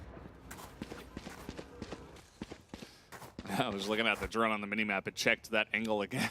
I mean, if Allow just pushed, he actually would have gotten a kill. Crystal was just walking, staring into sewers across the lobby. Seems they were very suspicious about sewers. But here they go. A couple of guys on long may have heard a bit of running around here from Lakia. I mean, they're ready for the jump peak. Fault line across. EscA just trying to keep them staved off for now, and three men will back up. Looks like it's going to be Spike grabbed and brought still over towards A, so they're not deciding to take this to a different site. Left. Yeah, this should be spotted out relatively soon. The smoke just come down, spotted out, and now Lakia and his brother Allow here have to hold it down. Allow's gonna get the first one, but gets taken out from the sewer angle, but Lakia and EscA get over here. Lakia with a couple of kills. He is holding down this site. And okay, seems like doesn't know exactly where TORANECO is, but it does not matter. Yep. 11 to 5. Clock was already drained down. If he had the spike in his hands, he could have just planted his feet, tried to get it on the ground, but definitely would have gotten torn apart by that point. And Lakia gets away nicely from just having his head taken off on that jump peak. Allow only good for one. It's broken down, but Lakia, he plays this to perfection. You can see that he's just basically playing this round out like he's reading a book. He's behind the box. He sees the push is starting to come through. Jumps up, peeks again, sees the jet, immediately turns up, expects the Sova dart, clears it with a right click, and then shifts behind the box after the paranoia hits him to avoid getting caught. It's just beautifully done. That, however, uncharacteristic from Allow to miss that off shot, and then EscA taken down by one. It's okay, he's got a shorty. It's a little bit easier to hit from close range. Yeah. Let's see if he actually does get in there. But I like his changeup. Okay, let's see how it goes. Knows he's in there, but yoshiii is holding the angle. Makes it easy for them, and they have the lockdown. Buy themselves a lot of time here. Yeah, I mean, Lakia could have sent out the shock darts to try to destroy this, but instead wants to save them. They flush out some angles here on the side. They still need to make sure that backside is going to be cleared. Right here. Scanning ahead. Well, now you know that there's one in. Yeah. Trying to make sure that he gets the dart, but doesn't quite land it. Both of them whiff. Yeah, they're kind of running out of time here. And they're just got a couple of guys running away. They're just, okay. Lakia's like, well, I don't have time, but I'll just take two of you with me. Thrifty. Okay. Yep. Thought that was going to happen. They're trying to run over and intercept and take some extra weapons out of the hands here, but it's a nice thrifty win yet again. They managed to find one. We've only had two the entire day, but it's wonderfully piloted. Sometimes when you're really struggling to get yourselves in onto a site, it's best to just go for a nice little B play. Play it out aggressively. Op is recovered. They're trying to go for a sewers peek into A lobby, but I don't think he's going to be seeing too much of anything. I think Allow wants revenge for the shot he missed in the last one. But as you mentioned, nobody going to peek here just yet. There are a couple of people, but there's also a drone, so... Yep, he's just going to back out of this one until he's not revealed and continue peeking.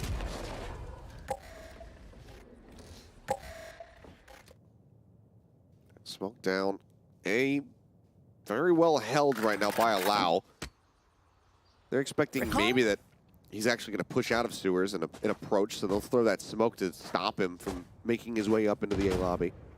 Couple shots go the way of Estrella. Pulls back, dart cleared. Rolling Thunder now to stop them from getting in. That stuns up on a two, but Crystal, despite being stunned, still gets a headshot on Esperanza. Yeah, didn't quite stop them from getting onto the site. As the plant now going to come in here. EscA, Lakia still alive. We already have what they're gonna save. Allow. Yeah, he's already running to A, so he is just out of here. They say, well, we've lost a couple now. We need to kind of hold on to these weapons. We're not really getting much money out of this one, so off they go to the A site. And they're just right now playing around Allow quite well with this operator. They get the recovery for him. They carry it over into the next round, despite the round in the Thrifty, the loss in the Thrifty round. And they say, okay, he's probably going to get aggro over at A. He's going to play in a sewer.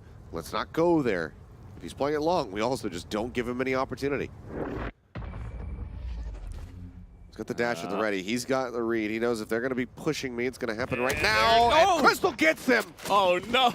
Oh, what Crystal. a play. Huge. As he peeks, he seems to know exactly where he is. And now, definitely an awkward position for WCG. Turret out. Estrella's got a frenzy. And they're bringing this back. Again, it's within 4 rounds. Here. It's a much better fight, which is really good to see. Considering the blowout at the very start, there's a push out. And the paranoia is good. Spots one. Allow does manage to trade. Yeah. All of a sudden, Crystal is getting more and more confident. We begin to see how this guy can carry for the team. But yeah, a good trade at the end of the day.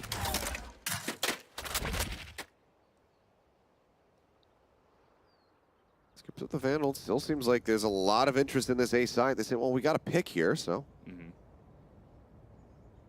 Someone has not been, you know, full rotating. And Allow just tickles Jemkin there, but can't get the kill. And out Estrella tries to get out, cannot do so. These hits start becoming a bit, like, just more and more consistent from SCARZ. Yeah, he's gonna get in position here now, TORANECO. And now look at this, Jemkin. Catching the angles, Esperanza alone. He is just on the run. And they know exactly where he is. I mean, he was tagged by the dart. Headshot through the door, the side of the door frame there as well. 11-8. What a turnaround this has become.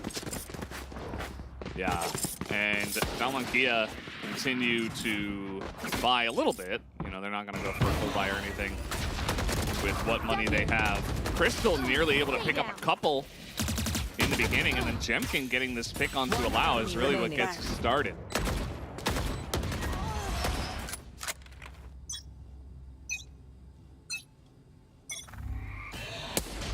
Oh. Good damage down onto Allow. The double Marshall.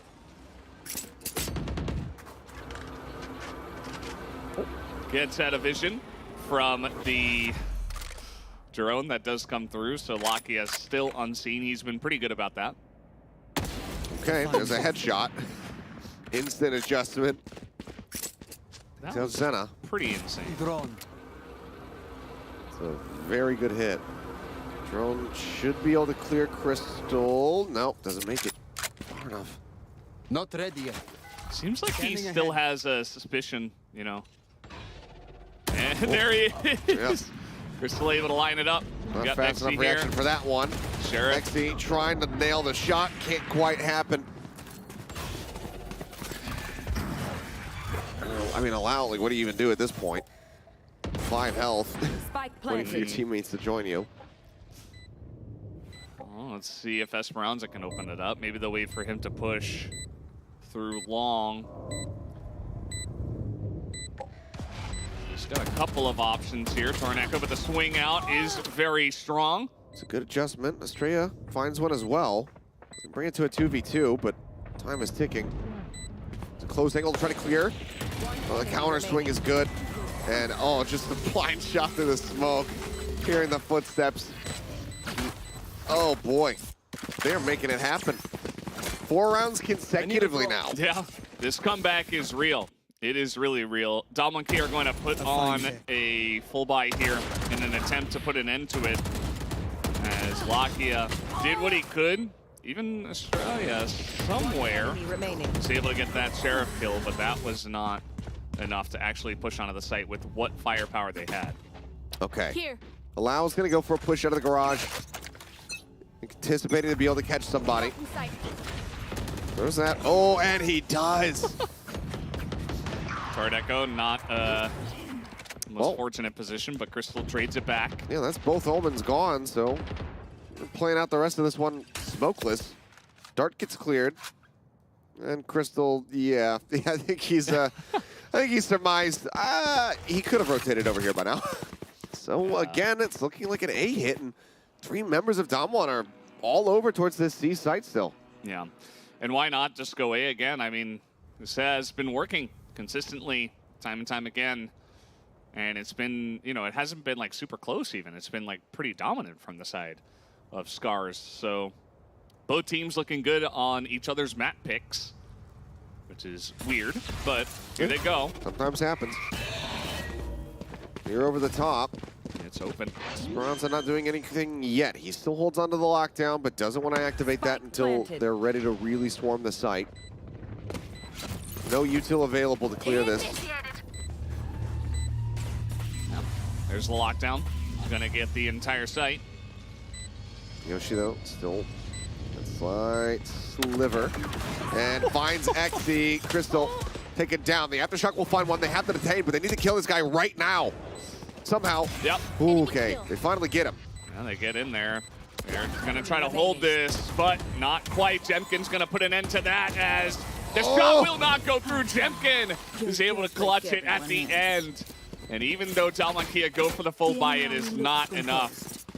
Suddenly, the pace that SCARZ have been hitting is just absolutely monstrous. And right now, unless Damwon can go for, you know, a thrifty of their own, this is going to be tied up at 11-11. We might not be done yet.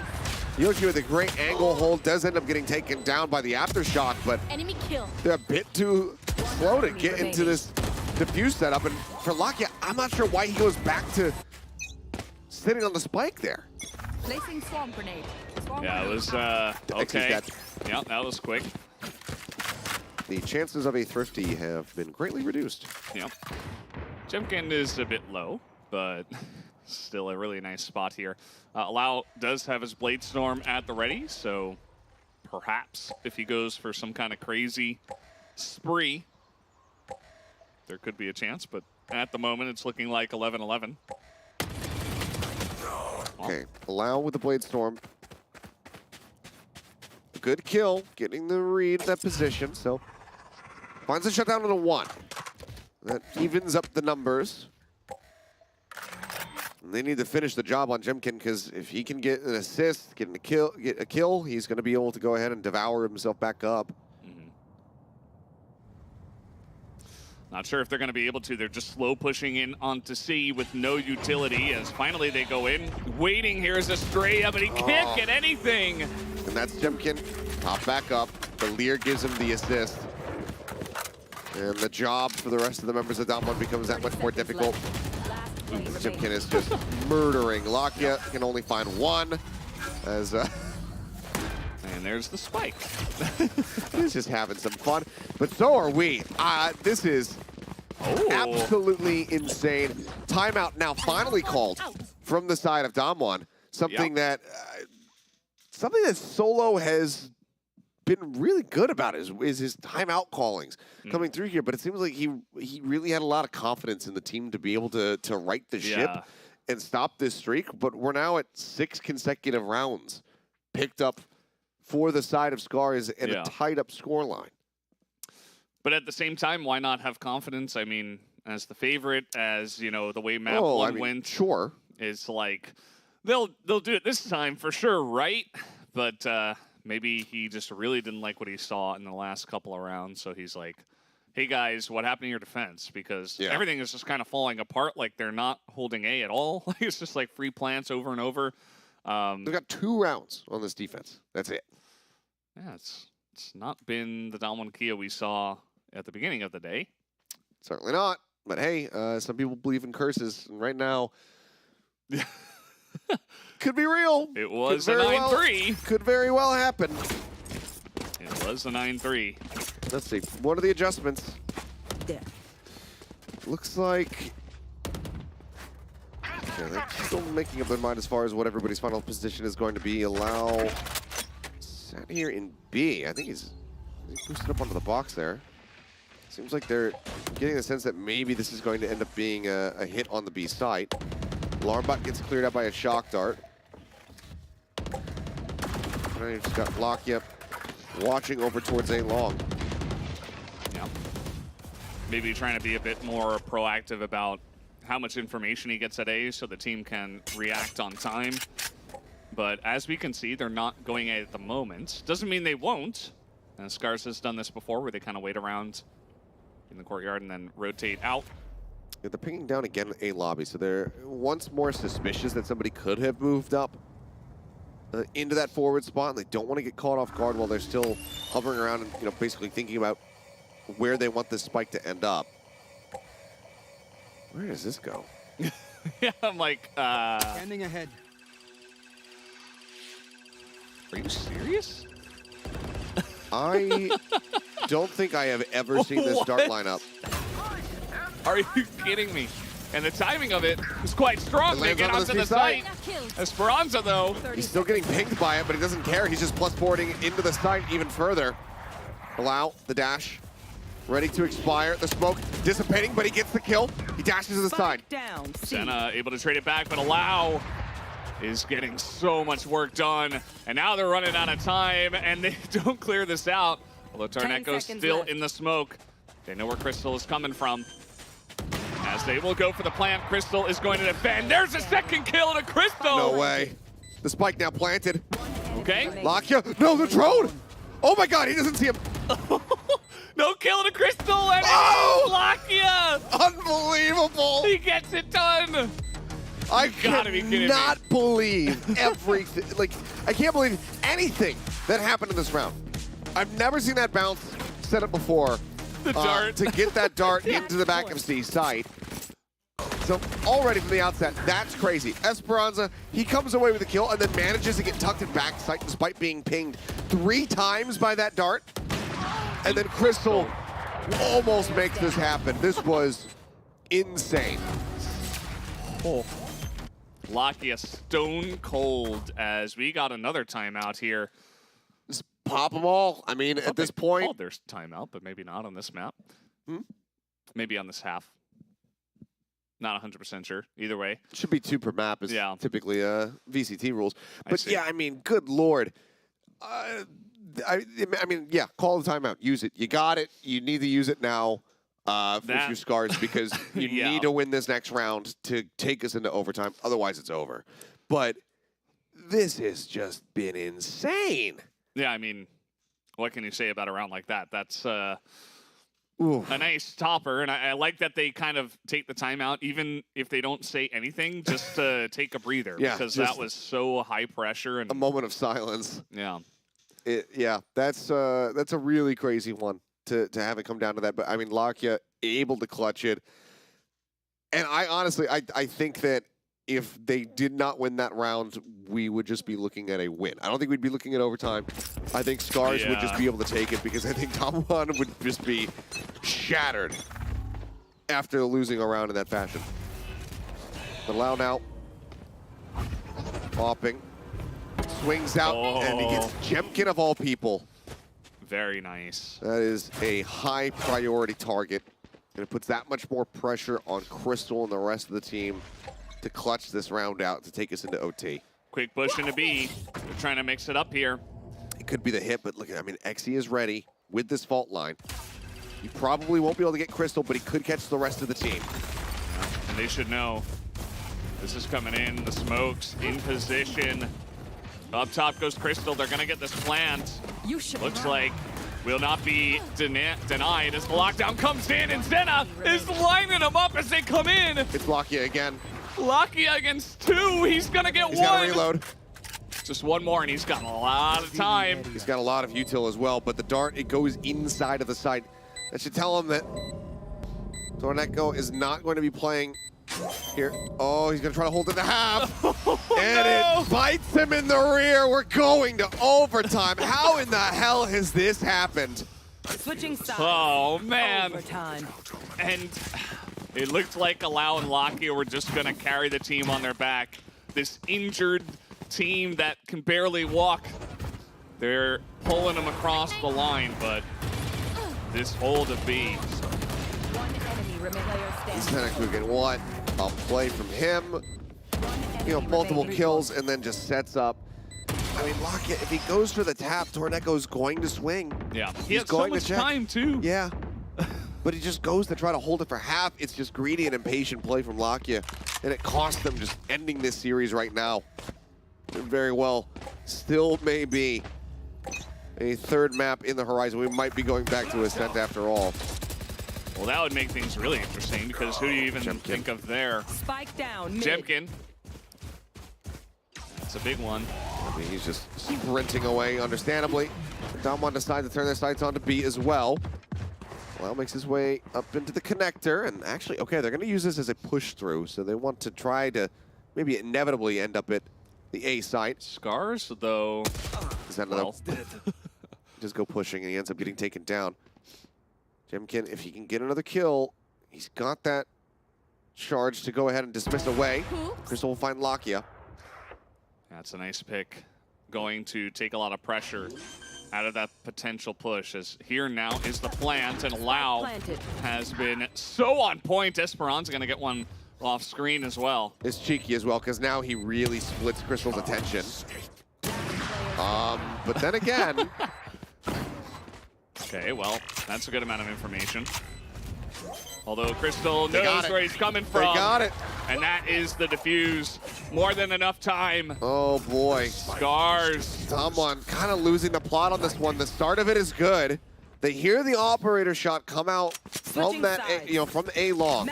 They lose a player over there, and they say, okay, we don't want to have to try to take the site now from this angle against an operator, so let's just plant it at B. But then they all overcommit into a connector after Jemkin goes down, and Crystal's just able to line them up one after the other. And now, SCARZ are on the side where they started their comeback. Point. They're on attack, so here they go. WCG have not looked good on defense on Haven. No, they've won 2 rounds of it. 3 rounds of it, sorry. That's about it. It has been a brutal defense. Okay, fault line comes through, they peek out, but SCARZ gets out of dodge. Nobody looking at the wrong time for them. Drone kiss. No. And then they go their separate ways. At least they found romance. Very true. Before their inevitable end. Clear on the dart. Just know that there's going to be some sort of presence here around A, but maybe not quite as heavy as it is. EscA still over here in connector. Can swing through, but they're actually backing out of the site for now. Seems like they think it's going to be a B hit yet again, but now that the smokes start flying. 30 seconds left. Paranoia out. This should tell them everything that they need to know, and Allow still is going to have to rotate over from C. Oh, Crystal! Just scopes in. Estrella dead. The all-in glass cannon operator. Now he's sat up at long. Yoshi in a decent position as well. Staying tucked away. The alarm bot cleared. They know roughly where he's at. Lakia still takes a beating trying to displace him. Yeah, not really clean on that one. Maybe some nerves, and now there's not much time. They got to push in, and Crystal, he's only got 1 bullet left in this clip, but he uses it well. Drops down, grabs the Vandal. Yeah. TORANECO catching him from the flank, and Yeah, so they is got Jemkin. this. We are going into a map 3. I cannot believe it. SCARZ actually made it happen. Unbelievable. What in the hell is going on? They tie it up, and in a way, this happened in our first series, obviously very differently. Sure. But we did make it overtime, and then we had a 3rd map because of it, so very interesting stuff. SCARZ, I don't know, maybe they just had to get comfortable. Maybe WCG KIA, they should not pick Haven again because they seemingly have a lot of trouble on defense. Maybe they should figure out who the hell can play Omen on Bind, because it should not be Crystal. Yeah. I mean, Jemkin's still the one dropping the most kills at the end of this, but the impact kills that Crystal's finding are just absolutely insane. That one right there, moving up, scoping in, instantly doming Estrella. That is impeccable. It's so impactful. That takes away so much utility for Damwon on the attempted retake. And then from there, they just bleed out one after the other. What a streak to be able to come back from the 3-9 deficit. So it's all looking good for WCG KIA on the attack. Even moments like this. This is at 6-1, keep in mind. As they're just like following guys. 30 seconds left. Making it look easy. But then all of a sudden, Spike down mid. not quite yet, Enemy I guess, remaining. but still, all of a sudden, some maneuvers like this, guys on SCARZ start taking more aggressive peeks. They start just, playing a lot better somehow out of nowhere, Ultimate is ready. and they turn things around 100%. Yeah, this was a bit more in line with the WCG KIA that I've known for the last couple of years. This is looking a bit more familiar as we got into that second half. And yeah, it's hard to say, 100% what went wrong, but they just started playing way too rough around the edges, whereas the loosened up form of SCARZ looked way better. Just so many on-the-fly plays called, working out time and time again for them. And I find it to be another situation where I felt like Solo and Perry waited far too long to use that timeout. Yeah. Maybe a little bit of overconfidence in the end. Maybe there as well. Assuming maybe he could just get that down. Jemkin and Crystal together. They nearly, pushed it through here and got ahead. And maybe even won it before overtime. Wasn't meant to be. Lakia had a big clutch maneuver, but still went to overtime. As Lakia, he clutched maybe one too many times. Need a little bit more help from his team. Yeah. Crystal, huge improvement from him. The Jet looking way more natural. Now I understand why he had the operator in his hands as an Omen, but that just doesn't enable him to do the plays that we were seeing from him here on Haven. So now that we get ready to go to Ascent, I'm pretty confident and hopeful that it's going to be pretty much the same story. Like, that he's going to be playing the Jet and showing that operator. Don't mix it up now. I mean, you take a look at this, like, Damwon, they walk away in a loss with more first kills. It means that they are constantly getting that initial pick, and then the 4 remaining players from SCARZ are able to clutch it out. 2 thrifties throughout the entire map is nuts. Across 26 maps played, to still be able to average a 324 is pretty damn nuts. So Jemkin, very much well-deserved for him, but I think going into the later half when they started the run back, I think that the impact kills coming out from Crystal probably are what really put them over the line. So he's the MVP in my heart, but Jemkin has looked very good across both maps, so whatever. Yeah, I mean, Jemkin just carrying this squad in terms of consistency. And I believe we're going to take a look at something else, some other CG perhaps. Are we? Unless I misheard that. Might be time for a break. Might be time for a break. Maybe it's time for a break. Looks like it just might be, guys. So we do have map number 3 coming up between Dom1 and SCARZ. Just in a moment, come back to us in about 5 minutes after this break.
Back, guys. We are here at WCG Rivals, and SCARZ has pulled off an immense upset in the second map to bring us to map number 3 of Ascent.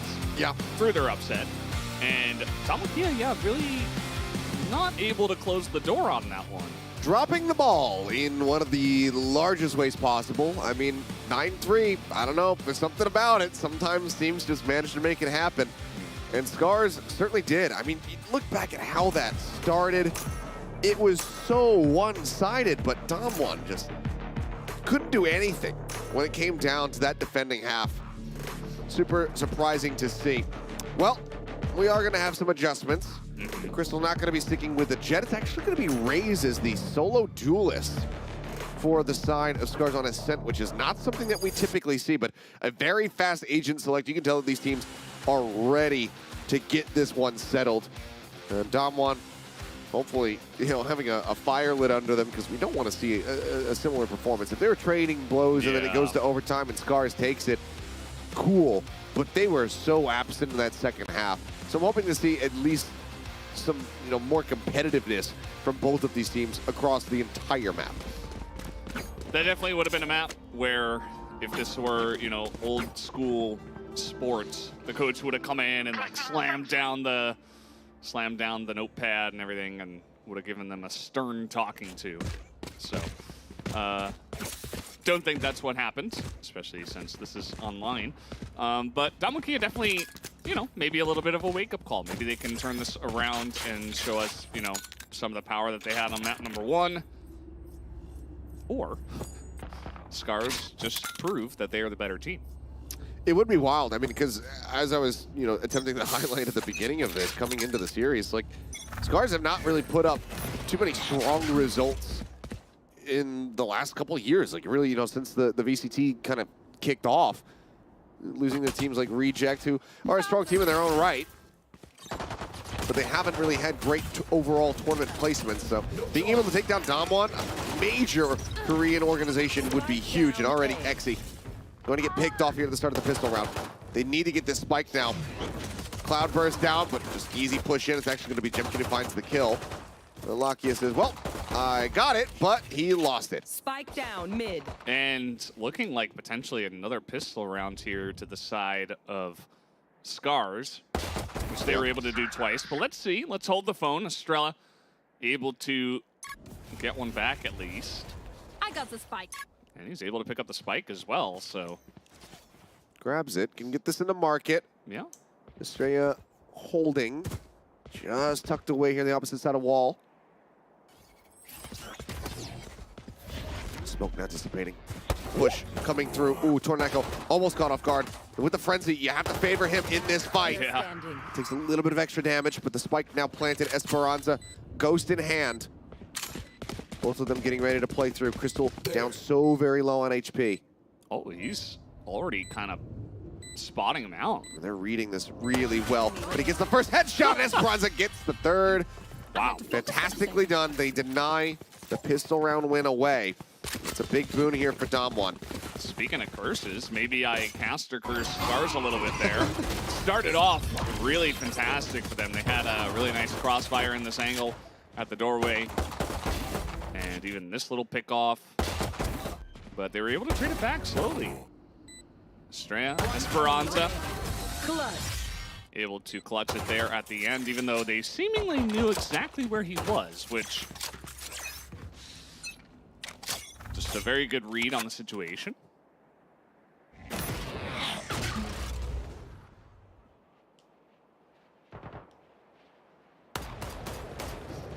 What is going to be the scenario now? WCG finally win a pistol round. First time in 3 pistol rounds that has happened. Okay, a trade out, but now a trade up. The picks coming through, A site unoccupied. Not ready yet. Cover going out. They'll just go ahead, be able to get themselves situated, get this plant down. 3 members for the attempted retake. It would be a monstrous win if SCARZ could trade this back and win out in the eco round.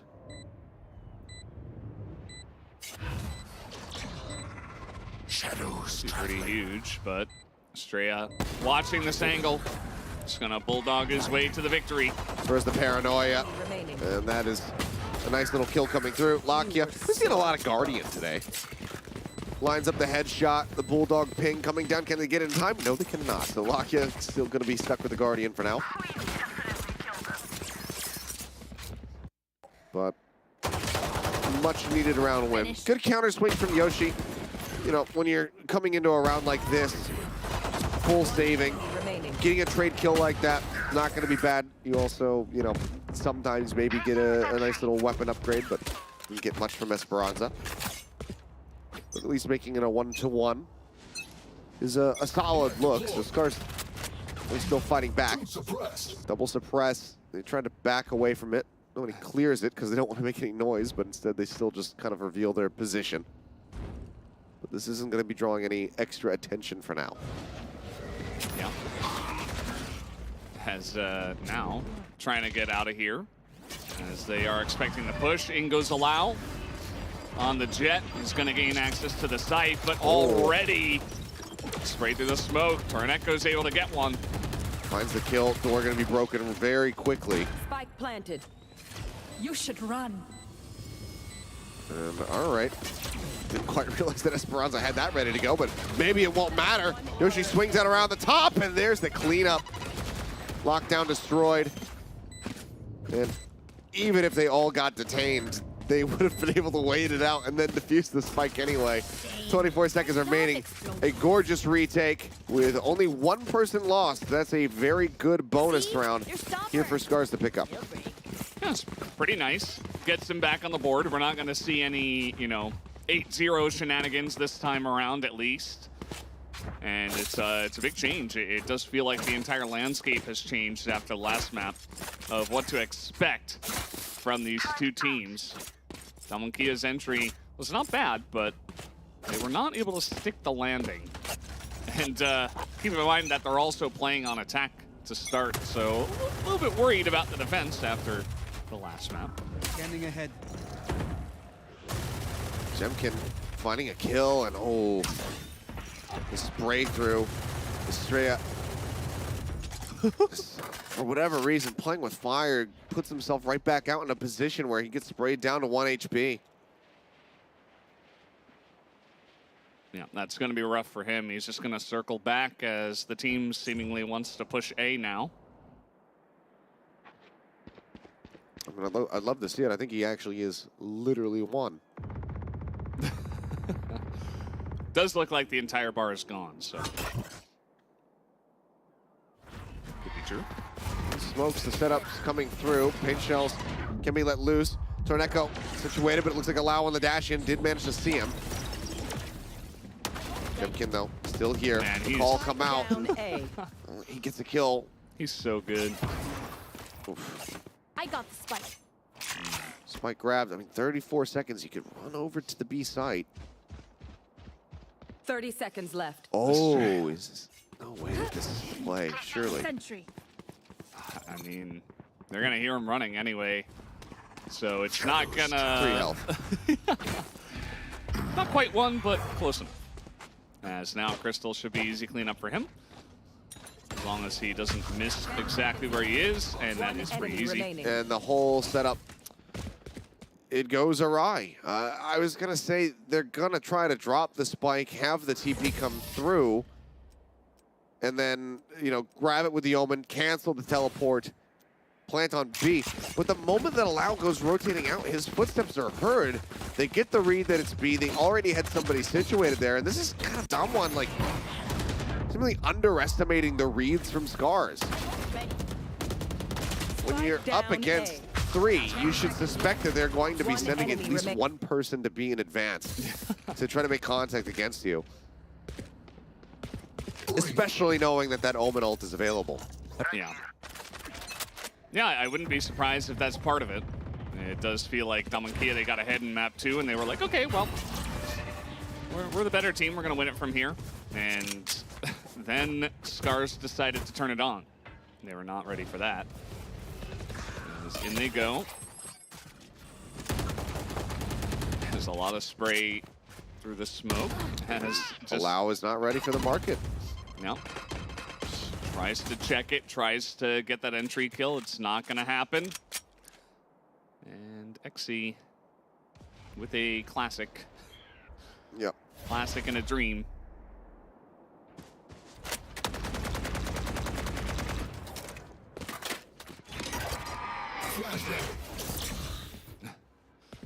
It sees Flash, looking for anything. Phantom will be recovered. Now he's just trying to run. Should feel Grateful that Jemkin actually moved back. Playing over at the stairs rather than still playing here by the defender's spawn, because otherwise, as soon as that dart hit, he would have been able to swing out and get the kill. 30 seconds Fragment. left. Check behind. 2 people to try to play through. Clear out on the recon. Turret still standing. Yeah. They don't see Jemkin. In the meantime, decent opportunity for Esperanza. And yeah, swings the corner, gets that headshot, and is instantly traded out. Ultimate is ready. 10 seconds left. And now they got to sprint onto A and get this XE. plant in. XE needs to go huge. He finds one. That slows them up. That allows for the rest of the team to get the plant, but in the end, it's a 2v2. 2v2, this is actually a chance for DWG against all odds. There's a lockdown available.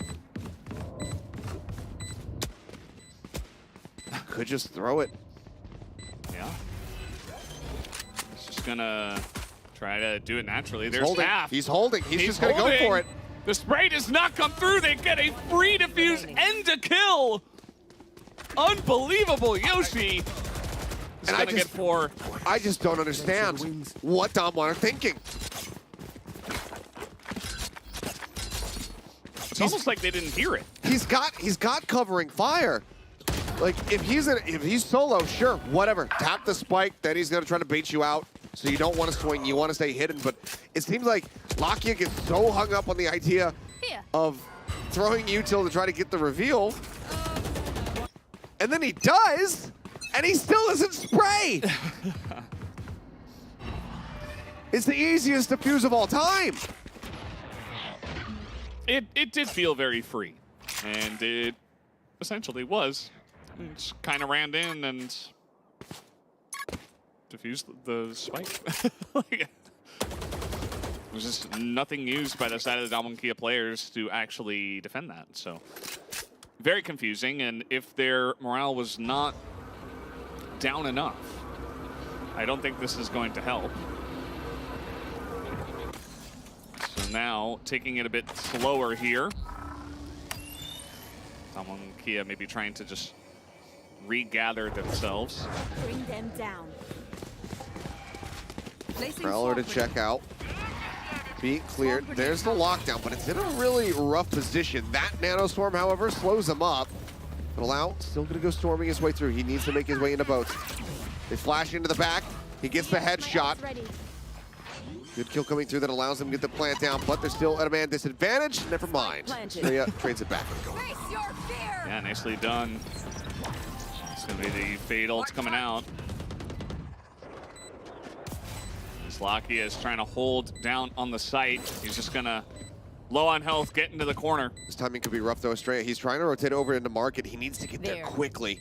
See Jemkin getting a read to somebody in the smoke, and he's got it. This guy. TORANECO not watching the right spot, but Estrella doesn't check left. He's just going to die. Yeah, he's just dead. Free defuse again, a little bit of a different feel, but certainly still felt pretty easy for the side of SCARZ. So now 4-2, and this isn't like the last map where they came back. This is SCARZ actively just outplaying WCG. Yeah.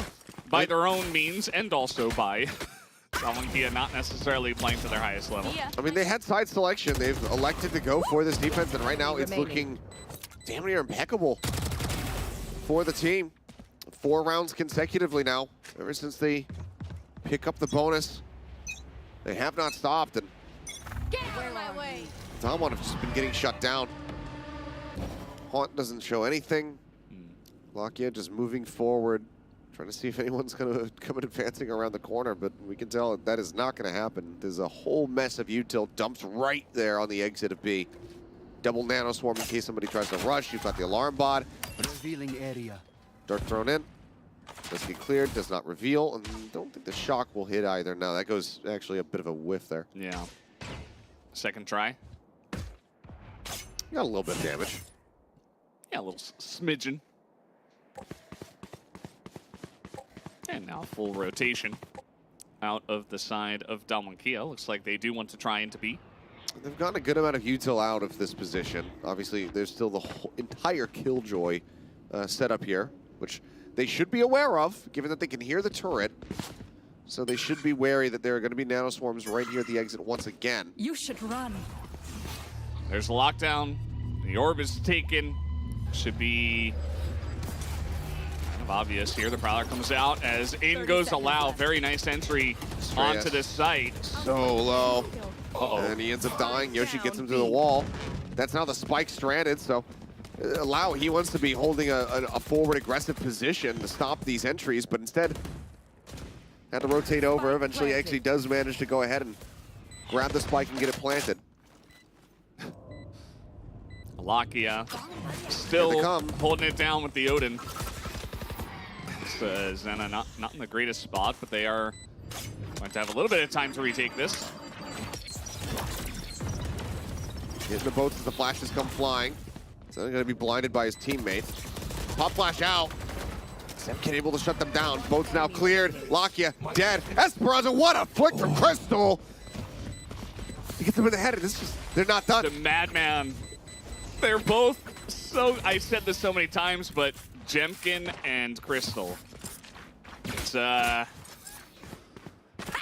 bit of a, I don't know, unbelievable duo that is just kind of hard carrying since the last map. Crystal, only 5 kills so far, but you see plays like that, and you know why. I mean, what a glow up from him. From map 1 into 2 into now. The KO looks so much more at home. Yeah. And I still am scratching my head wondering why we saw him playing Omen with an operator on Bind. Maybe it was a misclick. Yeah. Well, he's certainly made up for it. Great C's, catches 2, but can they play off the back? The flashes have already expired and Crystal's covering fire. Yeah, they're just covering it down. TORANECO's here, Jemkin's here, they're all covering, but Esperanza making it interesting. Actually needs a gun right now. Okay, pushing on through, nice flash. He misses everything and runs in and dies. Team A 6-2. SCARZ are the better team as of this moment. And it's just, it feels so, it's like almost correct, but still disjointed from Damwon. The C's connect, it hits too. That's great, but the flash preceded it. And by the time that they swing out and get themselves into the site, the flash is gone. There's vision back for those players.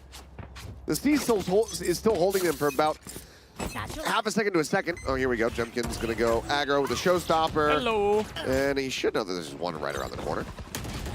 Okay, that's a great shutdown. Yeah, not even able to get the shot off. Maybe Jemkin now getting a little overconfident. But again, we look at that last map in Haven, Damwon had more first kills. There's so many times where they were able to pick somebody off, and then SCARZ just still brought the rounds back. So this doesn't mean anything at all, realistically, for Damwon, if you just go off the statistics.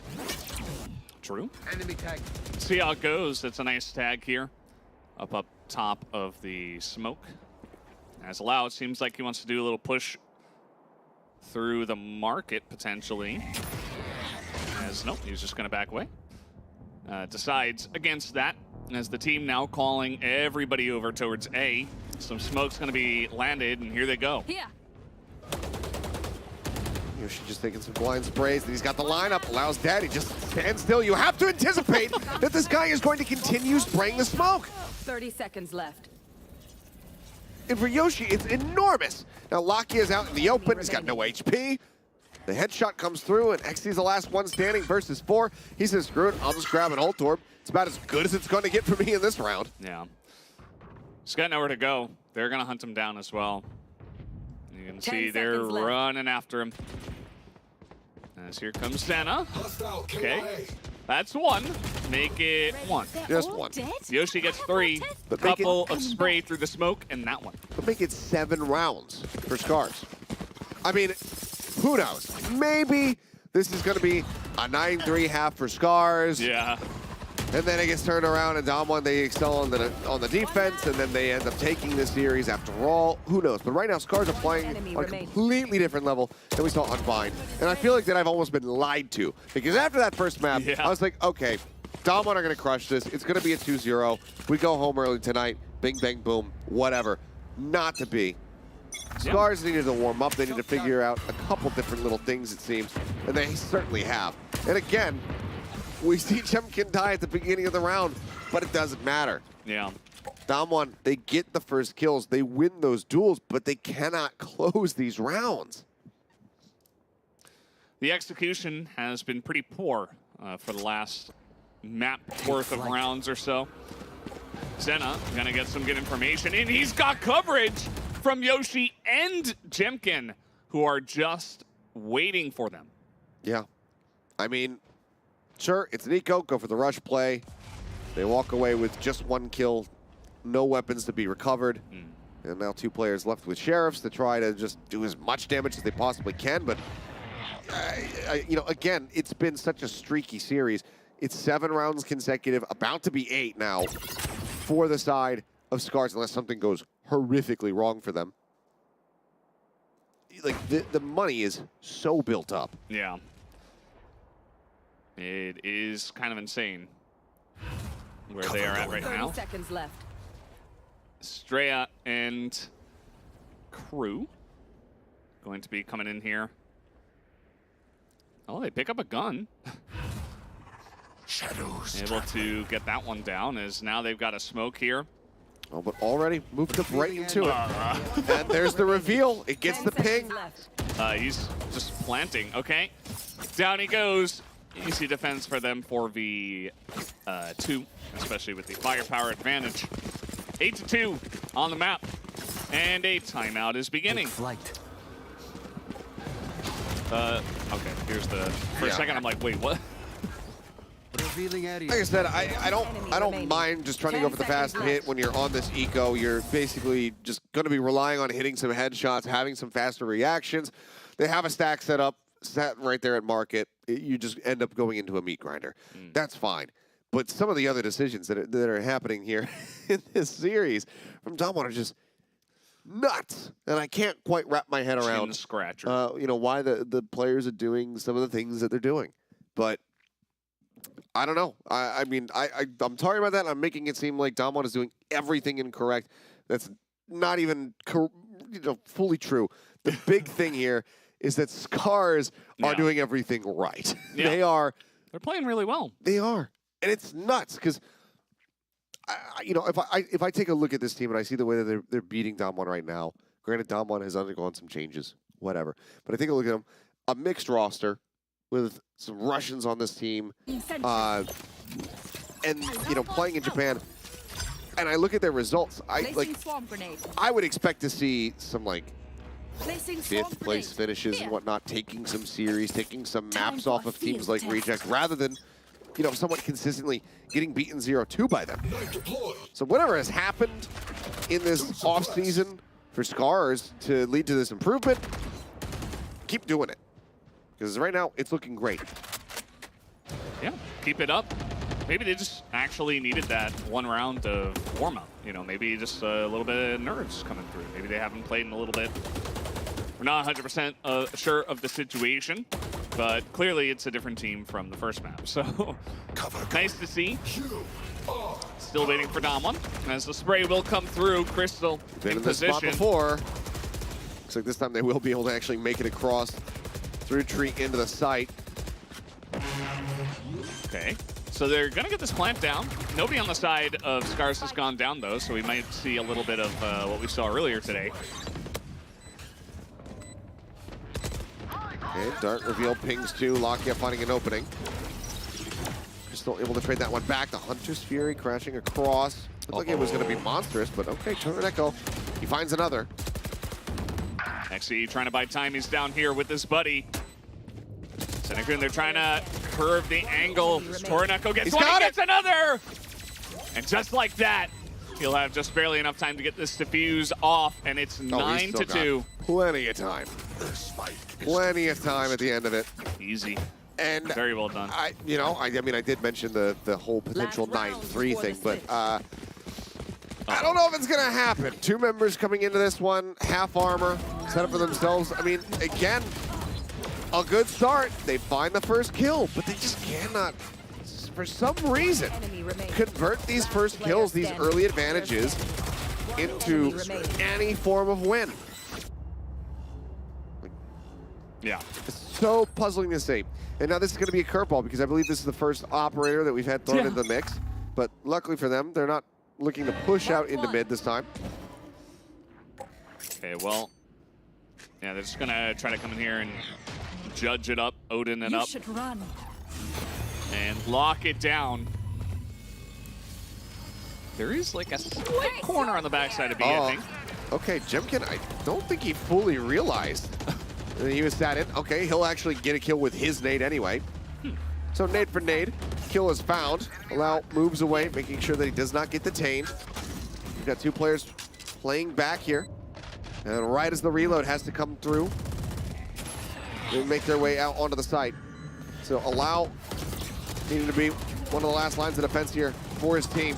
Player standing. Ooh, and with the judge, seems like it's going to work a treat. So, hey, 9-3 on the half. Uh-oh. Here we go again.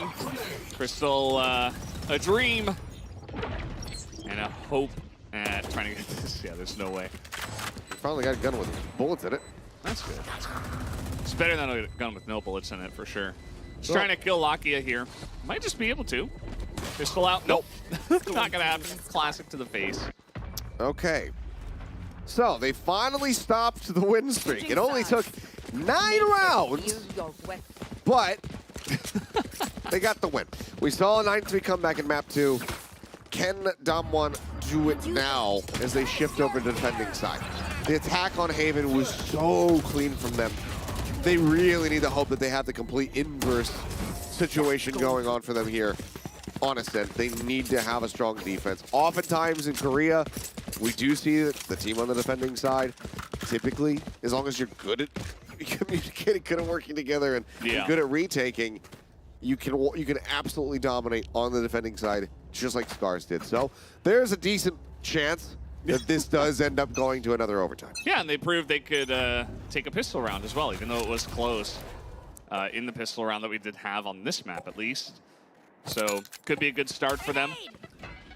As Allow is like, wait, what is going on? Some sprayed through. And they're just saying, oh, that smoke looks oddly suspicious. And they spam through, Allow out, down low on HP. No skies here, no stages. Pop flash in the corner, Esperanza making some noise. Now sees Jemkin. Yeah, now Jemkin in a little bit of an awkward spot, but let's see if he can get out here. He has some help from his friend, Omen. He'll be able to get out for now.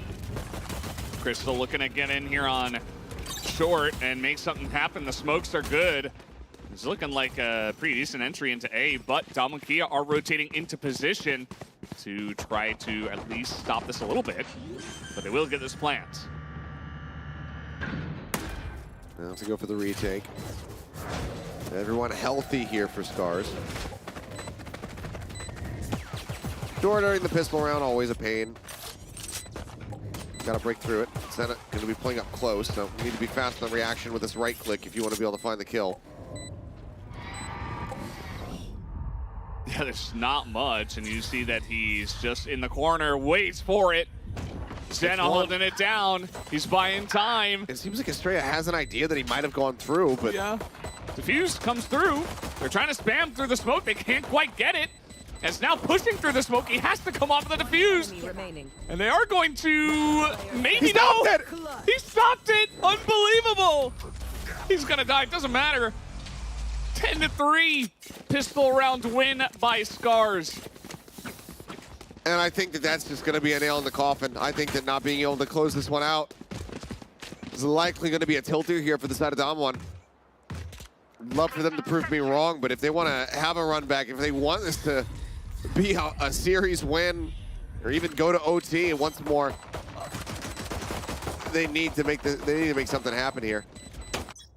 Because yeah, I mean, they both get off of the spike, and he just held it. I think they would have had it. Yeah. Man, that's rough. They even had to like push through the smoke to try to stop it because they were like, well, our bullets are not landing. We don't have the angle. We got to push. It was not a very great position for SCARZ, although, of course, running out of time was the side of Damwon. Yeah. Heavy stack, pop flash. They won't see much of anything other than the alarm bot. Well, now they can confirm that there is a lot of players here. And it looks like both teams say, okay, we'll go our separate ways, but we'll meet again at A. Yeah. Let's fight at A. That's more comfortable for us. And, yeah, I mean, here comes everybody. Literally, on both sides. Wow. Just dead. Just dead. They are not able to do anything with with no guns. So 11-3, spike plant. 2 more rounds for SCARZ will give them the victory. No 9-3 curse yet. Or at least it didn't start yet. So let's see how it goes from here. WCG Kia not able to stop that one. And it was pretty one-sided affair as well, just not having the guns to deal with it.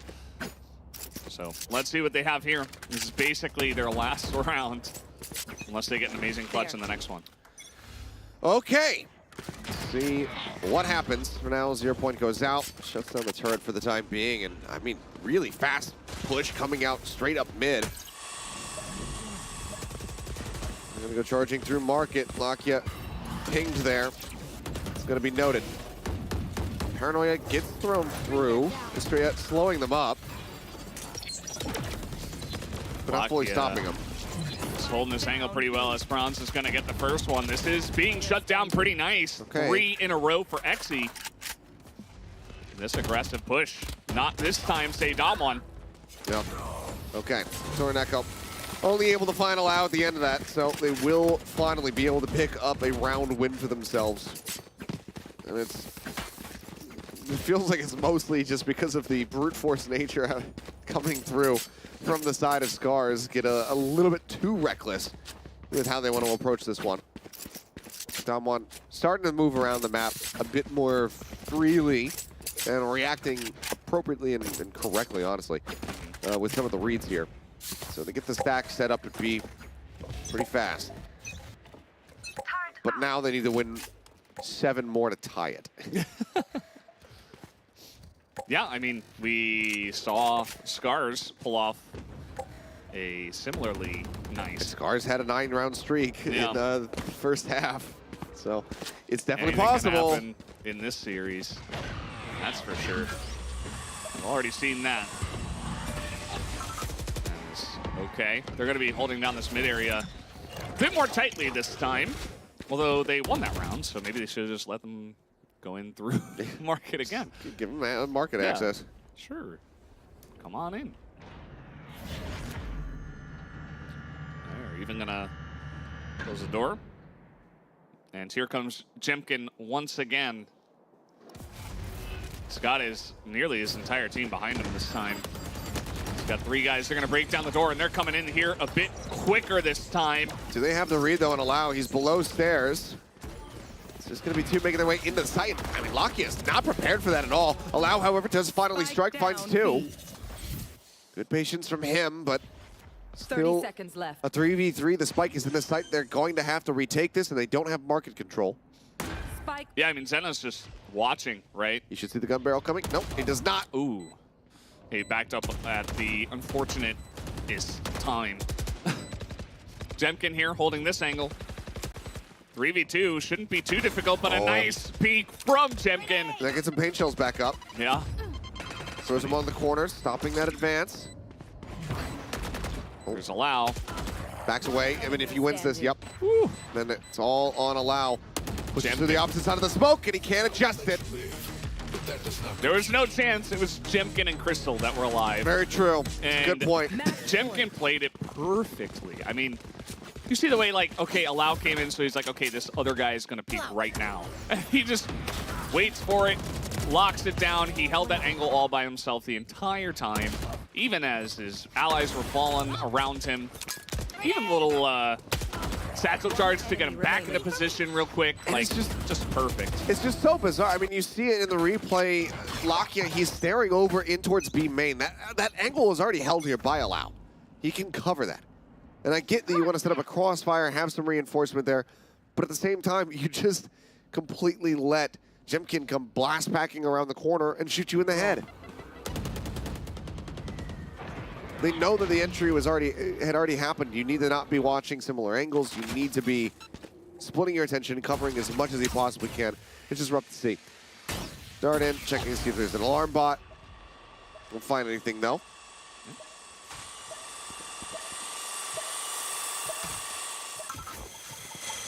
Oh. Bring them down. It's like, where is that coming from? All the way through market. Yeah.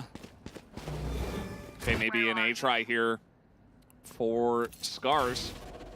The Haunt goes out, doesn't see anything in B lobby. They should start getting an idea that this is going to result in an A hit. That's why you see the defensive smoke coming down, but they're pretty well aware. And TORANECO was able to see Estrella's gun barrel there just a little bit earlier. Look at this, just holding on to the rocket, waiting. Clear hell with it. Yep. All right, okay, or just do a good amount of damage to EscA. Yep, Crystal gets the shot. TORANECO gets another one. This is looking like a done deal. It's 5v2. Looks like just maybe SCARZ has gotten the win over WCG tonight. I'll find you. And there's a detain. Oh boy. I mean, they can't come really chase this one. So it's fine, but obviously it just wasted some more time. And allow. It was the last hope, really, with that Blade Storm. Can't do anything. Lakia doesn't know which way to look. A flawless round, 13-4 to close this. What a statement from SCARZ. Completely flipping the script, completely, I mean, just turning around all expectations. Yeah, so just don't pick bind anymore. Maybe a little bit more practice before your match, and I think SCARZ are pretty good to go. Yeah, warm up a little bit more. No Crystal Omen, no Omen Operator, and fix your comps before you go into the match. Don't just like wing it, and you should be good. Whereas Damwon, I don't know. I mean, you know these guys better than I do, but I don't know. That was a little bit unfortunate. Maybe a bit of tilt, maybe a little bit of distraction from the way that map 2 went. You know, they seemingly could not figure it out, so maybe they just were kind of down on themselves. I think that is a big factor, and I think it's something that we have seen from the Damwon players in the past, is that sometimes when the spiral starts, they can't really stop it, and it's something that does need to be worked on. I also felt like, Solo coming into this one alongside Perry, as the coaching like staff, I felt like they could have been a lot more on point when it came down to some of these timeout calls. They let the players bleed and sit there for, I think, way too long to really find any stability. Because, for me, if I have a coach that can call a timeout and come in and try to start making adjustments, and I'm sitting there just getting pummeled for 9 rounds over and over again, and not riding the ship, I'm probably gonna be like, dude, make the call. Yeah. Give us a break for 90 seconds, please. But it is what it is. At the same time, it's a Rivals match. This isn't a qualifier for them to try to get promoted into VCT, into the partnership program or anything like that. So it's hard to say, how seriously were you taking this? You're playing an online tournament? Are you really trying your hardest? Are you digging the deepest that you possibly can? I don't want to say that they're intentionally trying to lose, because that's definitely not the case. Yeah. But, it didn't feel like their heart and soul was in this, but it also didn't instill much confidence. 10 seconds left. I mean, one of the consistent things amongst some of the best teams of any esport is a team that will be consistent even when, it's not a world championship. They still come in and they smack people around that they are better than. And that's why I think that this actually is a concerning sign for Damwon, because you've undergone a bit of a rebuild. People have their eyes on you. You didn't make it into the partnership program, but you've decided to maintain a roster because you're confident in being able to go through the Ascend program and then become one of the partner teams in VCT Pacific. Cool, fully agree. I think you definitely can do that, but you want to come out with your first showing with your team and look like you are going to be able to dominate competition, look like you're going to be able to, that you're already able to compete with some of the teams in the Pacific League. And this did not show that at all. 0 objective wins. WCG definitely a mess when it came to getting in onto the site and actually making sure that spike exploded, or they were at least able to hold it off. the defuse. But either way, I mean, you know, the stats at the top, the number at the top, it tells the story of the rest of the match, essentially, as guess who? It's Jemkin, again, above 300 combat score, and again, our player of his team. Yeah, I mean, 3 MVP wins for him, combat score of 333. Just, guy's good at Valorant. He was just really good. He's like just everything, very, very good. everything else, you know, regardless of who won, like Jemkin is a monster. I was like, he's really good. Okay, Raze on Ascent, not something that we see very often, but Jemkin looked very good on it, on Bind, even though they kind of got slapped. But he just made it work. Whatever Jemkin wants to do, just let him do it. Yeah. The guy's got carte blanche in my book. Maybe Crystal was given that as well, and then we saw map 1, so he's no longer given carte blanche to do whatever he wants. But yeah, I mean, Crystal also played it really well towards the end as well, so gotta hand it to him. But yeah, Jemkin was the hard carry for sure. The guy was just insane. Impeccable performance. Even in their Jemkin. 2-13 loss, he was like, He almost dropped 30 kills. yeah, what? Like, That's not normal. yeah, man's just crazy. But you know, I'm looking forward to seeing more. I'm definitely going to be paying attention to the SCARZ squad now a bit closer and see how they perform in some of the regional tournaments and other events they take part in. Absolutely. That's Great why stuff. these tournaments are always a lot of fun. They take home $10,000. They get the pride win. They get their name out there. They build their brand. Not quite an influencer, but a brand either way. Sure. Still feeling pretty good about SCARZ. But that's going to do it for our cast. It was very fun to cast Valorant once again with you, Achilleos. And we'll see you next time here at WCG. Thanks for watching. Have a good night.